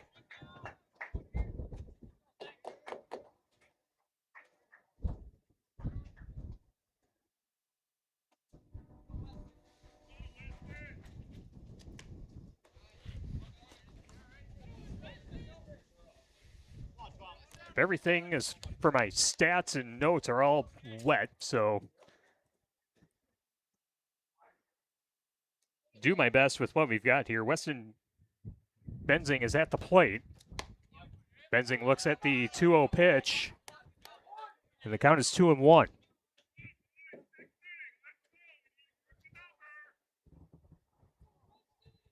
Thought we were covered with the press box here on the island, but winds and rain started blowing in, and everything got soaked. 3 balls, 1 strike, the count to Benzing.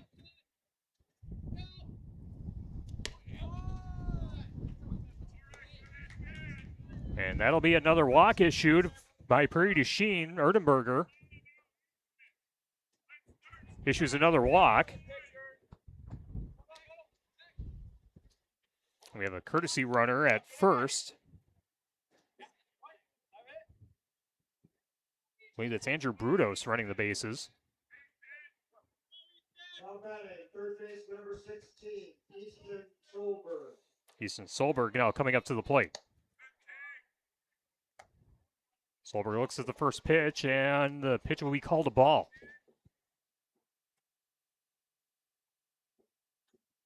One on, one out, top of the sixth, 3-1 the lead. Viroqua leading Prairie du Chien, and this will be fouled off the catcher's mask.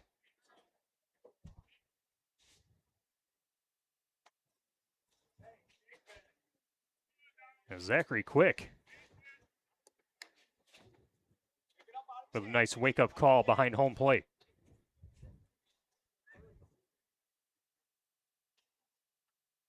Count is 1 ball, 1 strike.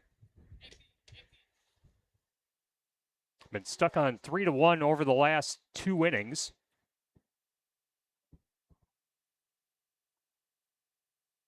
Viroqua struck first, scoring 2 in the top of the second, and then adding a run in the top of the third. Prairie du Chien's only run coming in the bottom of the third inning.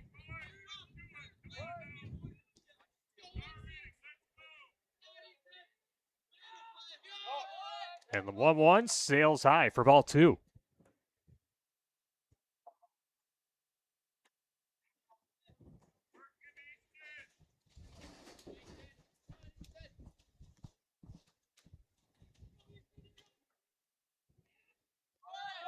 And the 2-1, a chopper on the third base side. It'll be fouled off. Brings the count to 2-2.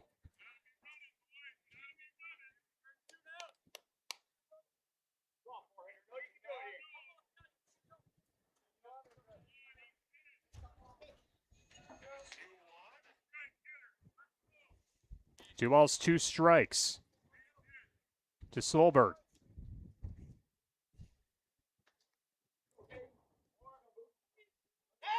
Erdenberger, pickoff attempt. Runner gets back in time.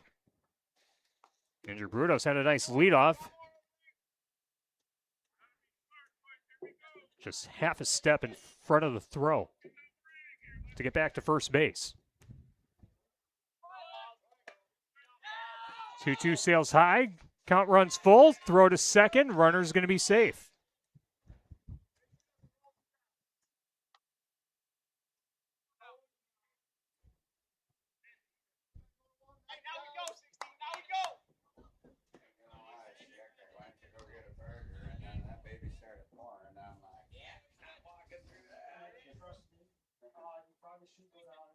Full count, sails high for ball 4.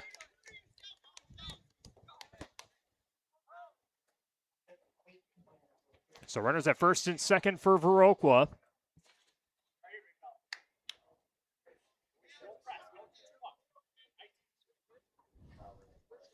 Brings up number 20, Caden Williams. It's been hit by a pitch twice, once in the first, once in the third, and then flew out to left field in the fourth.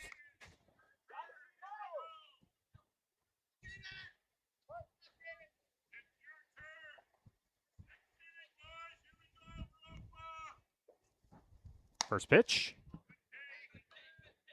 Misses high for ball one. I knew I jinxed us by saying that the cell was just south of us. Check swing. Did he go? Yes, he did. Count as 1 ball, 1 strike.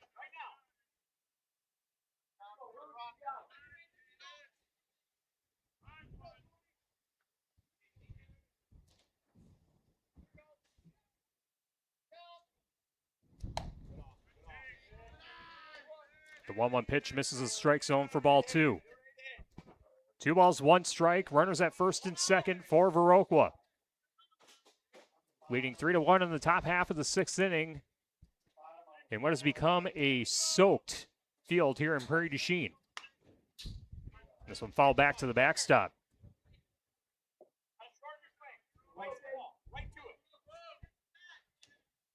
And the wind really starting to pick up too, looking at the trees behind the backstop. Wind is really whipping those around. 2 balls, 2 strikes, 2 on and 1 out.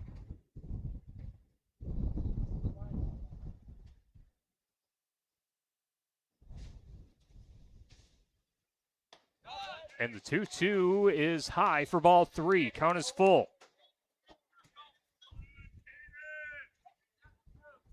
Caden Erdenberger with pitch number 41. And set to deliver number 42. The payoff pitch. Misses high for ball 3, or ball 4, excuse me, and the bases are loaded.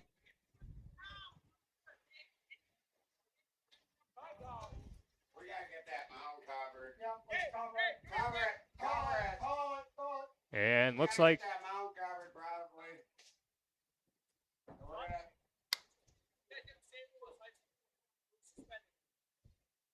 We'll see if this pass is over, but we got to get that covered. Okay.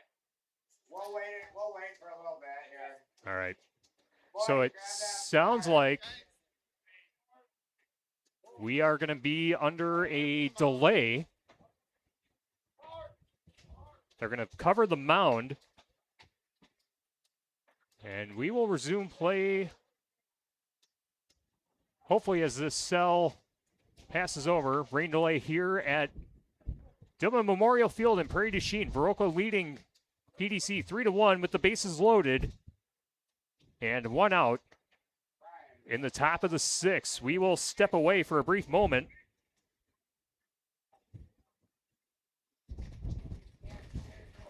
As they get the mound covered, and I will step aside and try to seek cover. And we'll be back once the action resumes on American Legion Postseason Baseball on Driftless Sports Network, fueled by Subs.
All right, looks like we are back to action on American Legion postseason baseball on Driftless Sports Network. After a lengthy rain delay, bases are loaded in the top of the sixth, and a drop bunt. Roller back to the pitcher, and a sliding home safe is the runner from third. And it's now 4-1, Viroqua in front of Prairie du Chien.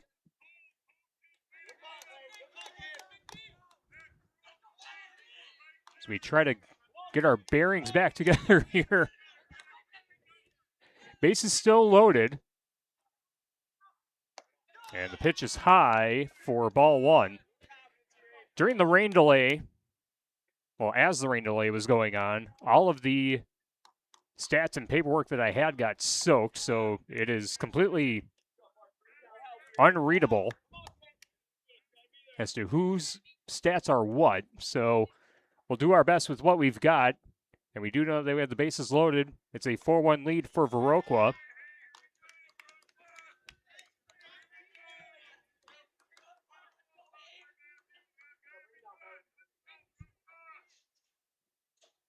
And at the plate is Matthew Barra. Barra looks at that pitch. It was a 3-0 pitch, and it's in the strike zone for strike one.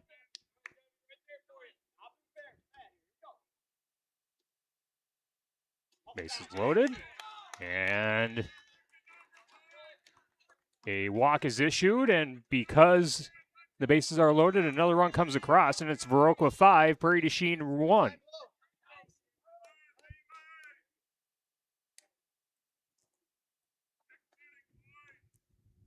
As we had a pitching change during the delay as well. Parker Bedward is on the mound.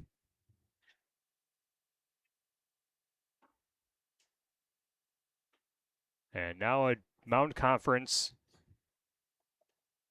for the PDC Grasshoppers. I think we had about at least a half-hour rain delay.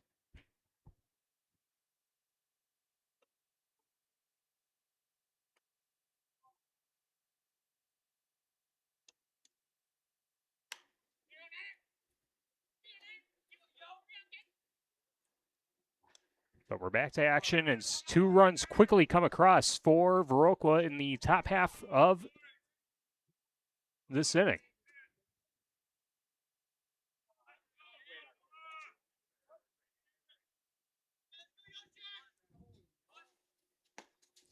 Batter at the plate shows bunt, pulls it back. And the count is 0-1. Eli Frushel at the plate. 0-1 in the dirt. Count goes to 1 ball, 1 strike.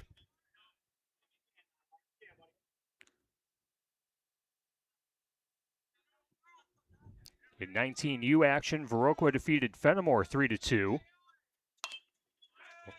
We'll see Fenimore next week in Stoddard, and the throw to second gets away from the second baseman. 1 run comes in, another comes across. Runners at the corners for the 138ers. And it is 7-1. Viroqua has put up a 4 spot in the top half of the 6th inning.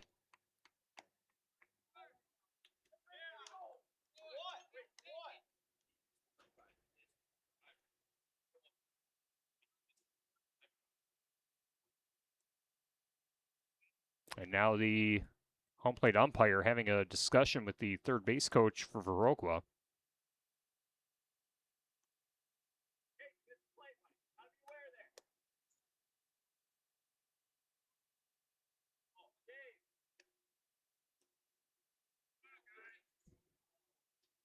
Thanks again to our sponsors at Sups Pizza Ranch in Prairie du Chien, .08 Frugal Floozies, and NG Coffee House.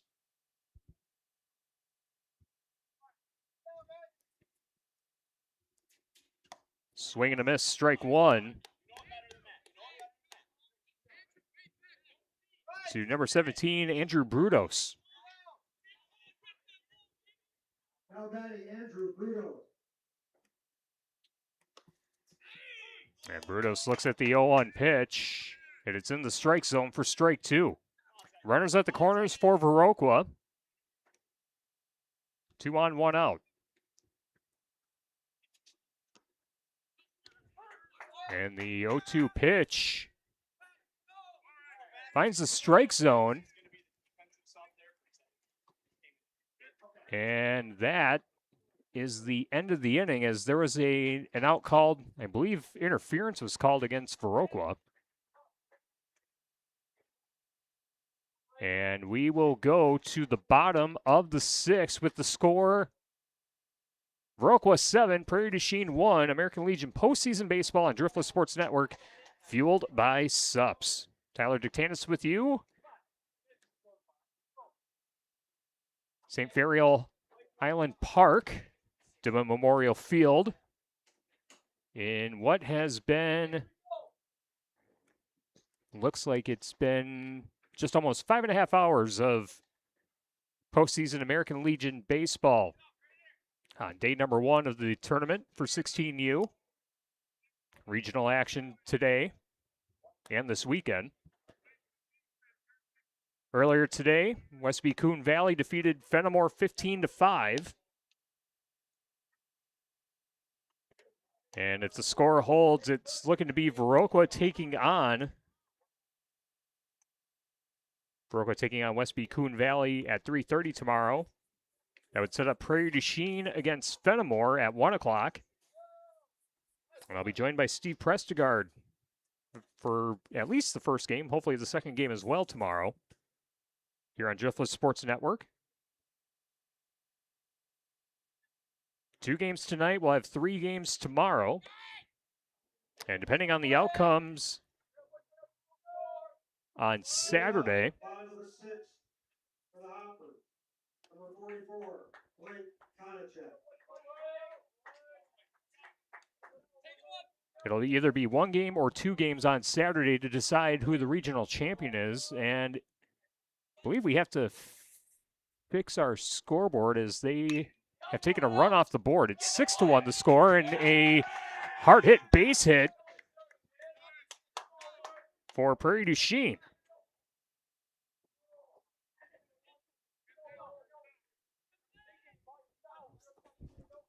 I believe that was Konachek getting the hit. Second baseman number 20, Warren Peterson. Blake Konachek reaches first base, and an attempted steal, sliding into second. He is safe under the tag.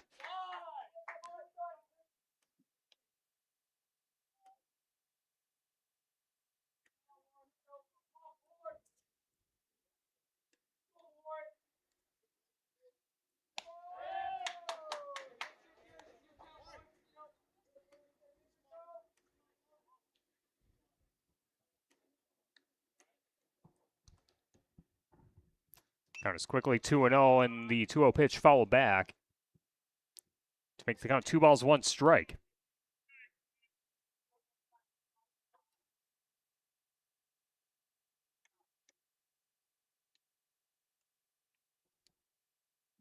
Two-one offering, chopped over to the third base side, and it's through the glove of the third baseman Solberg.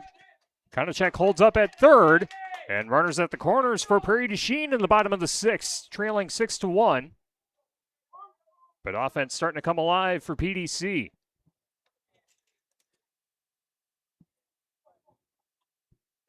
Warren Peterson gets the base hit. Number 14, Caden Erdenberger. And now Caden Erdenberger coming back to the plate in another mound conference for the 138ers.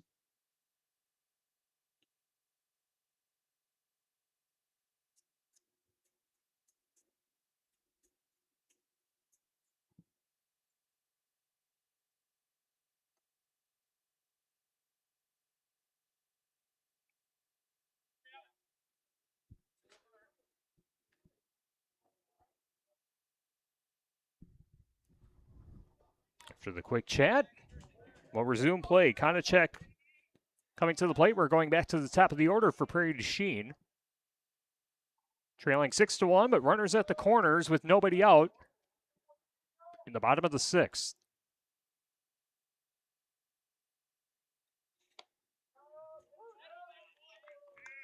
And the first pitch is a strike to Erdenberger. Runner takes off from first. Ball gets away from the catcher. Sprinting home is Konachek, and he will get home safely.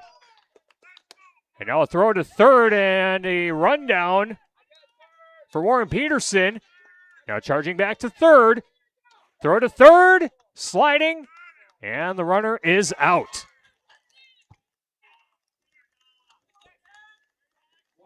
So the good news, a run comes in. The bad news, a runner on the base paths gets thrown out. Nobody now on for Prairie du Chien, but the new score is 6-2.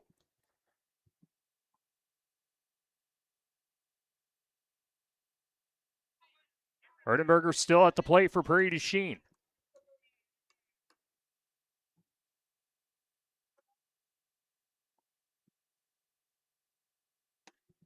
And the 1-1 swung on and missed.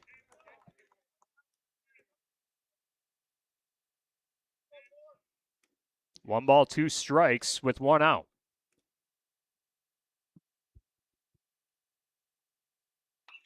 This one fouled to the backstop. We'll do it again.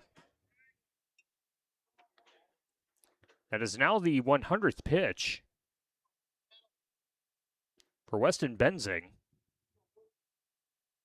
In Legion Baseball, they can pitch up to 105 pitches, and this one ripped down the left field line. And that is just foul. Just about a foot away from being fair.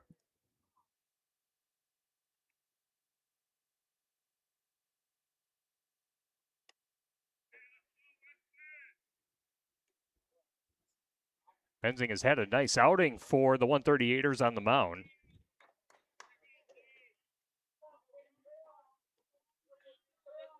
Fortunately, don't have the stats to tell the full story because of the storm that we had roll through. But a 1-2 pitch and a chopper on the third base side. We'll do it again.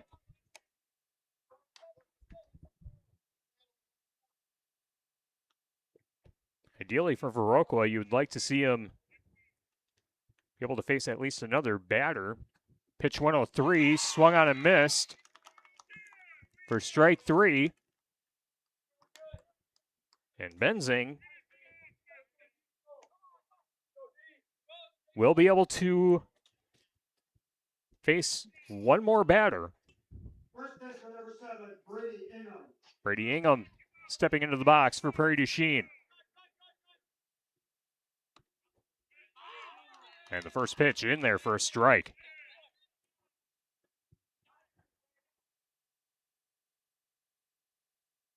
Pitch 105. Low. 1 ball, 1 strike. Benzing has reached his pitching limit, but he does get to finish the batter. And Ingham fouls this one off to make the count 1 ball, 2 strikes.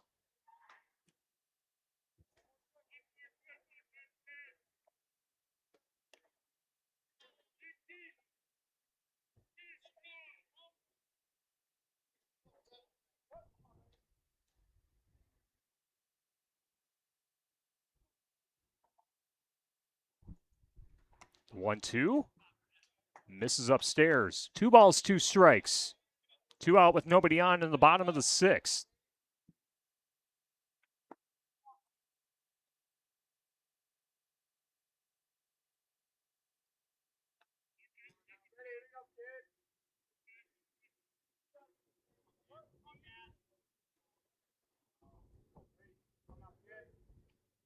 The 2-2 offering.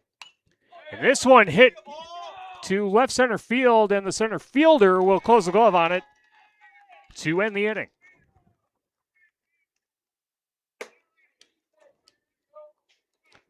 We have gone through 6 innings, and the score is 6-2. Viroqua leading Prairie du Chien 16U American Legion postseason baseball on Driftless Sports Network, fueled by Sups. Thanks again to our sponsors at Sups, Pizza Ranch and Prairie du Chien. .08. The Frugal Floozies and NG Coffee House. All sponsors of our postseason coverage on Driftless Sports Network.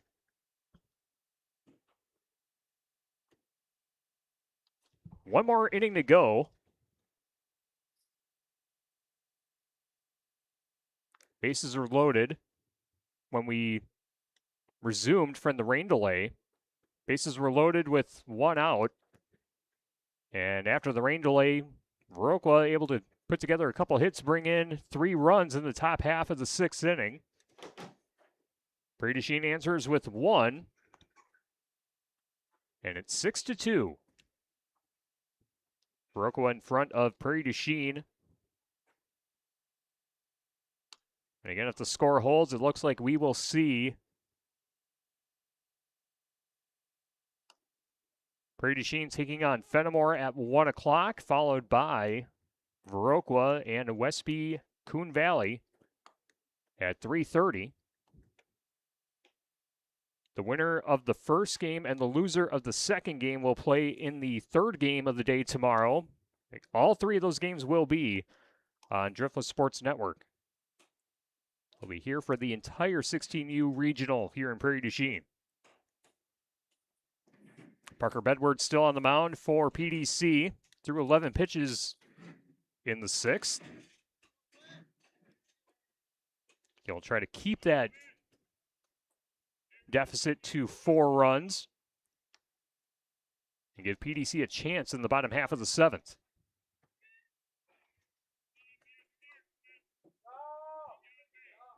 Shortstop number 15, Quinn Denstead.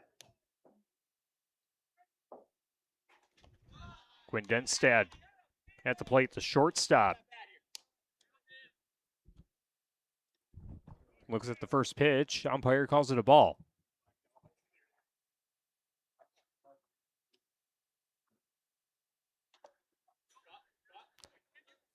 And the second pitch fouled off. It was swung on. Count as 1 ball, 1 strike.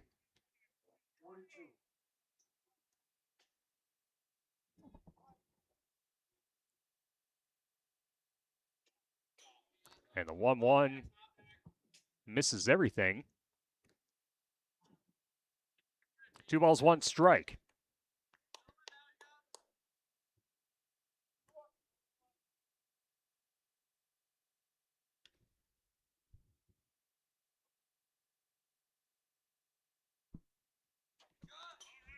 The 2-1 misses high again.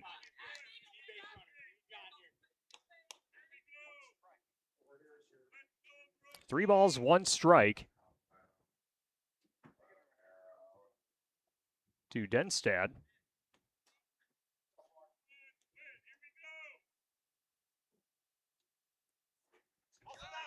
And that one misses high for ball 4. Quinn Denstad reaches first on a 5-pitch walk. 1 on, nobody out. Catcher number 2, Daxton Elliott. Brings up Daxton Elliott. And a pickoff attempt. Runners back in time. Elliott at the plate. Benzing in the on-deck circle for Viroqua.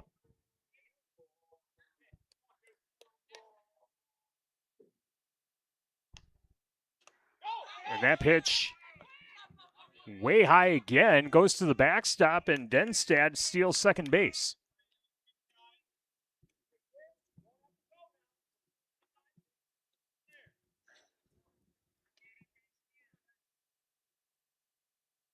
Parker Bedward having some control issues. Wonder if the ball still might be wet from all the rain that we saw. And this one hit to center field for a base hit. Denstad holds up at third. Runners at the corners for Viroqua.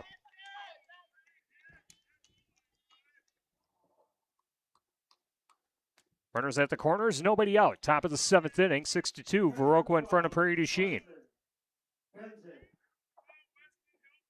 Weston Benzing was the pitcher, but he's run out of pitches now. And a steal attempt. And Elliott steals second base uncontested. 2 runners in scoring position for Viroqua. Bedward deals. That one sails high, but able to keep that one was the catcher for Prairie du Chien. Just within his reach to prevent it from going to the backstop and allowing a run or two to come in.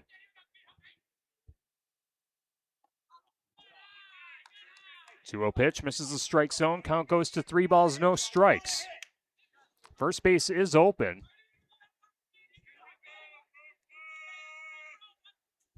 And the 3-0 pitch swung on and missed for strike one.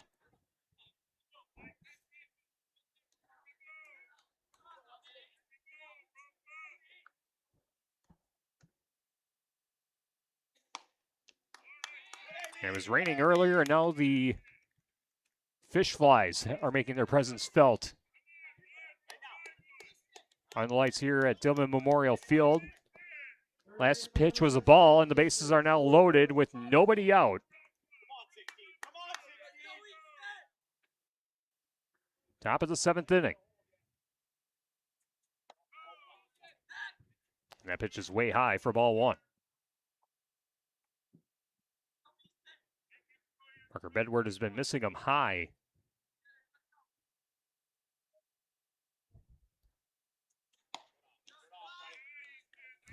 And the 1-0 closer to the strike zone, but still above it. Count goes to 2-0. And Bedward wants a new ball. Easton Solberg at the plate. With a 2-0 count and the bases loaded. That one's in the dirt. It gets away from the catcher. And Denstad will score for Viroqua. The runners advance to second and third. And Viroqua extends the lead 7-2 in the top of the 7th inning. And a Mountain Conference coming up for the Grasshoppers.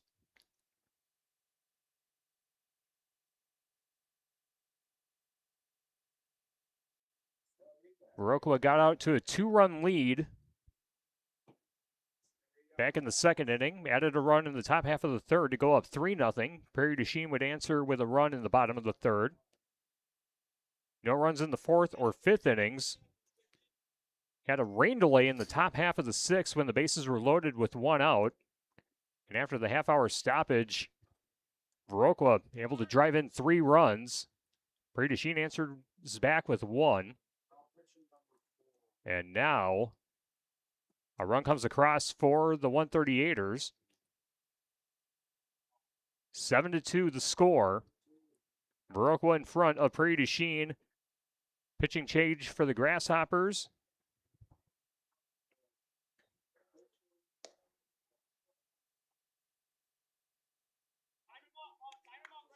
Mike Jadzetski will pitch for PDC.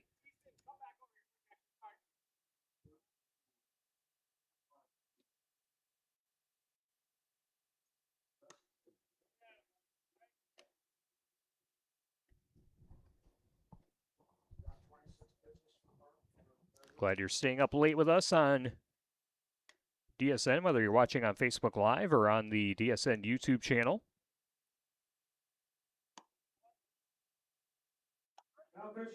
It's past a lot of our bedtimes. Not quite past mine yet. But it will be when I get home. 7-2 the score. Viroqua in front of Prairie du Chien. Runners at 2nd and 3rd. Jadzetski hits the batter.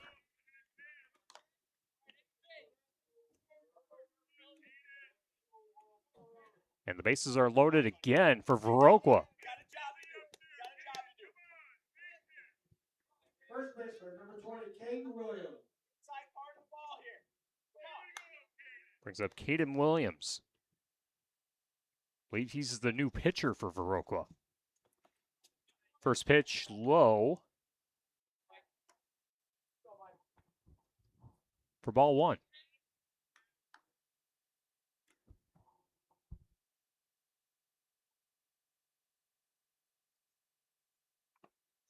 Bueno pitch low in the zone again.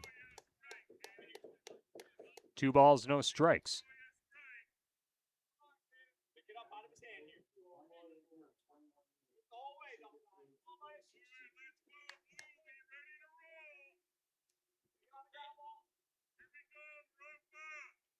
to Offering in their first strike.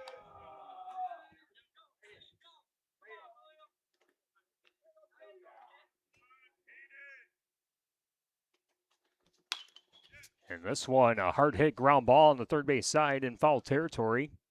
Now goes to 2-2.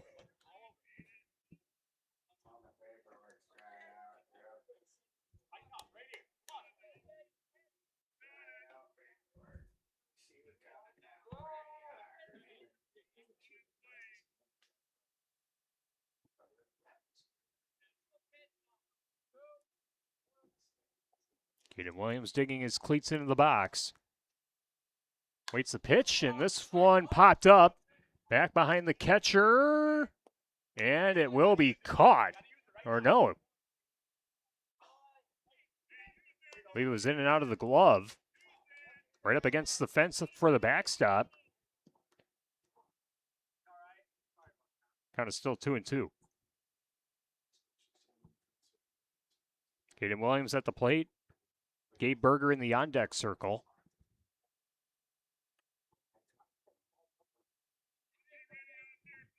Base is still loaded for the 138ers. Trying to pad the 7-2 lead.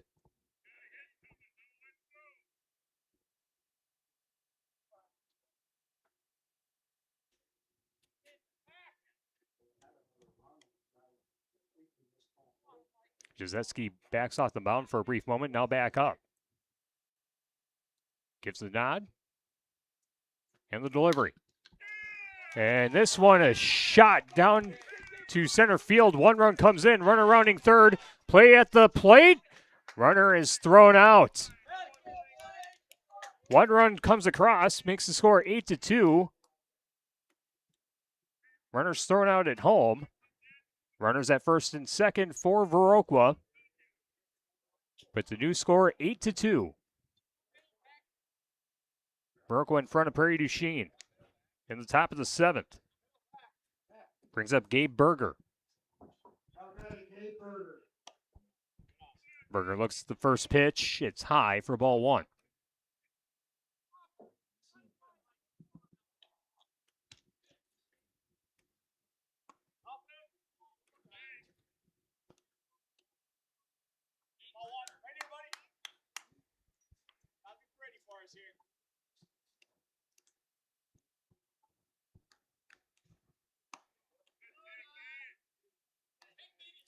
And count goes to 3-0 on Gabe Berger.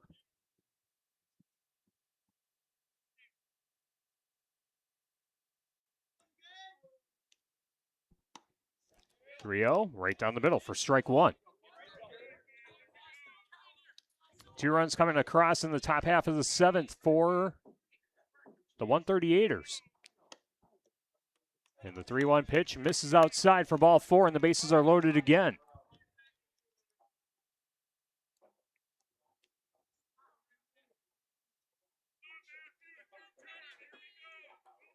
Number 8, Matthew Barra. Brings up Matthew Barra.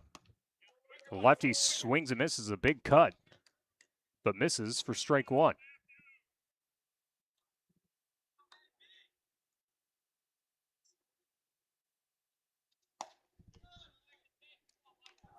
And the 0-1 misses upstairs for ball one. 1-1 strike to Matthew Barra.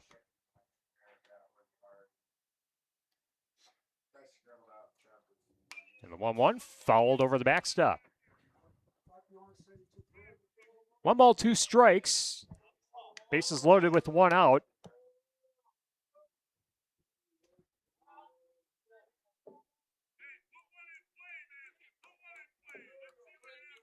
Game has a similar feeling to the first game that we had when things really fell apart for Fenimore. 1-2 pitch misses high for ball two. 2-2 the count.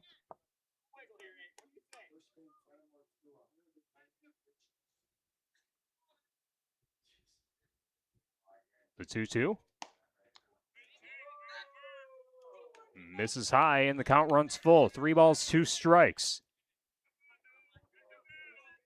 Pitch number 16 of the inning coming up for Mike Jazetski. And that is a called strike 3. Second out of the inning, a big pitch for Jadzetsky.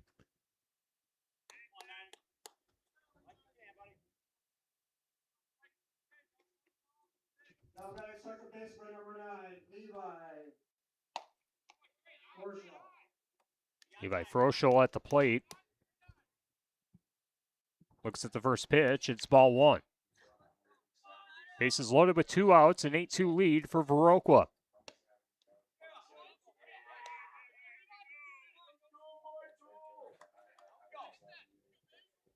The 1-0 pitch finds the strike zone. 1 ball, 1 strike.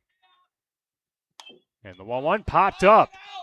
Jadzetsky looks to the catcher, and it drops in fair territory.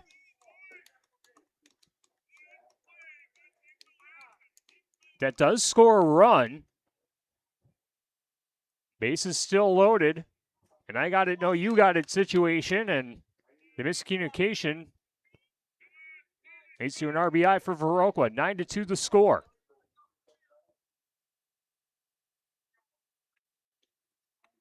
And the 1-1 pitch hits him, and a hit by pitch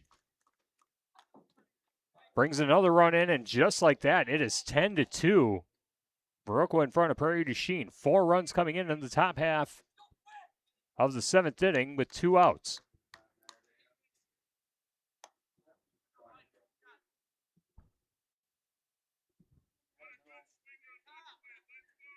Shortstop number 15, Quinn Denstad. Quinn Denstad coming back to the plate. Going back to the top of the order for Viroqua.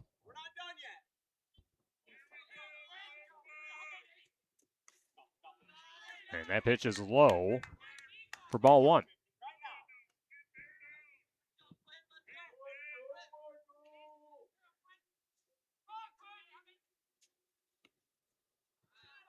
And the pitch misses the strike zone. Count goes to 2-0.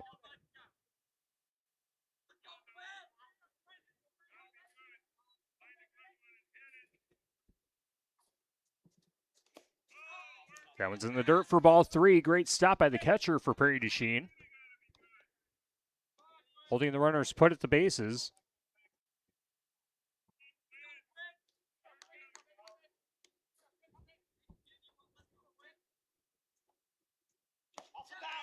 That's ball 4, and a run has walked in. And everything falling apart for Prairie du Chien in the top of the 7th. 8 runs between the 6th and 7th innings. Brought in by Viroqua.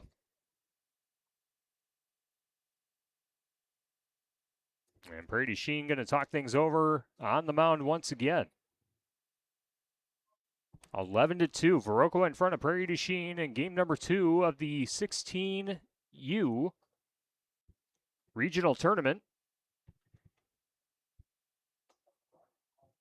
And looks like Cooper Trier is going to pitch for PDC. Cooper Trier, the only player from River Ridge on the Grasshoppers in this 16U team. All the other players represented by Prairie du Chien High School. Trier will warm up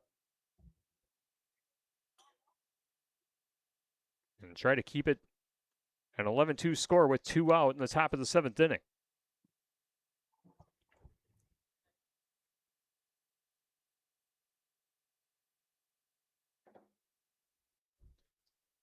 And we'll have the full 16U tournament for Prairie du Chien on Driftless Sports Network. We'll be back tomorrow morning, or tomorrow afternoon, I should say.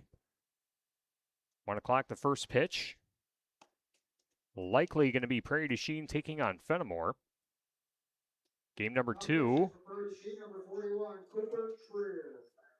Game number 2 will be Westby Coon Valley taking on Viroqua, assuming that this score holds.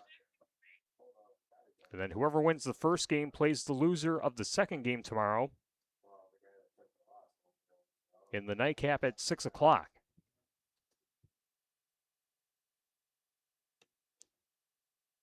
And also barring any pop-up storms. Hopefully those don't pop up again tomorrow.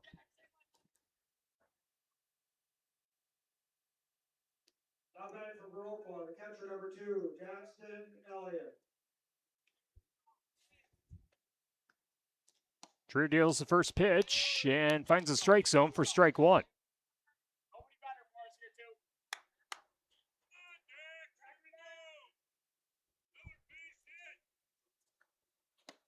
The 0-1, low for ball one.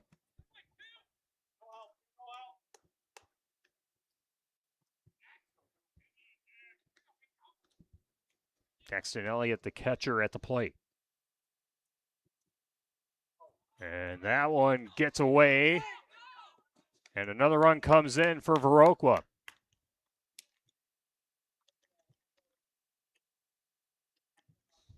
(12-2).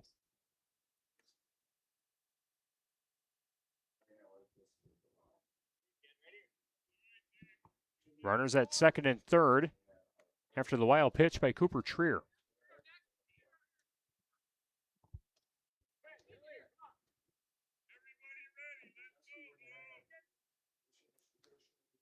Trier winds up, delivers. In and out of the glove of the catcher. And the ball misses a strike zone. Count is now 3 balls, 1 strike.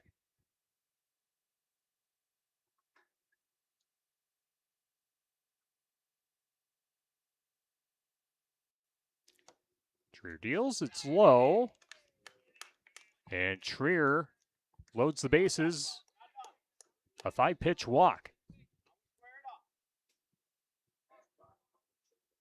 6 runs coming across in the top half of the 7th inning for Viroqua. They're trying to keep the momentum going. Weston Benzing at the plate. Benzing looks at the pitch, and it's a called strike one.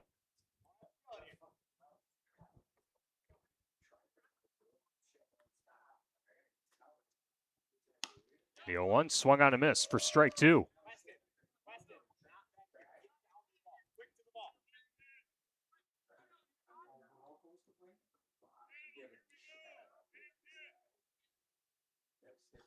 The 0-2 offering. Skipped in the dirt. Ball gets away from the catcher. Trier goes to home to cover the base, and the runners will stay put.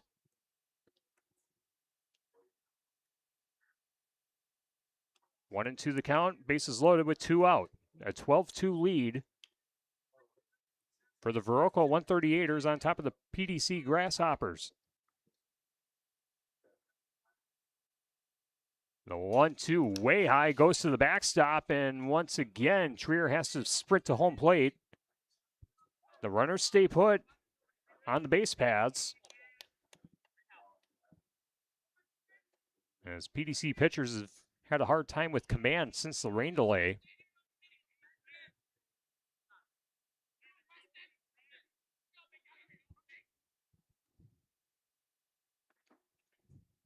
The 2-2. This one chopped over to short, scooped up, throw to first, and it gets away from the first baseman. 1 run comes in, another run comes across, and it is 14-2. The 138ers on top. Prairie du Chien. Runners at the corners. 8 runs coming across in the top half of the 7th inning. Third baseman number 16, Easton Solberg.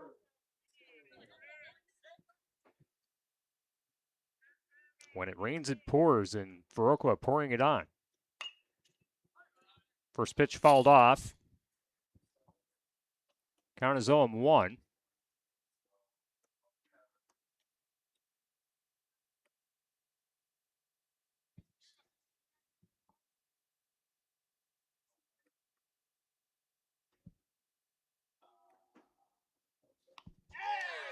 And a hit by pitch loads the bases again for Viroqua.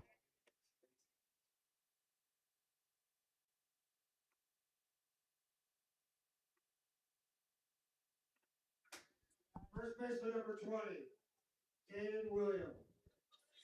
Caden Williams back at the dish for Viroqua.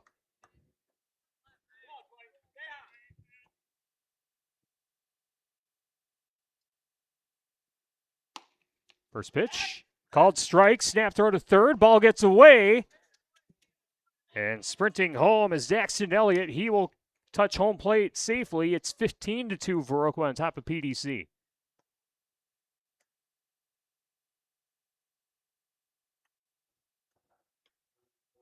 Another open base, and Caden Williams at the dish ducks away from the 0-1 pitch to make the count 1 ball, 1 strike.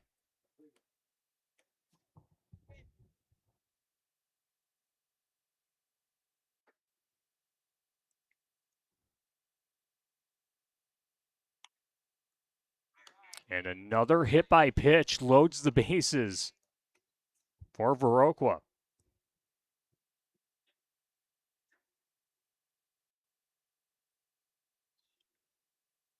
Another Mountain Conference coming up for Prairie du Chien. 9 runs have come across. Cooper Trier has thrown 15 pitches since taking over.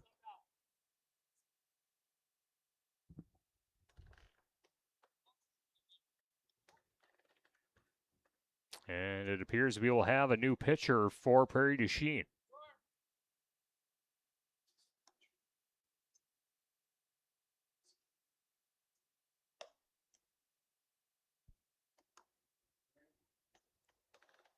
I believe this is Andrew Peterson. Wearing 00.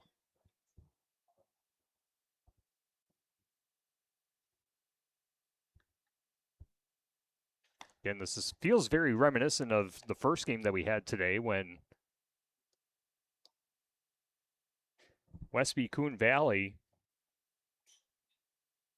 trailed Fenimore 5-2, but would erupt in the late innings to take a 15-5 victory. Things fell apart for Fenimore in the last 2 innings of the game. Things falling apart for Prairie du Chien. Andrew Peterson is on the mound.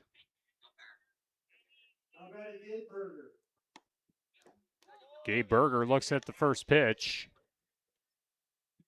and it will be a called strike.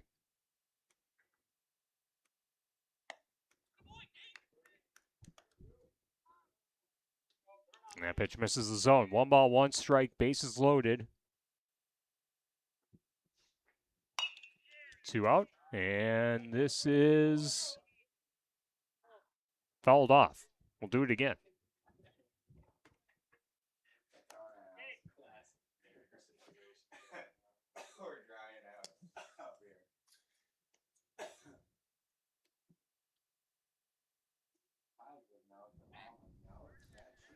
Peterson backs off the strip on the mound. Steps up and delivers the 1-2. Misses upstairs. 2 balls, 2 strikes.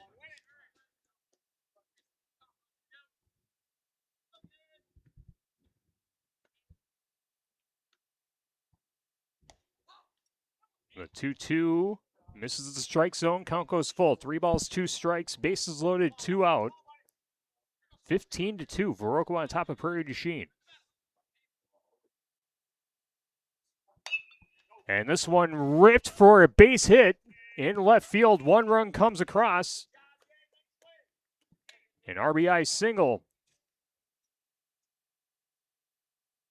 for Gabe Berger makes it 16-2. The 138ers in front. 10 runs coming across in the top half of the 7th.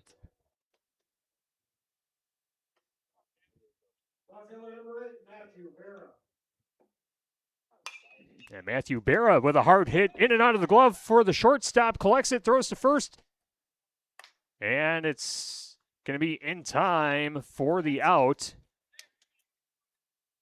And Viroqua puts up a 10 spot in the top half of the 7th. 16-2. Viroqua on top of Prairie du Chien. Last chance for the Grasshoppers in the bottom of the 7th. American Legion postseason baseball on Driftless Sports Network. Again, we can officially pencil it in, or mark it in pen now, that it will be Game 3 tomorrow at 1 o'clock. It'll be Prairie du Chien taking on Fenimore. Second game tomorrow, approximately 3:30, will be Viroqua taking on Westby Coon Valley.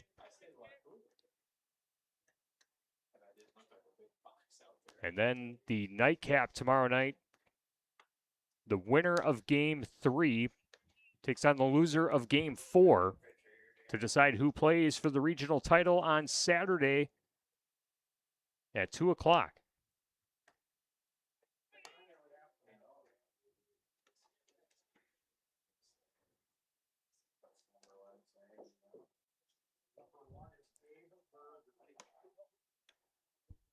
Gabe Berger is the new pitcher for Viroqua.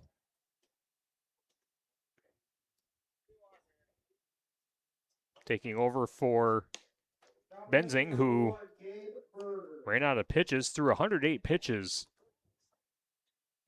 in 6 innings of work. Berger's a lefty.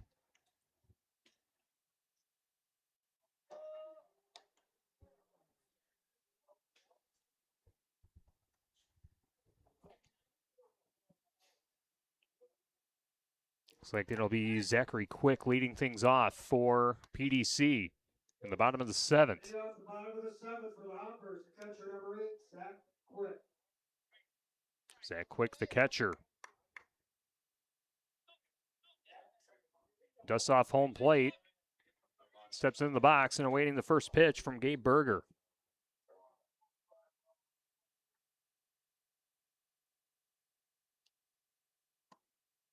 First pitch, ball 1.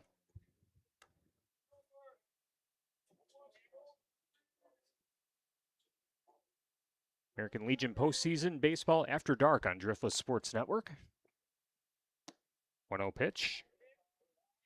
Misses the strike zone, count goes to 2-0.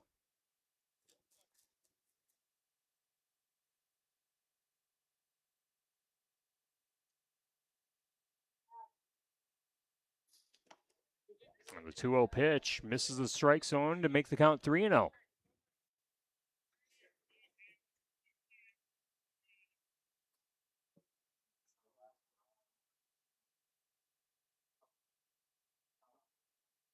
The 3-0 finds the strike zone to make the count 3-1. Zachary Quick at the plate.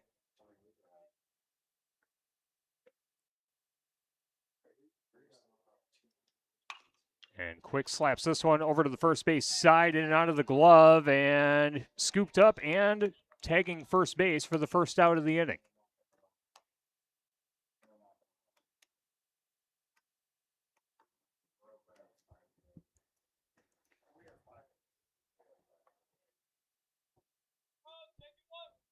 Now batting number 2, Parker Bedward. Parker Bedward now stepping up to the plate for Prairie du Chien.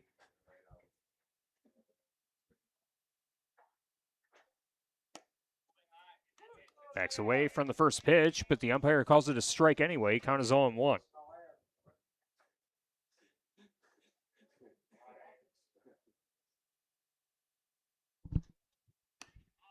The 0-1 swung on and missed for strike 2.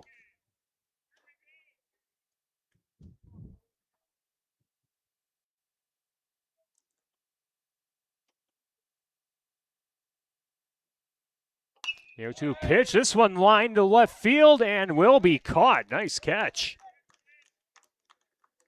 Out in left field for the second out of the inning.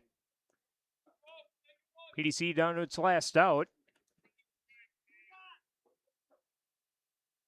Now batting the shortstop number 24, Channing Erickson. And Channing Erickson comes up to the plate. First pitch. Misses the strike zone for ball 1.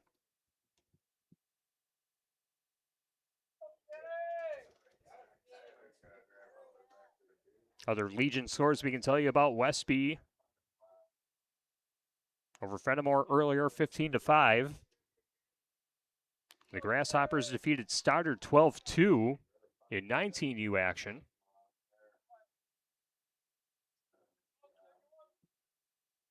And Viroqua defeated the Fenimore Senior Railers 3-2 in 19U action.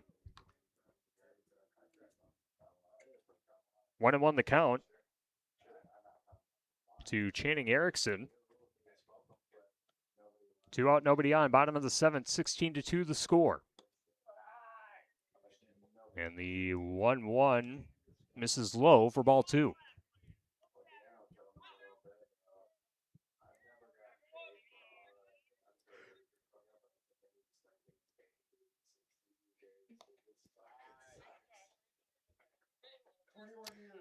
Two 2-1 pitch, misses the strike zone again to make the count 3-1.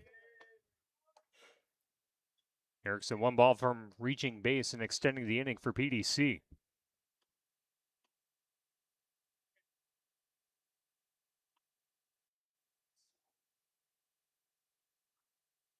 The 3-1 high and away for ball 4, and a base runner on for the Grasshoppers.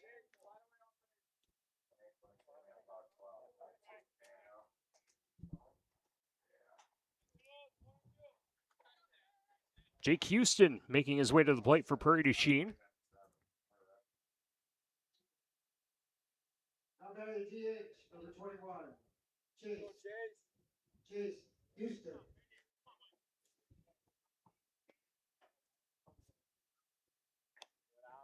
First pitch is high and away for ball 1.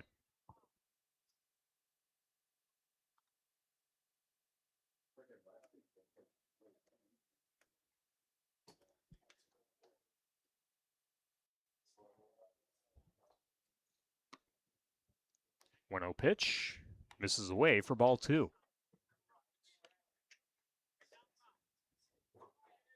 Gabe Berger now up to 14 pitches since taking over in relief.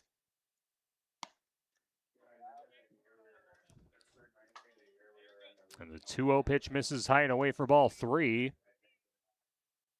And a quick chat between Gerber and his catcher.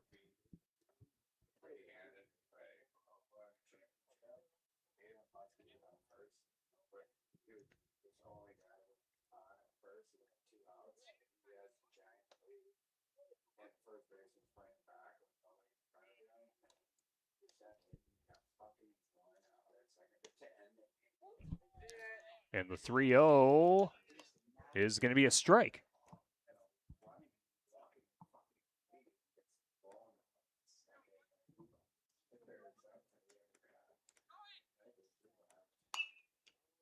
And this one lifted in foul territory, first base side. It will be out of play. Count is full. 3 balls, 2 strikes. Runner at first. Jake Houston trying to keep the game alive for Prairie du Chien.